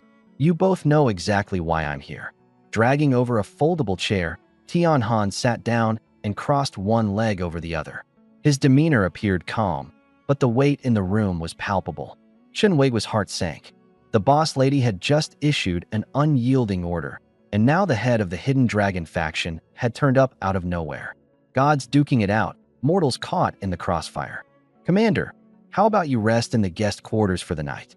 I can bring him over to you first thing tomorrow. Tianhan scoffed coldly. Trying to stall me now? Standing up, he stretched both of his hands outward, grabbing the two brothers by the collars. A surge of spatial energy erupted. Shwup. In an instant, the three of them vanished. Moments later, the air inside the head instructor's office rippled as the three reappeared. Tianhan effortlessly placed the two 6-foot-tall men back down and strode over to the desk. Flipping open the trainee roster, he scanned the entries. Number 1 villa, huh? Let's go. Without giving them a chance to react, Tianhan grabbed the two brothers again, and space twisted at his will once more. Twisted and dramatic. Shen Weiman had just been turned into a punching bag by me this afternoon, his face swollen like a pig's head, after 2 consecutive spatial jumps. Poor guy almost vomited all over Tianhan. At Villa Number 1, I was standing in the living room, holding my points card and rubbing it against my cheek like it was some kind of trophy, grinning from ear to ear.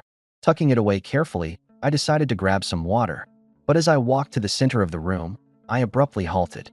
There it was, a faint yet unmistakable fluctuation coming from outside the door. Spatial element disruption. To the average person, it would have been undetectable. But for someone like me, infused with a source-grade spatial seed, it was as glaring as a searchlight in pitch black. Invisible threads in the air quivered and twisted, forced into reshaping by some external, overpowering force. Hold up, a spatial elemental expert? Here, on this base? With my slippers dragging across the floor, I opened the front door.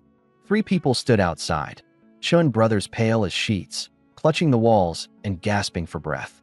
Between them was a guy in casual gray clothing. My attention zeroed in on him. What a terrifying spatial wave. It was leagues beyond my own abilities.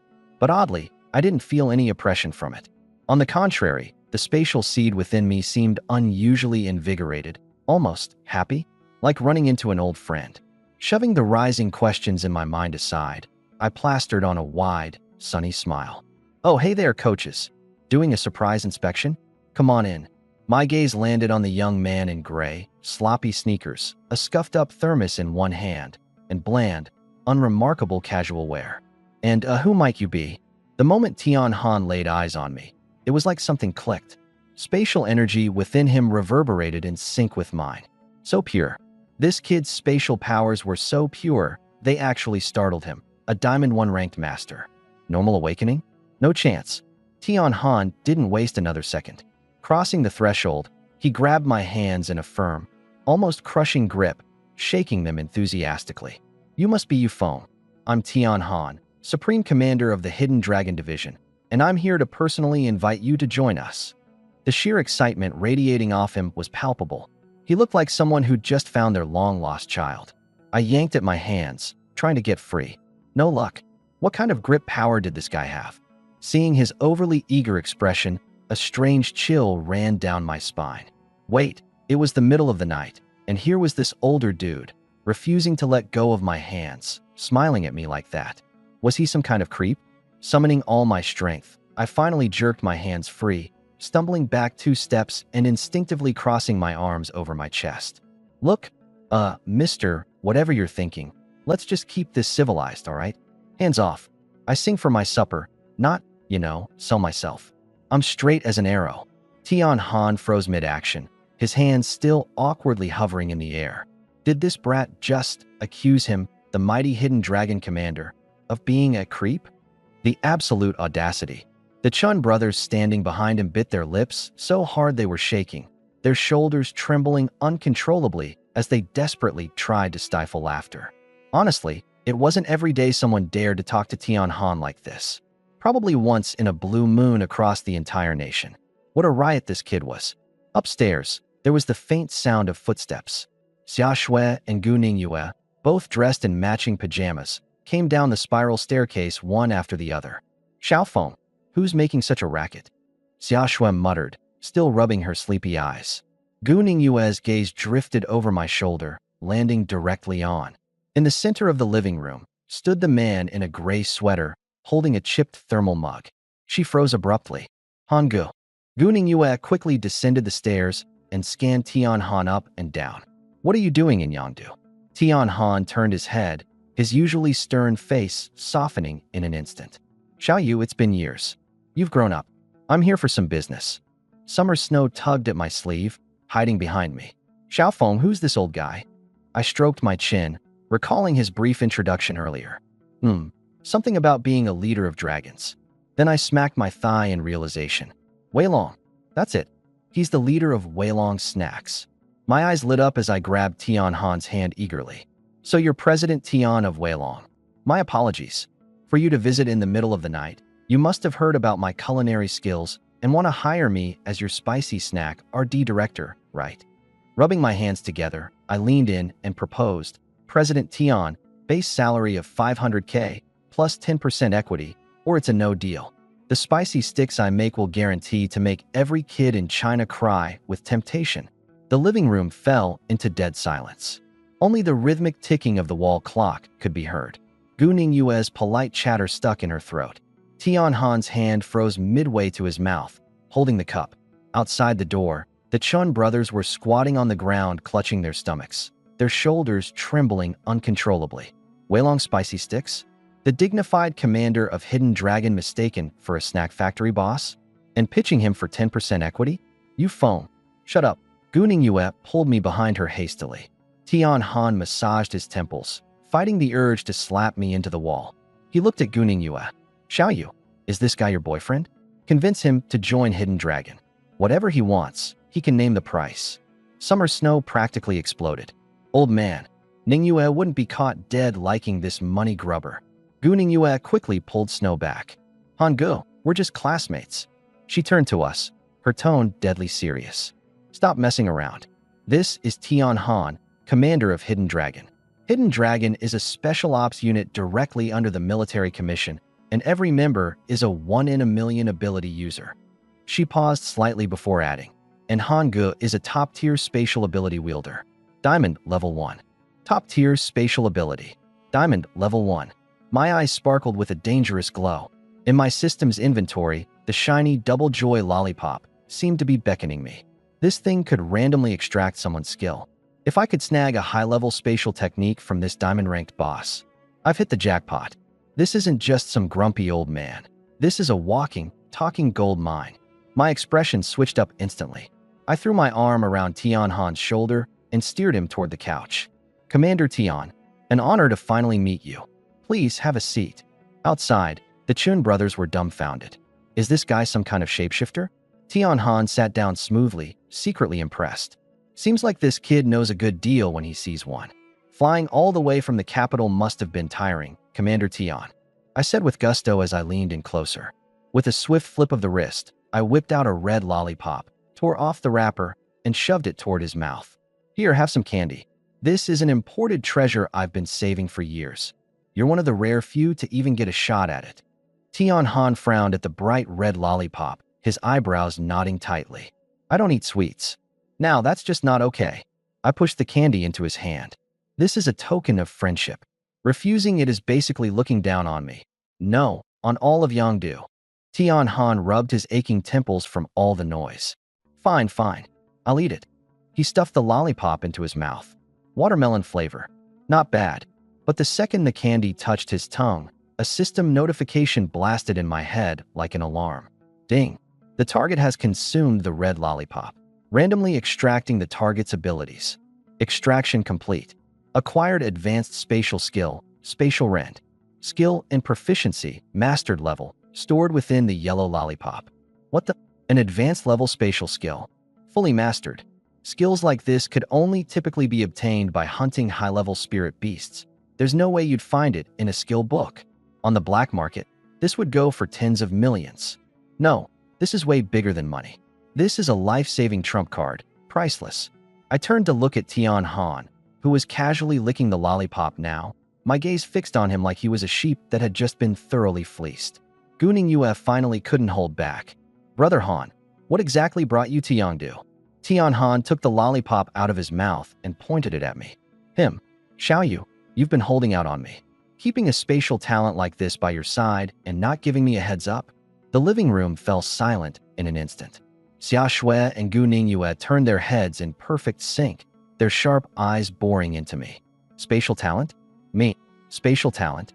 Xia Shui's voice cracked, her hand trembling as she jabbed a finger my way. You foam. Everyone at the camp saw the flames you threw today. You're clearly fire element. How could there be spatial energy? Guning US stood frozen in place. Brother Han, there must be some mistake. Xiaofeng's fire abilities are destructively strong. How could spatial energy even come into play? Tian Han crunched down on the lollipop, staying silent. Was it even possible for someone at Diamond 1-star level to sense things wrong?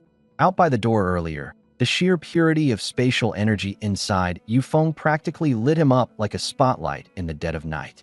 Add to that the footage of his instantaneous, no-prep teleportation from the surveillance cameras. Ignoring all physical barriers, there was no mistaking it. If that wasn't spatial power, what else could it possibly be? He stared at me, waiting for me to spill the truth. I crossed my legs on the couch, a yellow lollipop slowly turning between my fingers. There was no hiding it now. I tore open the wrapper and popped the yellow lollipop straight into my mouth. Lemon flavor. Crunch. As soon as it shattered, an enormous wave of information surged into my brain. The very air in front of me seemed to transform. I could now see countless translucent spatial lines crisscrossing everywhere, each node as vivid as day. Spatial rend. The skills mechanisms, the points of force application, the precise angles for spatial folding, and even Tian Han's decades of deeply ingrained mastery-level muscle memory. A comprehensive database. All of it was etched directly into my mind and body by the system. Jackpot. Price. The combat skill of a peak-level Grandmaster is up for auction. Starting bid, 80 million. Wait, no. Even at 1 billion, people will fight over it. Freeloading my way to 1 billion. Unbelievable. I stood up, casually brushing my bangs aside, staring at the ceiling at a 45-degree angle. I just wanted to live quietly among you all as a regular fire element awakened. But what did I get in return? Suspicion. I clasped my hands behind my back, pridefully raising my chin. Fine, no more pretending. Cards on the table. I never said I only had fire element powers. I turned to flash a sly grin. To be honest, I'm a one-of-a-kind genius blessed with a dual awakening. Fire and spatial manipulation. Bang. The sound of a cup smashing onto the carpet broke the silence. It was Summer Snow's dual awakening. In the entire history of the Dragon Nation spanning decades, there have only been a handful of dual awakened individuals, and I wasn't just any dual awakened. One of those was spatial manipulation. No wonder I made Xiao Yan look like a juggling ball. No wonder someone like Chun Weimin got flattened like a pancake before me. Gu Ningyue bit down hard on her lip, her mind completely overwhelmed, buzzing to the point of numbness. Near the door, the Chun brothers leaned against the wall, their legs shaking like jelly.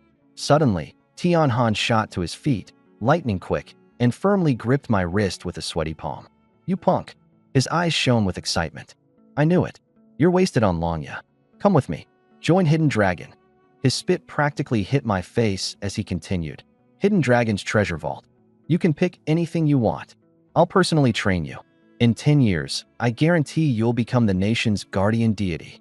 His grip was painfully tight, almost crushing my bones as I stared bewildered at this gray-suited middle-aged man in front of me. Seriously, barging into someone's home in the middle of the night, clutching the hand of a teenage boy like this, breathing so heavily. What's even going on? Uncle. I made a face of utter disdain, tugging my hand back. How about you let go first? As for that guardian deity thing, nah? Sounds like a lot of work. And no overtime pay either. I'd rather stick to selling lunchboxes in peace for some quick cash. Still clinging onto my wrist for dear life, Tian Han looked like he was about to throw in more bargaining chips. Boom. A sonic boom tore through the night sky. The entire villa shook violently as all the floor-to-ceiling windows shattered into countless shards. The jagged remains were swept up in the raging night wind. Suddenly, a furious female voice burst through with a platinum rank aura so oppressive it was deafening, coming down like a literal storm. Tian Han, I am from Mount Shu. Take your slimy pig hands off my Dragon Fong warrior immediately. The roar of a fighter jet ripped through the skies above. A camouflaged supersonic jet hovered above the villa, its underbelly glowing ominously. The cabin door flew off with a single kick. There was no parachute. A singular slender figure jumped directly from dozens of meters above. Crash. The stone slabs on the ground exploded into a spiderweb of cracks. Shards of rock shot out in all directions like bullets, leaving gaping holes in the villa's outer walls. Through the dust emerged a woman dressed in deep blue tactical gear. Her features were impeccable, her soft, delicate expression resembling that gentle next-door girl who'd lend you a pencil in class, totally harmless. But the terrifying platinum-rank spiritual pressure radiating off her suggested otherwise. Even the air itself hummed, quivered under the weight of that power. The last bits of glass in the room disintegrated instantly. Breathing felt like trying to swim through lead. This was none other than Dragon Fong's Supreme Commander, Tian Tian. Elder Sis.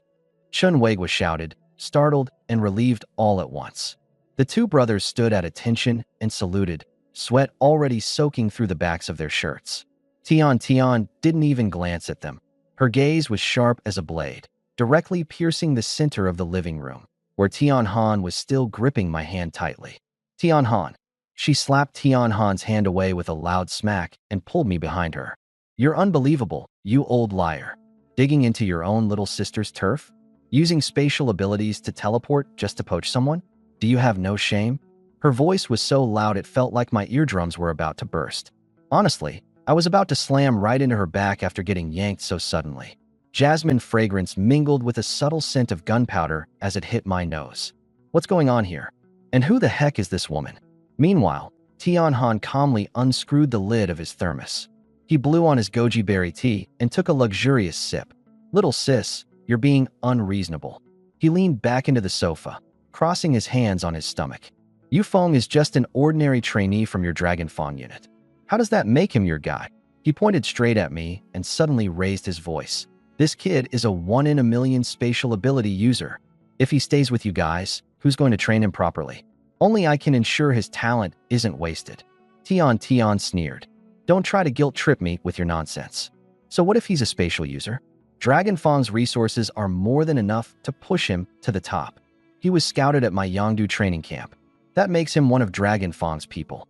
Want to take him? Not a chance. The tension between the two commanders skyrocketed as their auras clashed violently. Two of China's top-tier special ops unit leaders, openly at odds over a high school student. What kind of scene was this? If word got out, it'd shock people into next week. Xia Shui was standing dumbfounded at the staircase, so stunned she didn't even notice her bag of chips hit the floor. Peeking out, I cautiously looked left, then right. Something felt off. These two big shots fighting over me, willing to throw their egos out the window. What did that mean? It meant I was prime real estate right now. Excuse me, Mississippi. I stepped forward, rubbing my hands together with what I hoped was my most charming smile. May I ask who you are? Tian Tian's stern expression instantly softened, replaced by a dazzlingly sweet smile. I'm Tian Tian, commander of Dragon Fong. Yu Feng, don't listen to that old fraud. Join Dragon Fong, and I'll personally open up our top-tier resources for you. Cultivation techniques, spiritual artifacts. Pick whatever you want. I'll authorize a special pass myself, and I guarantee you'll hit the Golden Realm within a year. Chun Weigwa and his brother audibly sucked in their breath. This level of treatment?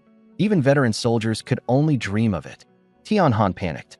He shoved the coffee table aside and rushed over. Don't let her fool you with empty promises. What's Dragon Fong even worth? The Hidden Dragon unit is directly under the highest echelon. Stick with me, and you'll have full access to the Hidden Dragon Treasury. I'll personally teach you spatial combat techniques. And your stipend? You'll be paid at team captain level, starting day 1. Hold it. I raised both hands, stepping back before plopping myself down onto the sofa, crossing my legs leisurely. Reaching into my pocket, I fished out a black card and began flipping it between my fingers. So, let me get this straight. I started, a smirk tugging at the corners of my mouth. You're both saying I'm a hot commodity now, right? The two locked eyes before nodding. Since it's in high demand, let's stick to the rules. I slapped my thigh. What rules? Highest bidder gets it. Chen Weiman almost spit out his drink. Xia Shui face-bombed. Yu Feng, have you lost yourself in chasing money? I pulled out my phone and opened the calculator app. All right, let's do the math. Sister Tian, can we cash out those premium tokens? A silver tier spiritual weapon is worth 5 million. How many of those could I get in a month? Tian Tian was stunned. Military district resources are strictly forbidden to be sold. Can't cash it in? Well, this pie feels a little dry then. I turned to Tian Han. Uncle Tian, how much does the team captain earn per month? Is there healthcare? A retirement fund? End-of-year bonuses? The hand holding Tian Han's thermos froze. The Hidden Dragon unit has the highest perks in the entire military. So it's all just empty promises. I truly appreciate both of your kindness, I said, rubbing my hands together with an awkward smile. But this is also sudden. How about this? Let me finish the 3-month training camp, get my final results, and then we can talk about this slowly. Yeah, right. I could make thousands of points in a single day by selling boxed lunches at training camp. That's literally millions in revenue. And don't even get me started on the prize for coming in first place. If I leave with them now, wouldn't all that cash just disappear into thin air? Tian's eyes lit up. Fine. Deal. You stay here and train, and no one is going to force you to leave. She was thrilled deep down inside. As long as he stayed in Yongdu, he'd be on her turf. Water at the edge of the tower gets to the moon first. How could she not beat out Tian Han, who's all the way in the capital? Tian Han's face darkened. No way. Staying here is a complete waste of time. A spatial ability genius has no business doing that rudimentary physical training.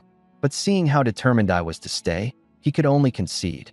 Crossing her arms, Tian smirked. Brother, this is Yu Feng's own decision. What? Are you going to force him to comply? Tian Han sneered in frustration and chugged his goji berry tea. Xiaofeng, just focus on your training. If you need anything, talk to old Chen. If he dares shortchange you, I'll deal with him. Tian said warmly. Chen Weigua immediately straightened up, shivering. You're the best, big sis. I'll definitely do my part and shine brightly. I nodded enthusiastically. Tian's face shifted as she lowered her voice. Brother, why did you find out about Yu Feng's spatial ability before I did? If this information leaks and gets the attention of foreign nations, Yu Feng's life will be in grave danger. Foreign assassination organizations won't hesitate to target him. No way they'll allow Dragon Country to gain another spatial ability powerhouse. I instinctively shrank back at the thought. Waking up with powers now means I have to worry about assassination too? Tian Han's face grew grim. You think I wanted to keep you in the dark? I just found out myself as well. Have you heard of the Shadow Phantom Organization? The top 3 assassination and intelligence organization in Europe? Are they trying to assassinate Yu Feng? Tian frowned. Don't overthink it. Tian Han waved his hand. Their leader just passed away, and the second in command turned traitor. The heiress Diana was being chased and fled to the Dragon Kingdom. This girl's got guts. She went straight to Hidden Dragon, using the intel that Yu Feng is a spatial ability user as her leverage. She's asking us to help her regain control of her organization. And in exchange, she's offering unrestricted access to Phantom's European intelligence network post-mission. Tian sucked in a sharp breath. The black card in my hand came to a screeching stop. Diana. The Tian siblings were still analyzing the pros and cons of this cross-border deal. Meanwhile, I shot up from the couch like a spring, my voice cracking so badly the crystal chandelier above us swayed noisily. Big blonde bombshell. My eyes widened into massive orbs, practically glowing green like some cartoonish predator. That sexy assassin, the one who had been wrapped in nothing but that $1.99 pink towel? To hell with all of that. None of it matters. What matters is that black card, that supreme black card, loaded with an obscene amount of cash. When she left, she handed me the card, but not the pin. I've been on the edge of insanity these past 2 days. Before coming to this training camp, I even snuck off to a random, out-of-the-way ATM and tried every password I could think of. 1234568888888. Even her measurements. The result? The card got eaten. If I hadn't used my spatial ability to get my hand inside the machine and retrieve the card, I probably would have died of sheer anger on the spot. And now, just when I thought all hope was lost, her whereabouts conveniently fell into my lap. I lunged over the coffee table in one swift motion, gripping Tian Han's arm with such force that even this diamond-tier warrior winced in pain. Tian Commander. Bro. Big bro. I was half yelling, half sputtering, spit flying everywhere. Where is she? Tian Han was stunned, left speechless by my rabid dog energy. Images of Diana's cold, stunning face flashed through his mind, juxtaposed with my completely unhinged, vein-throbbing expression. And then, just like that, the gears in this old fox's mind turned. and a smirk crept across his face. That knowing, suggestive kind of smirk. Ah, so that's what's going on. This boy's smitten with that assassin. Tian Han couldn't be happier. He'd been racking his brain trying to figure out how to lure this spatial ability genius away from Yongdu. And now the leverage to do so had presented itself. He leisurely adjusted his collar. Of course, I know where she is. She's currently at Hidden Dragon's headquarters in the capital, under the highest level of protection. When's she leaving? I stomped my foot impatiently. Tomorrow morning. Military aircraft. Direct flight to the Eagle Nation to help reclaim the Phantom Organization. I'm coming too. Bang. My palms slammed down on the coffee table, the tempered glass letting out a pitiful crack. I have to go.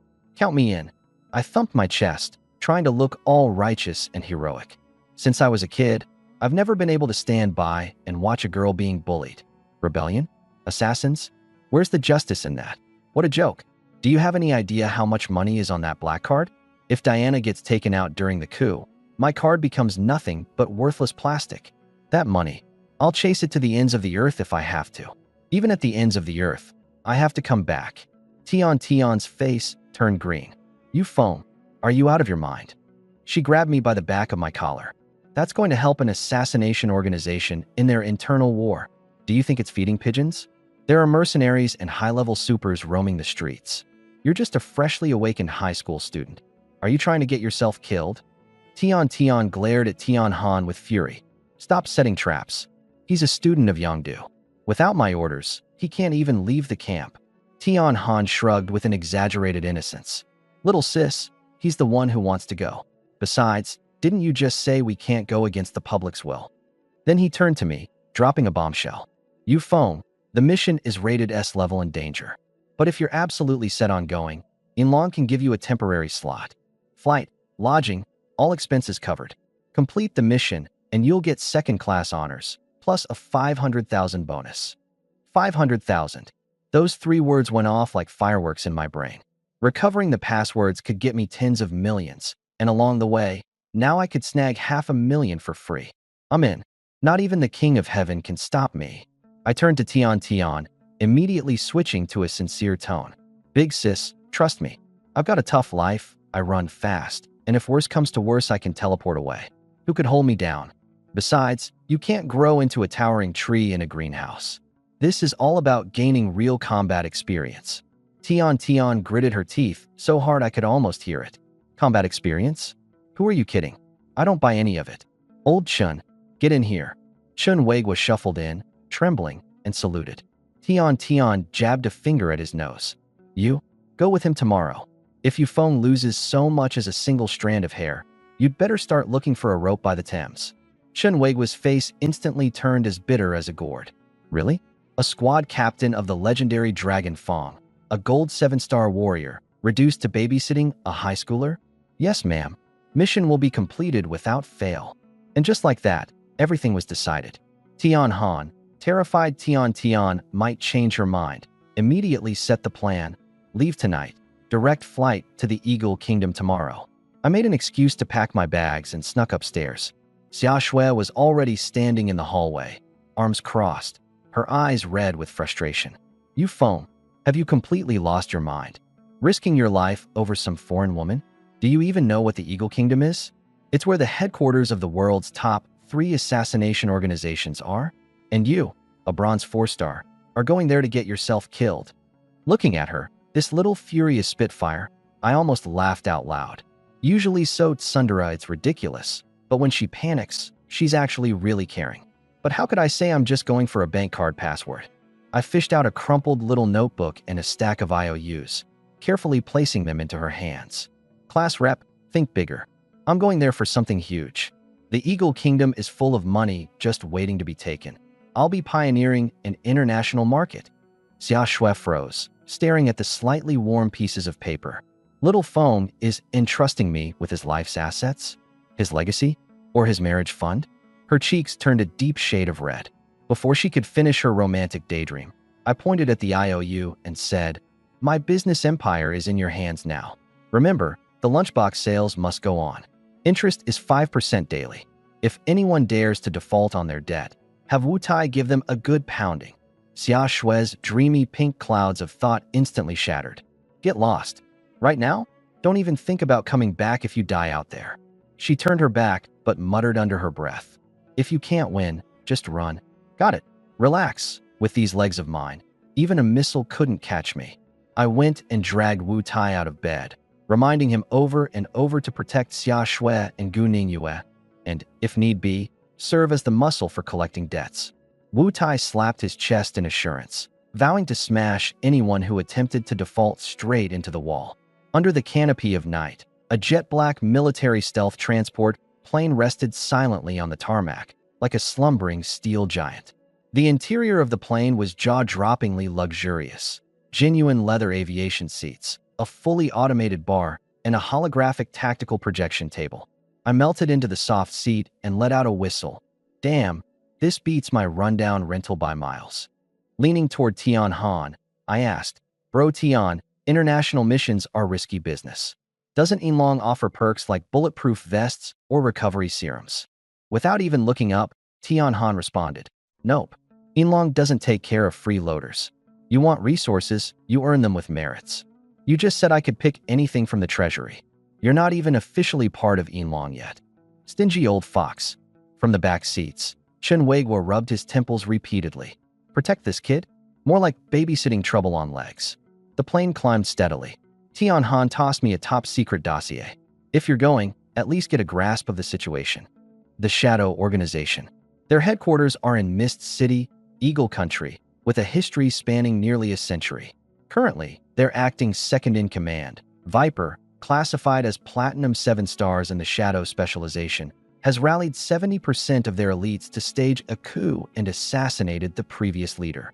Diana barely escaped with a handful of loyal followers. Our mission is to escort her back into Mist City, execute a decapitation strike, and eliminate Viper. I skimmed through the list of high-level espers on the intel, my eyes sticking particularly on the Platinum 7 stars, Shadow Specialization note for Viper. Instead of fear, a thrill bubbled within me. Platinum 7 stars, Shadow Specialization? If I could find the chance to steal his abilities, then combine that with a double dose of happiness lollipops to draw a god-tier assassination skill, and pair it with my spatial teleportation power, I'd be untouchable. Ambush Master. One hit, one kill. The ultimate rogue. Dangerous mission? Nah, this sounds like a golden opportunity to restock. At 4 a.m., the transport plane descended into a secret military base on the outskirts of the capital. As the hatch opened, a wave of cold air rushed in. The sight in front of me made me gasp. An enormous underground complex exuded pure futuristic vibes. Alloy walls were lined with automated anti-aircraft weapons, their thick barrels glowing faintly with a chilling light. Cold metallic light shines across the room. A fully armed patrol team radiates an intense presence of power. This here is the most secretive special ops troop in all of China, the Hidden Dragon headquarters. Quite the impressive place. I mutter, my eyes gleaming with excitement, barely able to hide the green glow of envy. A 5-person patrol unit marches past us in perfect unison, their boots landing sharply against the floor.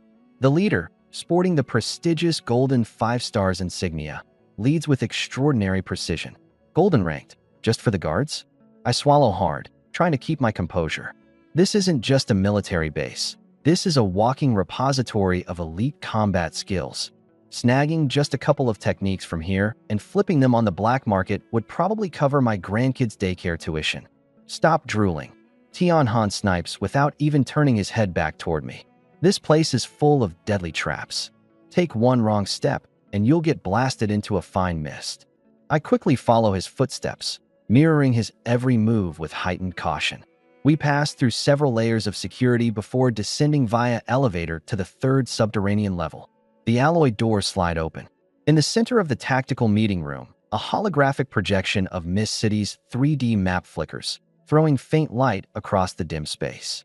7 figures clad in black turn their heads simultaneously. 7 razor-sharp stares slice through the air, bringing the room's temperature to a freezing chill. The man at the head of the group stands like a fortress, his towering frame emanating restrained but abyssal energy. A deep, jagged scar mars the left side of his face. Every now and then, wisps of his power leak uncontrollably, causing visible distortions in the air. Platinum 8 stars. Codename, Lone Wolf. Real name, Chao Guobin. His intense gaze pierces right past Tian Han and Chen Weigua, locking firmly onto me like a predator eyeing its prey. His brows furrow deeply, his expression steeped in doubt and dissatisfaction. The sheer weight of his aura presses down on me like a mountain. Chen Weigua steps forward, shielding me. Grrrk. The alloy floor beneath his feet lets out an almost painful creak as he withstands the pressure head-on. Commander, Chao Guobin growls, his voice rough like sandpaper scraping steel. He jabs a finger in my direction. This is the so-called special strategic support you mentioned? A high school student? Bronze 4 stars. Taking on an international assassination mission? This isn't a covert op anymore. This is a camping trip for children. The air grows heavy as all conversation grinds to a halt.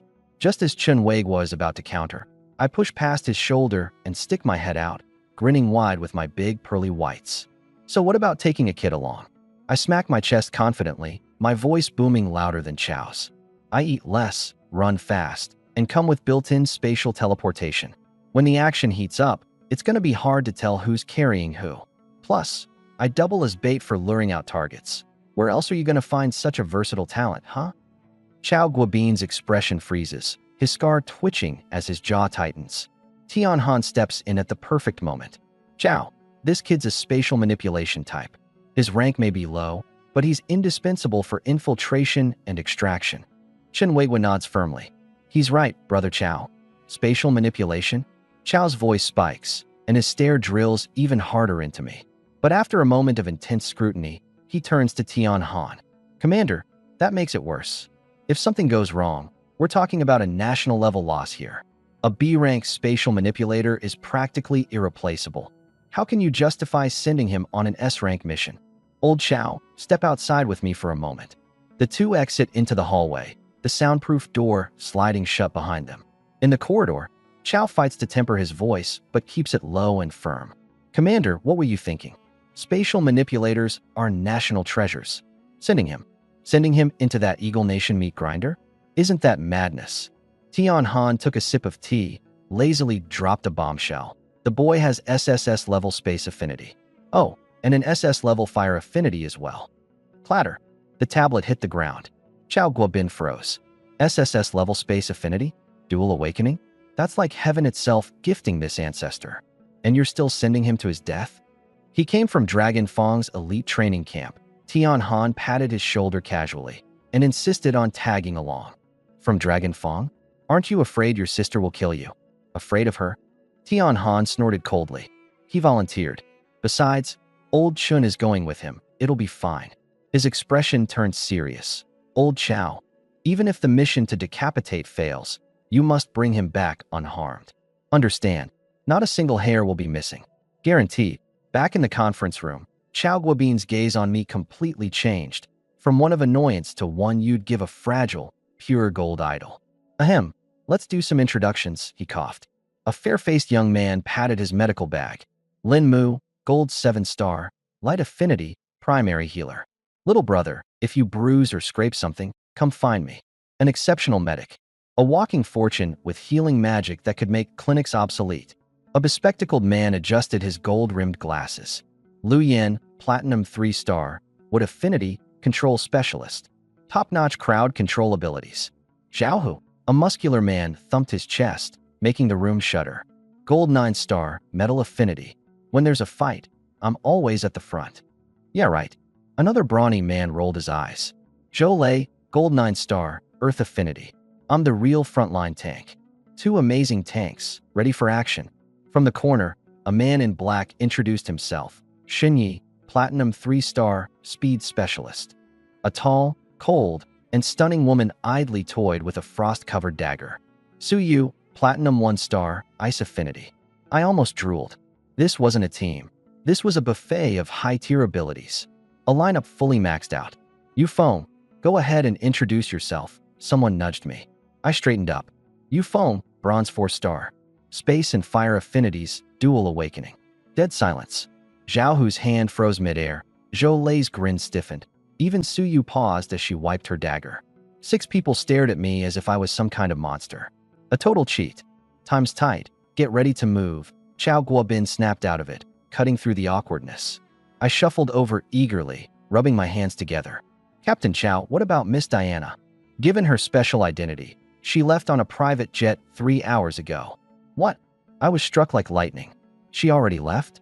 What about the password worth millions? Just a few more hours. Clutching my chest, I felt an acute pain, then whipped my head around to look at the map of Mist City, grinding my teeth.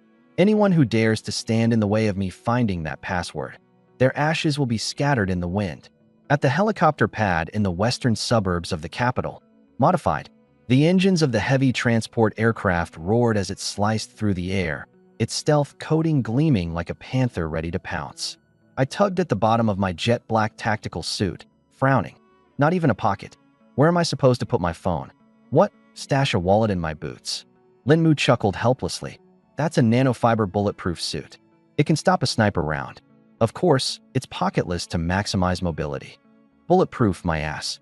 What's the point if I can't even carry cash? I scoffed. Chow Guobin nearly smacked into the doorframe. SSS ranked space and fire dual awakening. Practically a walking golden deity in the team. He'd sooner take on an armored vehicle barehanded than bring this golden ticket along for an S-class mission. Board the plane. I snagged a window seat and sank into it. Chun Weigwa plopped down next to me, his gaze like a spotlight scanning me from head to toe. Yo, old Chun, stop with the longing stares. Middle-aged uncles aren't exactly my type, I teased. Chun Weigwa's lip twitched violently. Zhao popped his head over. So what's it like being a dual awakened? I eat 3 bowls of rice per meal now, I lied with ease. The aircraft punched through the night sky. Destination, Fog City, Eagle Nation. Once the ride steadied, boredom crept in, and I sank into my thoughts. Hey, system bro. Service time. The system interface blinked open. My skill points were dwindling. But hey, I had a premium black card to burn. 10,000 per spin. Let's do 10 beginner draws. The virtual slot machine spun wildly.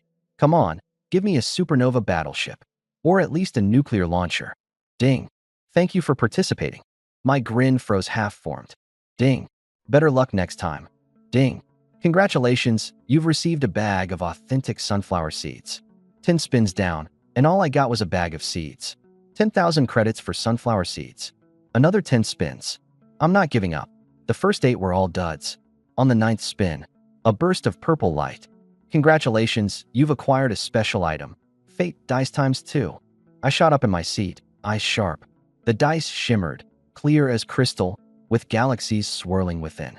Fate dice randomly grants double good luck or double bad luck. Duration is entirely random. Note, the gifts of fate always come with a price. Double good luck? I could pick up cash off the sidewalk. Double bad luck?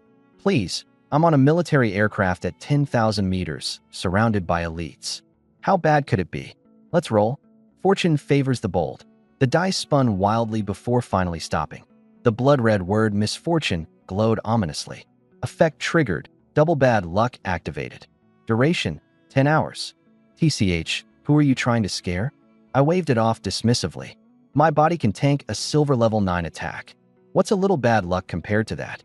I tore open the bag of sunflower seeds, ready to shrug off the omen. Sitting back in the chair, my hand brushed lightly against the seat adjustment button. Crack. The sound of metal giving way exploded in my ears. The special military-grade chair, designed to withstand tons of impact, snapped cleanly in half at the base. I tumbled backward, legs flailing, landing flat in the aisle with a thunderous thud. The back of my head slammed heavily onto the alloy floor. The hot water in Zhao hand splashed all over me. It was scalding hot. The whole cup. Not a single drop left. Hot. Hot. Hot. I sprang up from the floor, frantically wiping my face. Damn, this bad luck came even faster than expected. Curse that stupid dice. My bad, bro. Zhao face was flushed. Why did your chair suddenly give out like that? It's fine, I gritted my teeth. I'll file a claim with the logistics department later, at least 10 grand for emotional damages. Chun Weigwa stared at the broken chair, his brows furrowing into a deep knot. Just as I tried standing up, the plane suddenly hit a strong air current, and the whole cabin jolted downward. The meal cart up front tipped over, sending a pot of steaming hot black coffee flying through the air in a perfect arc. heading directly for my lower half. Teleportation. I activated my energy flow, but for some reason, my aura spasmed. I only managed to shift 10 centimeters. That coffee pot, as if equipped with a homing system, landed squarely on target. Ah! I clutched my crotch, doubling over like a shrimp. Tears streamed down my face uncontrollably. It's cooked. It's gonna be cooked. Lin Mu rushed over, her hands glowing with healing light. Don't touch me. I locked my knees together, scrambling toward the restroom like a man possessed. Bang! The restroom door slammed shut. I panted and winced in pain, hastily unbuckling my belt and turning on the sink. Footsteps echoed outside, rapidly closing in. Zhao pushed the door open. Turns out the supposedly locked door's latch had a broken spring. The door swung open. Our eyes met. The air froze for 3 seconds. Bro, what the hell? Why didn't you lock the door? Zhao face turned beet red as he whipped around. I did lock it. This stupid door is broken. Finally managing to shut the door, I turned the faucet back on. Bang! The water pressure valve burst. A high-pressure jet sprayed directly into my face. Annoyed but determined, I summoned my fire element ability, a flicker of crimson flame igniting at my fingertips to dry my clothes. The smoke detector immediately started blaring with red warning lights. Whoosh! Powdered fire suppressant shot down over my head, covering me from top to bottom. 10 minutes later, I came out of the restroom soaking wet, my hair dusted ghost white, and my pants stained with coffee. The eyes of every passenger in the cabin followed me like I was some kind of walking disaster. Lu Yin adjusted his glasses. Captain Chow, are you sure bringing him on the mission isn't just gifting the enemy their next bioweapon? Without a word, I sat back down and reached for the seatbelt. Click. The buckle went in and jammed. No matter how hard I pressed, it wouldn't budge. I was completely stuck in my seat. The plane jolted again, another wave of turbulence. Among all the passengers, only the oxygen mask above me swung down, smacking me squarely in the forehead. Thunk! I gave up resisting fate entirely. When it was finally time for meals to be served, the flight attendant cautiously handed me a steak from a distance, as if afraid any closer proximity might result in bad luck rubbing off on her. I took my first bite. Crunch. A screw. My gums split open, and the metallic taste of blood filled my mouth. Lin Mu walked over, her tone calm and certain. Let me heal you. Her palm glowed with a soft white light of healing energy. Suddenly, the plane took a sharp dive. Losing her balance, she tilted, and her energy misfired. A blinding burst of light exploded right in front of my eyes. My eyes. A sharp pain seared through my retinas, tears streaming down uncontrollably. That wild burst of light energy didn't just mess up my vision. It burned a blister onto my lower lip. I slumped heavily into my seat, oxygen mask dangling above my head, my lips swollen, eyes clamped shut. All I could do was stare at the system countdown. Just 30 minutes left. Eventually, the plane landed at Fog City Airport in Eagle Country. Misfortune multiplier, remaining time, 2 minutes and 15 seconds. 2 minutes. So close. My seatbelt miraculously unbuckled without a hitch. Rubbing my sore back, I bolted for the cabin door. Out of my way. I'm going first. Remaining time, 10 seconds. 10 seconds. Time enough to cross the boarding bridge. I strode forward with purpose. Crack. The hydraulic support of the boarding bridge snapped. The entire bridge collapsed, folding into an inverted V. What the? From a height of 7 or 8 meters, I crashed unceremoniously onto the tarmac, raising a cloud of dust. Thanks to my hellblood-enhanced body, I walked away with nothing more than a mouthful of grit. Back at the cabin door, the entirety of Hidden Dragon Squad froze, wide-eyed and dumbfounded. Zhao gulped and shuffled back a step. Captain, who on earth did this guy piss off? Zhou nodded quickly. Whatever you do, don't get in the same car as him. I'm not risking a tire blowing out. Chao Guobin's face twitched madly. You phone? You okay? Ding. The misfortune multiplier effect has ended. With a swift kip up, I jumped to my feet, brushed the dust off, and pointed at the broken bridge to yell. Eagle Country's infrastructure is a joke. Can't even build a damn bridge properly. I glanced at my team, who were staring at me like I was cursed. What are you all gawking at? Never seen a handsome guy land gracefully before. Use the emergency exit. Let's get moving. Turning to the airport building, I smirked. The charm of a foreign land. I've arrived. Outside the airport stood 3 black, bulletproof vehicles waiting in the rain. The downpour fell like blades slicing through the air. I yanked open the car door, and Zhao Hu and Zhou Lei plastered themselves against the wall. Somehow, these 2 hulking men managed to carve out a no man's land in the back seat. Bro, you've been cursed to hell and back today. Zhao Hu swallowed nervously. What if you get in, and the car just explodes? Relax. I plopped myself onto the seat. The bad luck's gone. Betcha I could win the jackpot in the lottery right now. The convoy cut through the rain, winding through back roads toward the outskirts of the city. I pulled out my black gold card, the sleek and icy surface sparking excitement deep in my chest. The inheritance of a killer organization. This thing must be worth tens of millions, at the very least. The more I thought about it, the more thrilled I became. I couldn't help but rub my cheek against it. See that? Zhao Hu shivered, goosebumps all over, nudging Zhou Lei. That kid's completely done for. True love, man. Zhou Lei's face radiated admiration. Risking it all, going toe-to-toe with Captain Chao just to tag along. Through the rearview mirror, Chao Guobin sighed. Kids these days, letting a pretty face mess with their heads. 1 hour later, an abandoned factory, rust everywhere. Inside a shipping container, the contact carefully entered a password and did an iris scan. Boom. The container's floor split open, revealing a heavy-duty elevator. The safe house is 50 meters underground. The contact pressed a button. This is a secret shadow syndicate base, known only to Miss Diana. I tapped on the elevator walls. Pure titanium, infrared sensor grid, mystical energy detection array. This level of protection, burning through cash like it's nothing. That Western Beauty's black card must be worth an absolute fortune. Ding. The elevator door slid open. A medieval castle-style underground hall stretched before us, lit by blazing torches, flickering tactical holographic maps, and the hum of massive supercomputers. A few heavily armed assassins instantly raised their weapons, fingers on the trigger. It's us. From behind the tactical maps, Diana emerged. Black leather outlined lethal curves, golden brown hair tied high. Her strikingly cold and beautiful face radiated an aura of authority and intimidation. She nodded slightly when she noticed Chao Guobin. Then, she saw me. Her entire body froze, like someone hit the pause button. The icy aura crumbled entirely as her wide blue eyes locked on me. Look at that. Zhao Hu elbowed Zhou Lei, grinning knowingly. She's absolutely lost it. The classic damsel in distress thing, Zhou Lei smirked, radiating wise guru energy. What woman could resist that? Chao Guobin coughed, quietly stepping aside to clear the path. Everyone's minds were racing with romance novel-style international drama scenarios. And me? My eyes gleamed like dollar signs. Whoosh. A ripple spread through the air.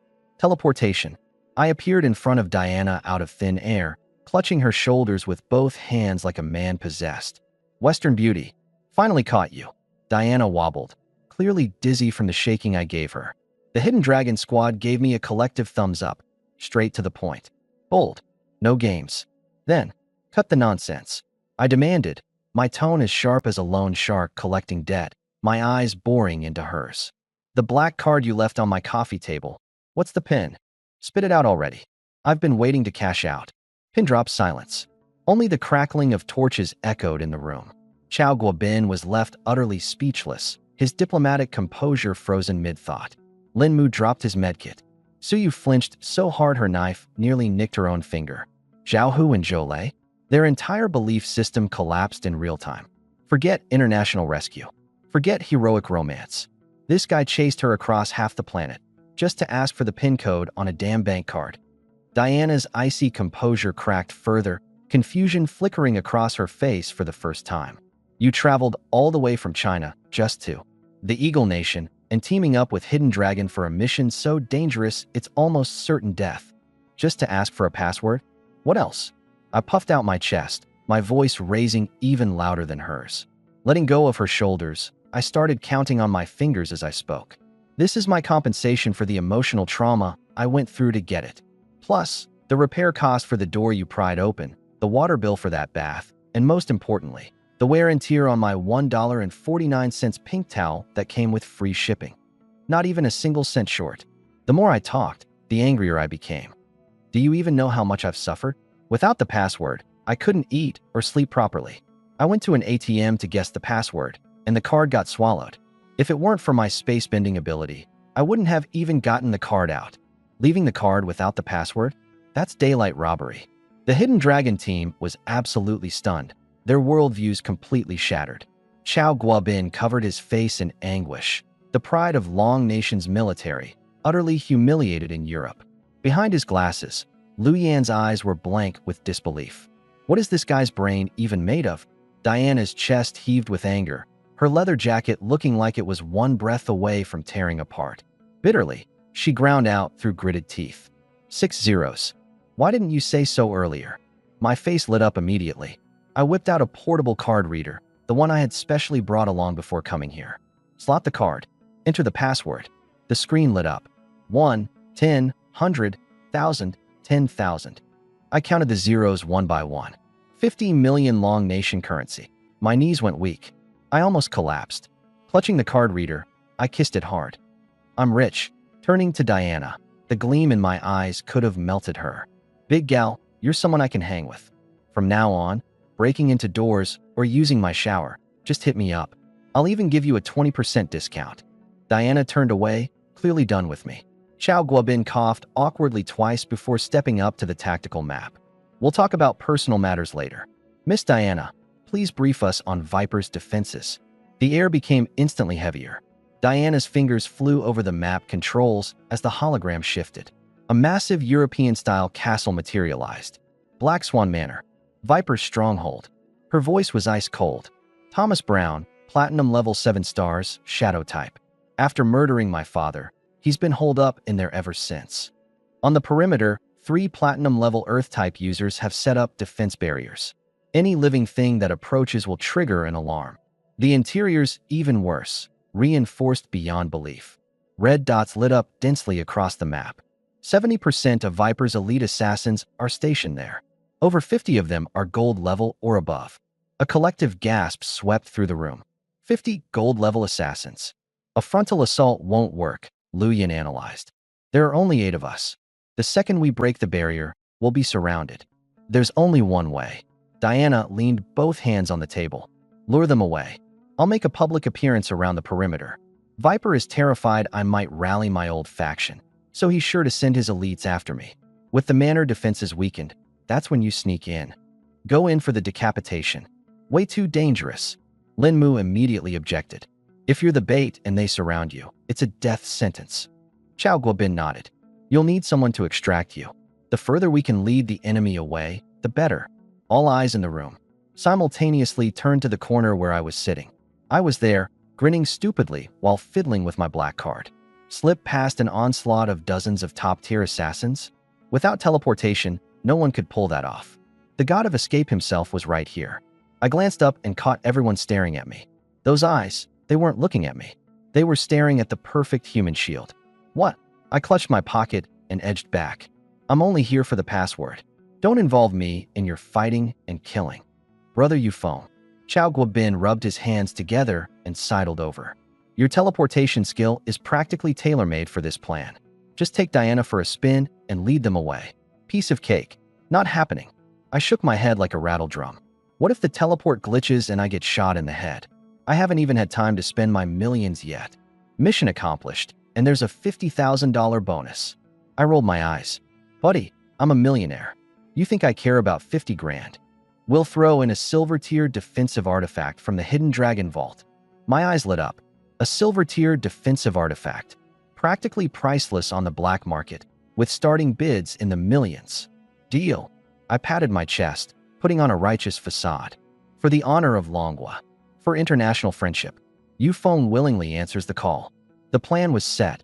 Diana and I would create chaos at the front gates and lead the firepower to the abandoned mine, while Chao Guobin led his team for the assassination. I may have looked like I was ready to march to my death, but inside, oh, I was scheming. Viper, a Platinum 7-star Shadow-type ability user. He was the ultimate underhanded operator with